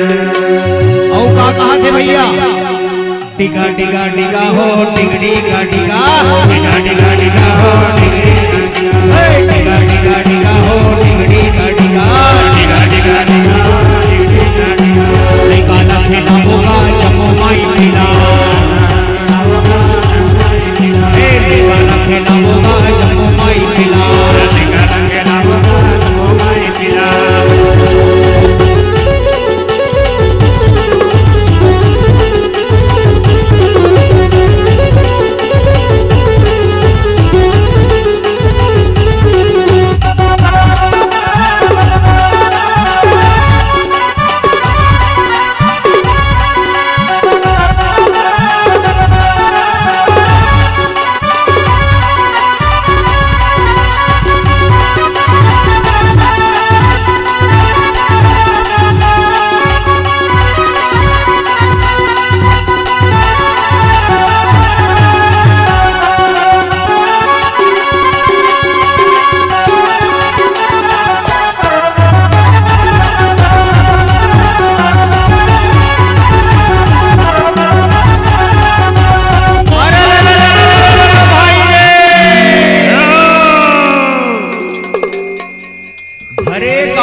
बहुते उपजे बुहार हो,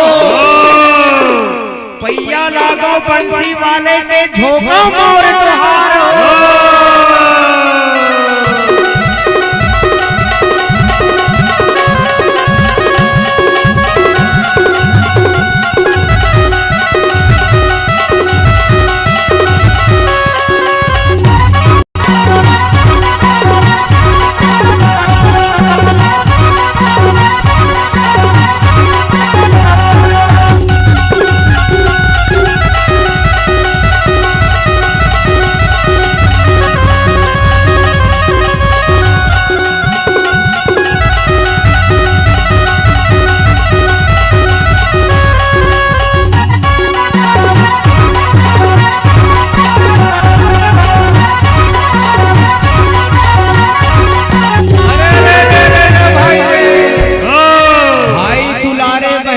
बहनी दुलारे भाई रे, मोला दुलारे मोर दाई दादा गोरस दूध मिला रे।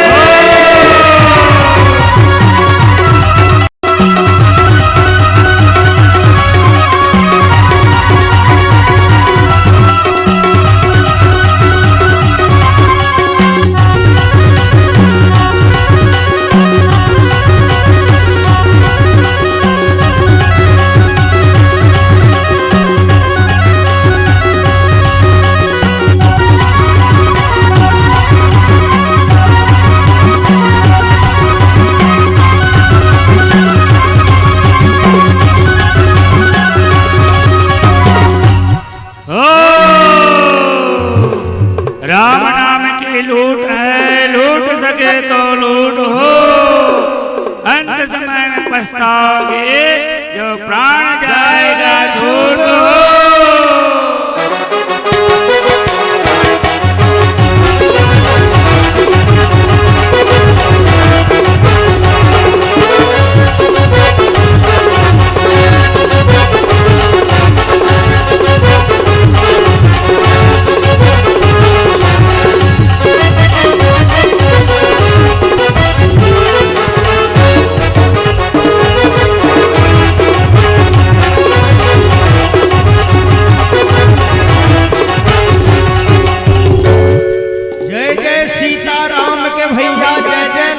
बलवान हो, जय कपी सुग्रीव के भैया कहत चले हनुमान हो।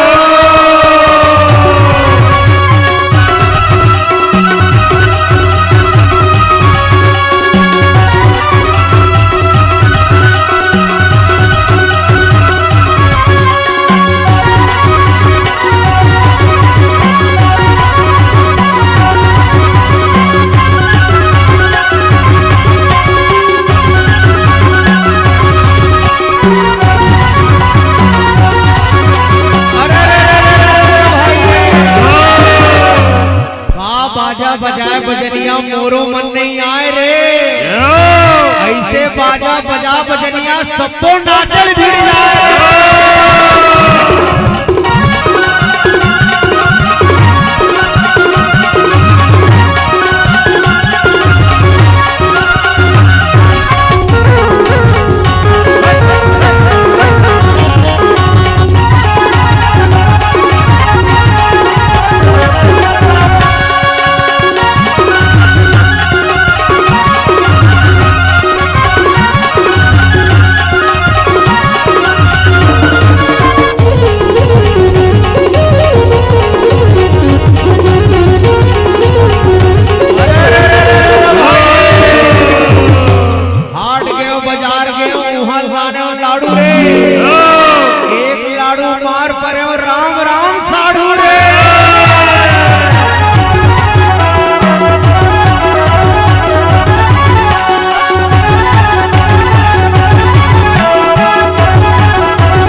शीतल करे आप शीतल होए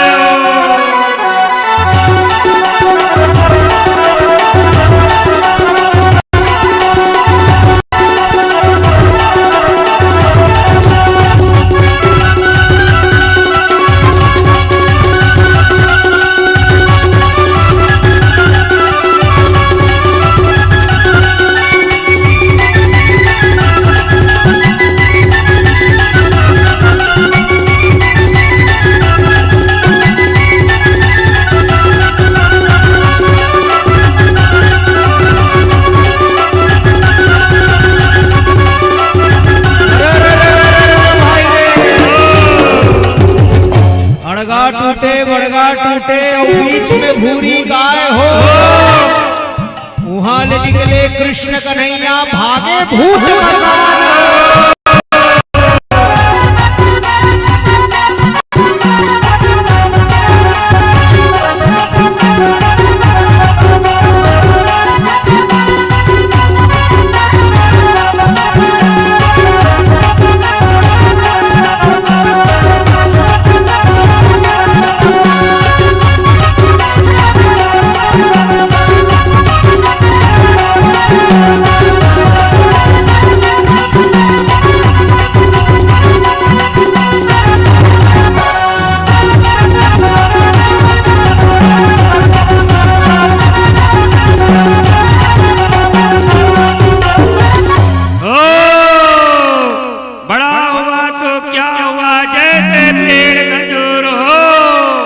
पंथी को छाया नहीं फल लगे अति दूर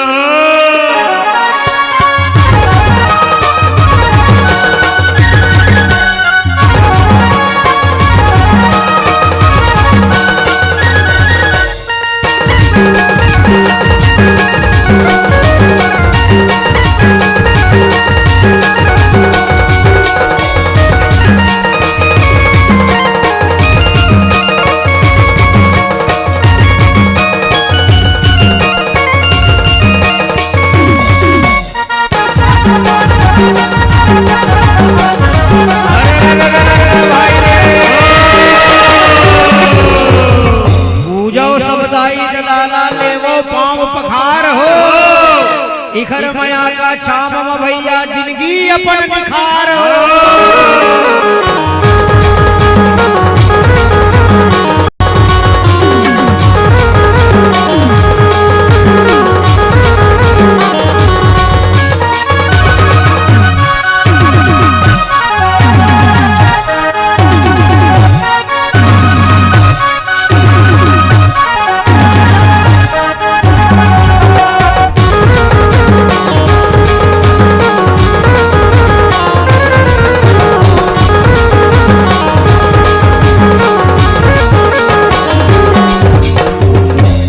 कृष्ण कन्हैया लाल की और मुकुट बंसी वाले की द्वारकाधीश भगवान की जय हो। सभी भक्तों को भगवान कृष्ण जी के जन्मोत्सव की बहुत बहुत शुभकामनाएं। जैसा आनंद आप सब लोग यहाँ पर लूट रहे हैं, यही आनंद आप सबके जीवन पर बनी रहे, यही हम शुभकामनाएं और मंगल कामनाएं प्रदान करते हैं। आइएगा, भगवान की मंगलमय आरती होगी। आप सभी भक्त भगवान कृष्ण के जन्मोत्सव का प्रसाद कांके पानी और तिल्ली का लड्डू हाँ बैठ सभी करके ही प्रसाद पाएंगे, लेके जाएंगे। ससम्मान बैठ करके ही पाएंगे। आइए सभी लोग खड़े हो जाइए, भगवान बांके बिहारी जी की आरती ला लेंगे।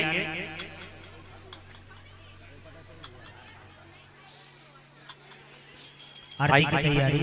चलिए आरती की तैयारी करिए और आप लोग आइए, थोड़ा सा पास में आ जाएं। आज की मंगल में आरती आरती के बाद बाकी में जाना तुम जात रहिए, बाकी नाचत रहो, है ना। आरती का लो पहले। अभी नंद घर आनंद भयो, बाकी आशीर्वाद करो। आज कृष्ण भगवान के जन्म की खुशी में नरेंद्र मोदी के द्वारा 2000 में खाता डाले हैं वृंदावन बिहारी लाल की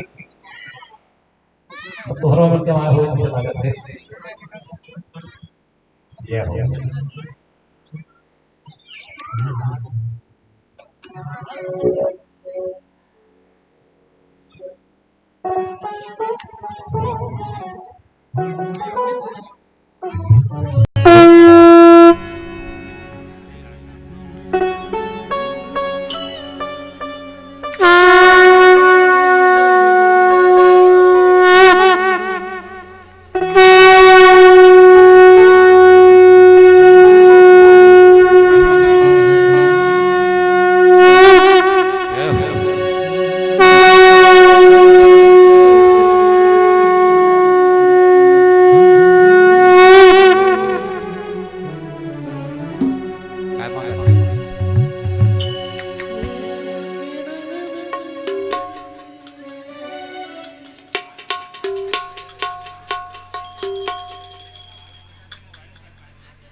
चला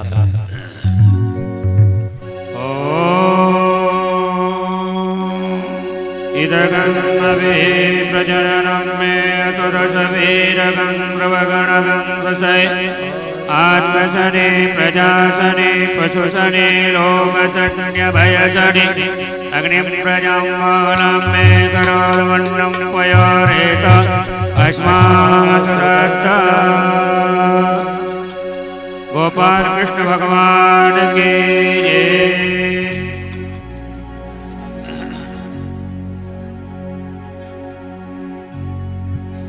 आरती कुंज बिहारी की श्री गिरधर कृष्ण मुरारी की। आरती कुंज बिहारी की गिरधर कृष्ण मुरारी की। आरती कुंज बिहारी की श्री गिरधर कृष्ण मुरारी की। आरती कुंज बिहारी की श्री गिरधर कृष्ण मुरारी। गले में बैजंती माला बजावे मुरली मधुर माला। श्रवण में कुंडल झलकाला के नंद श्री आनंद कंद मोहन ब्रज चंद राधिका रमण बिहारी की श्री गिरधर कृष्ण मुरारी। आरती कुंज बिहारी की श्री गिरधर कृष्ण मुरारी की। गगन समअंग कामिकारी राधिका चमक रही आली। लगन में ठाड़े मनमानी भ्रमर सी अलग कस्तूरी तिलक चंद्र सी झलक ललित छवि श्यामा प्यारी की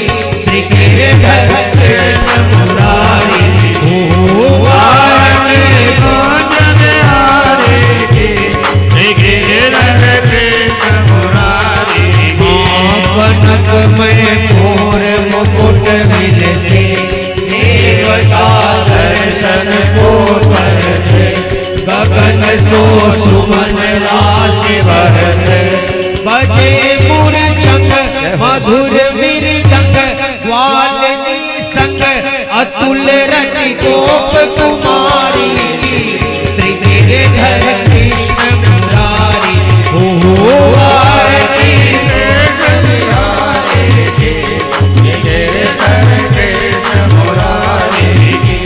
जहाँ से प्रकट गई गंगा सकल मलहारिणी श्री गंगा स्मरण से होत मोह गंगा बसी शिव से जटा के भी गए अतिथि चरण छवि श्री बनवारी की श्री गिरिधर कृष्ण मुरारी ओ आरती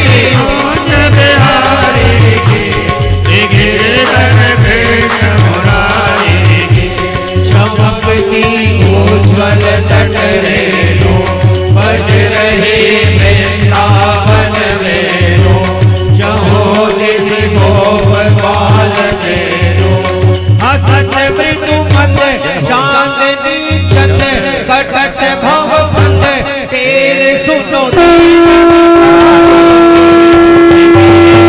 कृष्ण मुरारी की आरती कुंज बिहारी की गिरिधर कृष्ण मुरारी की आरती कुंज बिहारी की गिरिधर कृष्ण मुरारी की आरती कुंज बिहारी की गिरिधर कृष्ण मुरारी की आरती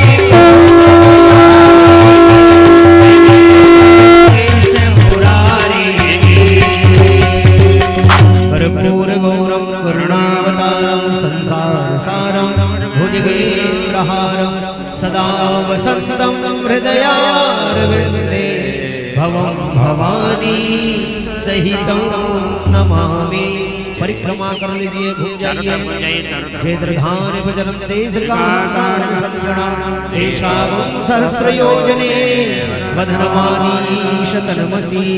थोड़ा थोड़ा पीछे होकर के बैठ जाइए सभी जने, अपनी जगह में पीछे हो जाइए थोड़ा थोड़ा और बैठ जाइए। नारियल वहां से निकाल लीजिए, आरती दिखा दीजिए, आप फूल पकड़ लीजिए। देवेंद्र आरती दिखाइए ना, बहुत फोड़वा दे, आरती घुमा दीजिए। अगर फूल पकड़िए, फूल हरि ओम यज्ञेन यज्ञमय जयन्त देवार्तान् धर्मान् प्रथमान्यासन्न तेहनाकं महिमानः सचन्त यत्र पूर्वे साद्या सन्ति देवा सेवन्तिका बकुलचम्पकपाटलाब्धे पूर्णाङ्गजातिकरवीररसालपुष्पे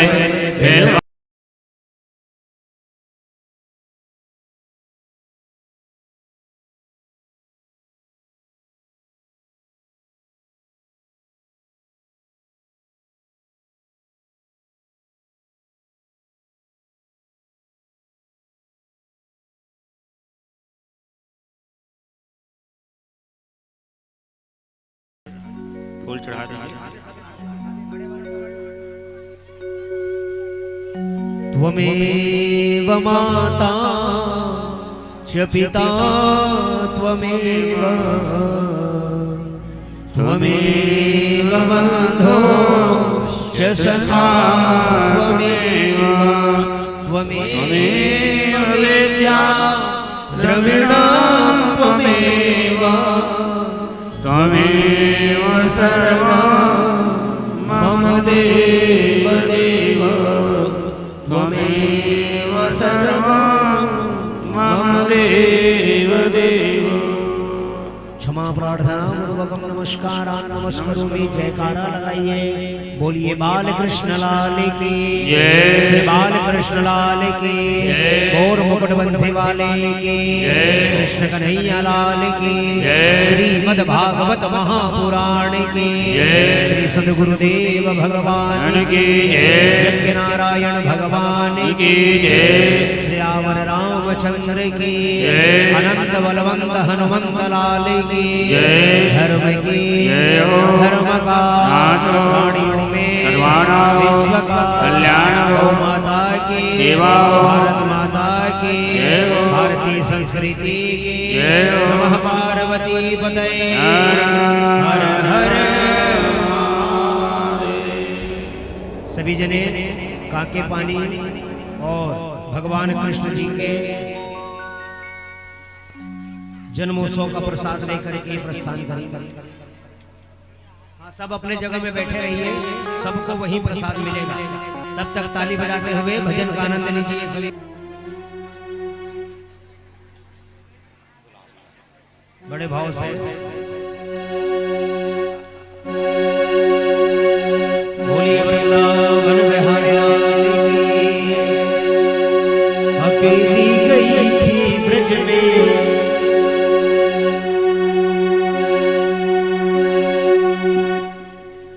अकेली गई थी ब्रज में कोई नहीं था मेरे मन में मोर पंख वाला मिल गया मोर पंख वाला मिल गया ओ मोर पंख वाला मिल गया मोर पंख वाला मिल गया। अकेली गई थी ब्रज में कोई नहीं था मेरे मन में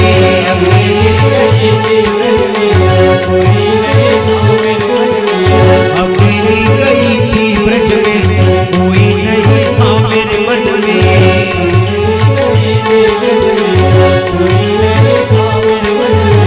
मोर पंख वाला मिल गया मोर पंख वाला मिल गया हाय मोर पंख वाला मिल गया मोर पंख वाला मिल गया। नींद चुराई बंसी बजा के चैन चुराया सैन चला के नींद चुराई बंसी बजा के चैन चुराया सैन चला के नींद चुराई बंसी बजा के चैन चुराया सैन चला के बजा के चैन चुराया सैन चला के।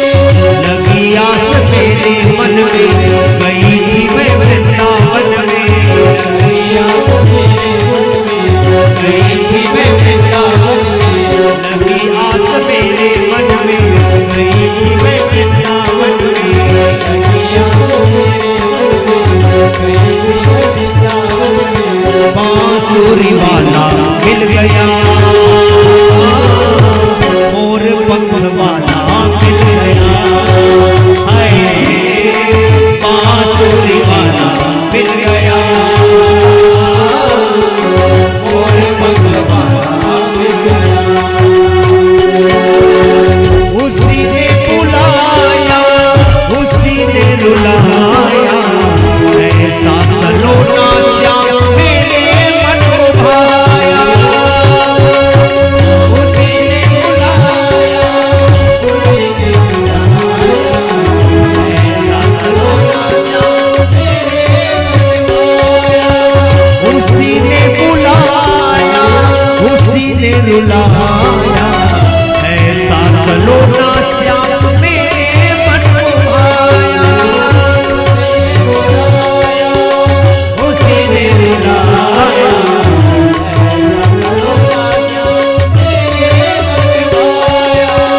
तेरी बाकी चाल देखी तेरा मुकुट देखा तेरी बाकी चाल देखी तेरा मुकुट देखा तेरी बाकी चाल देखी तेरा मुकुट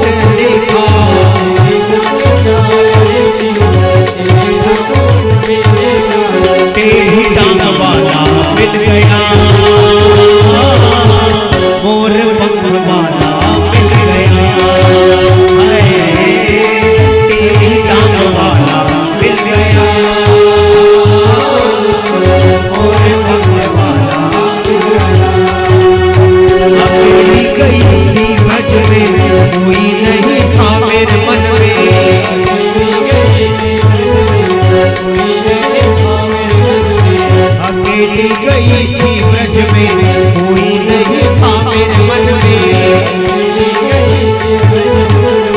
मोर पंख वाली